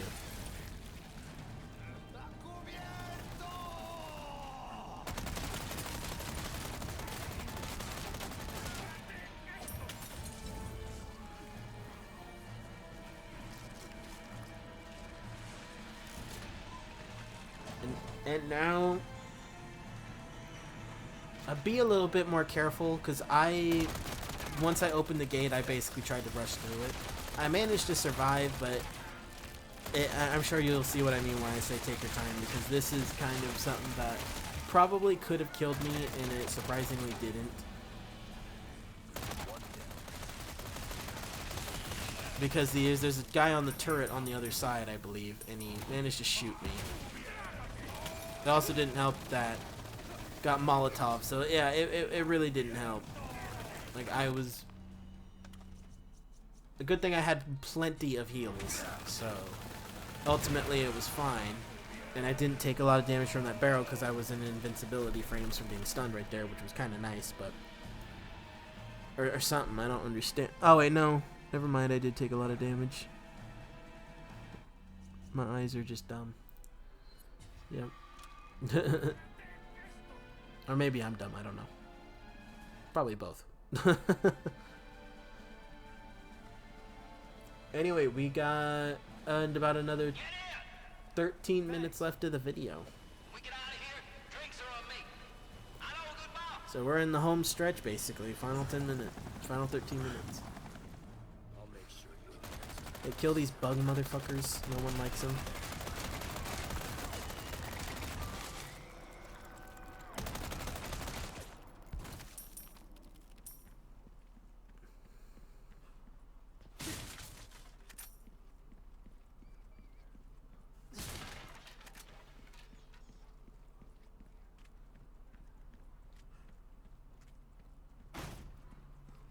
Yeah, you can breeze through this pretty quickly. You don't need to get the treasure in here that I'm getting, because we're kind of at the point where treasure doesn't really help us. Is you're not going to use the sniper. I mean, there's one more section that we're coming up to here in a second where the sniper might be useful, but for the most part, you're kind of at the point in the game where the sniper is basically not needed anymore. You're only going to rely on your Chicago and the RPG that you're going to get from the merchant before the Sadler fight. So treasure really does nothing for you right now, since you already have your knife upgraded, you already have your Chicago upgraded, you got your attaché case upgraded, and you got body armor, so you're good.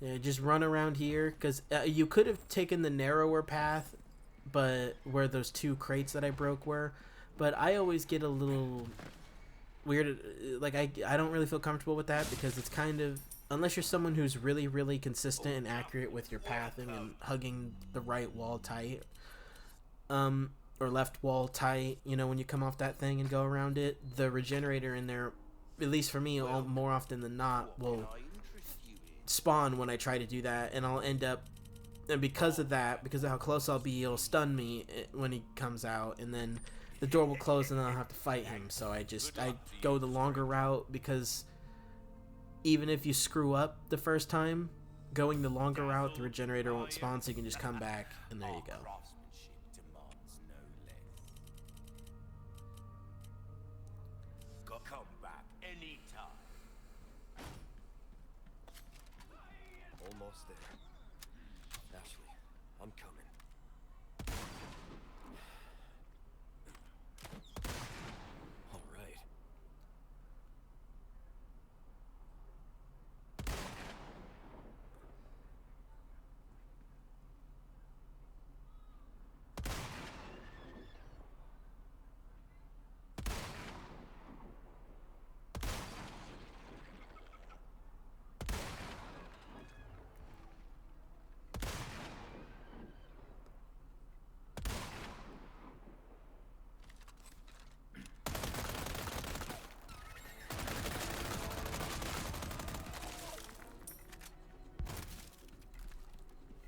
All right. All right. One down.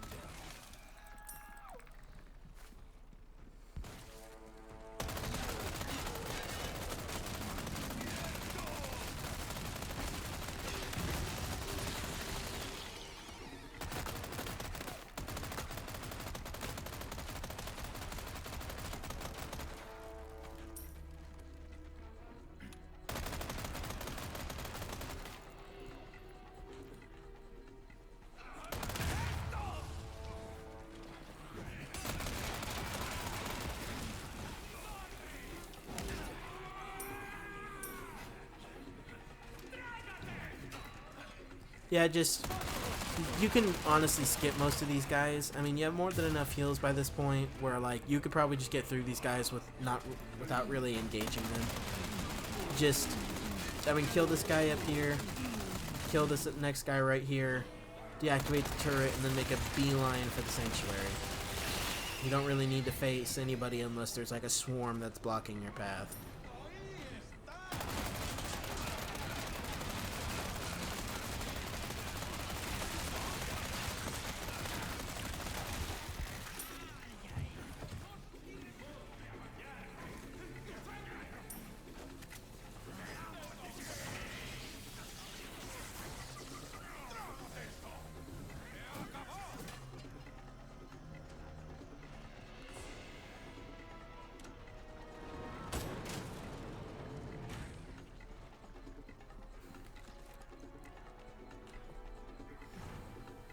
And now, and the chapter's over.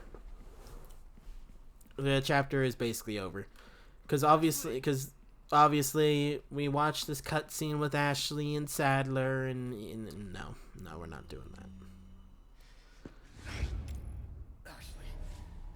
I just skipped that whole thing because no one that's watching this, wants to see that, I bet, because like, if you've played the game at least one playthrough, which you probably would, because I don't even think you can attempt a professional S+ on your first playthrough. I think you have to beat the game at least once on hardcore or easier to unlock it, to my understanding. So you guys have already seen that cutscene. You know how scripted that is. Like, you carry Ashley, you hallucinate a little bit, and then the chapter's over. So I just skipped it because no one wants to fucking see that.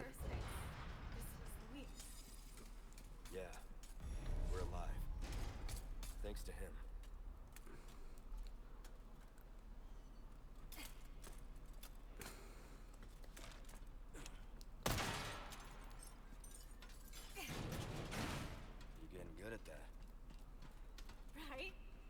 Alright, so now we're on our way to the final boss fight with Sadler, and we have more than enough money to get an RPG, so we can skip his entire first phase and go straight to the second phase. But the second phase is largely cinematic because, from my understanding, all that the damage does is basically make the timer tick faster.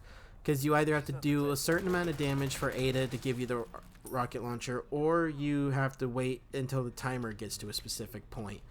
So all doing damage does to Sadler in the second phase is just get Ada to get you the rocket launcher faster, from my understanding.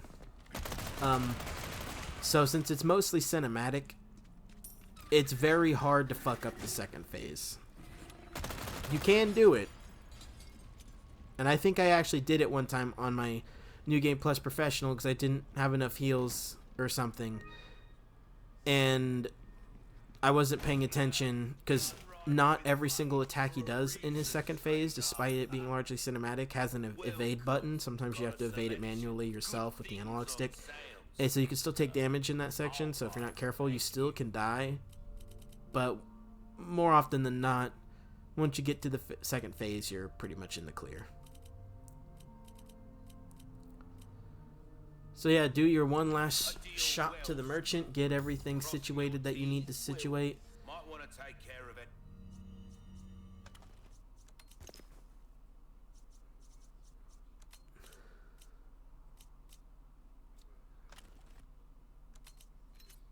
And buy that RPG. Not my place to say, Reed. Come back anytime. Alright. Now we're ready to do Sadler. Leon, look! Is that... Stay here. Such blasphemous desecration, such unforgivable heresy. Thought I missed him for a second when I was actually playing this. But, nope, yep, see? And now all we gotta do is just shoot him. I was gonna use my sniper, but then I decided just to use the Chicago. A monster in and out. Still, I need to cut this date short. It's not me.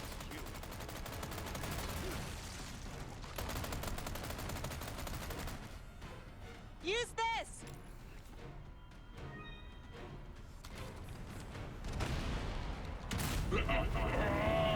There you go. Sadler is defeated. And now you need to escape the island. I actually managed to get an achievement or a challenge done in this run, which was very surprising. Where I complete the jet ski without losing any health. Which is weird because I know I ran into some stuff, so I don't know what happened there. But Now we can go home! We're not out of here yet. But either way, it doesn't matter. Just remember not to save at that save slot. The only, like, unless you had additional saves to spare, or if you just decided to completely skip saving at the chapter 16 start, like, unless you did something differently save-wise, don't save at the start of this section. Just run, run, run. It's over for you. And honestly, escaping the island on the is honestly pretty easy. Like, as long as you're not trying to rush through it and you feather the throttle in certain bits, you'll be fine. Because what it comes down to is you just full speed it into some corners and it makes it hard to turn. So sometimes you just gotta feather your throttle a little bit.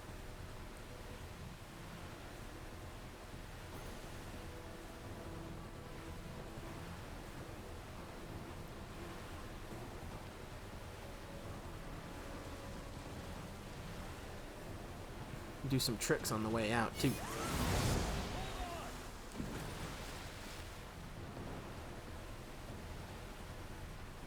Yeah, I could have swore I took damage right there, but apparently I didn't.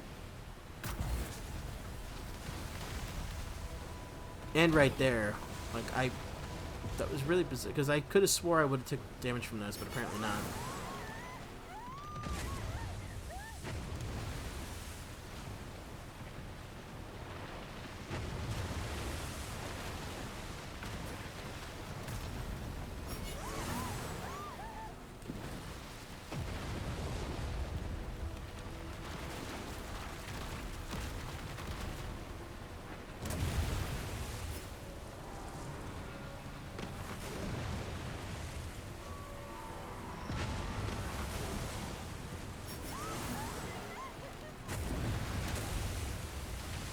And we did it.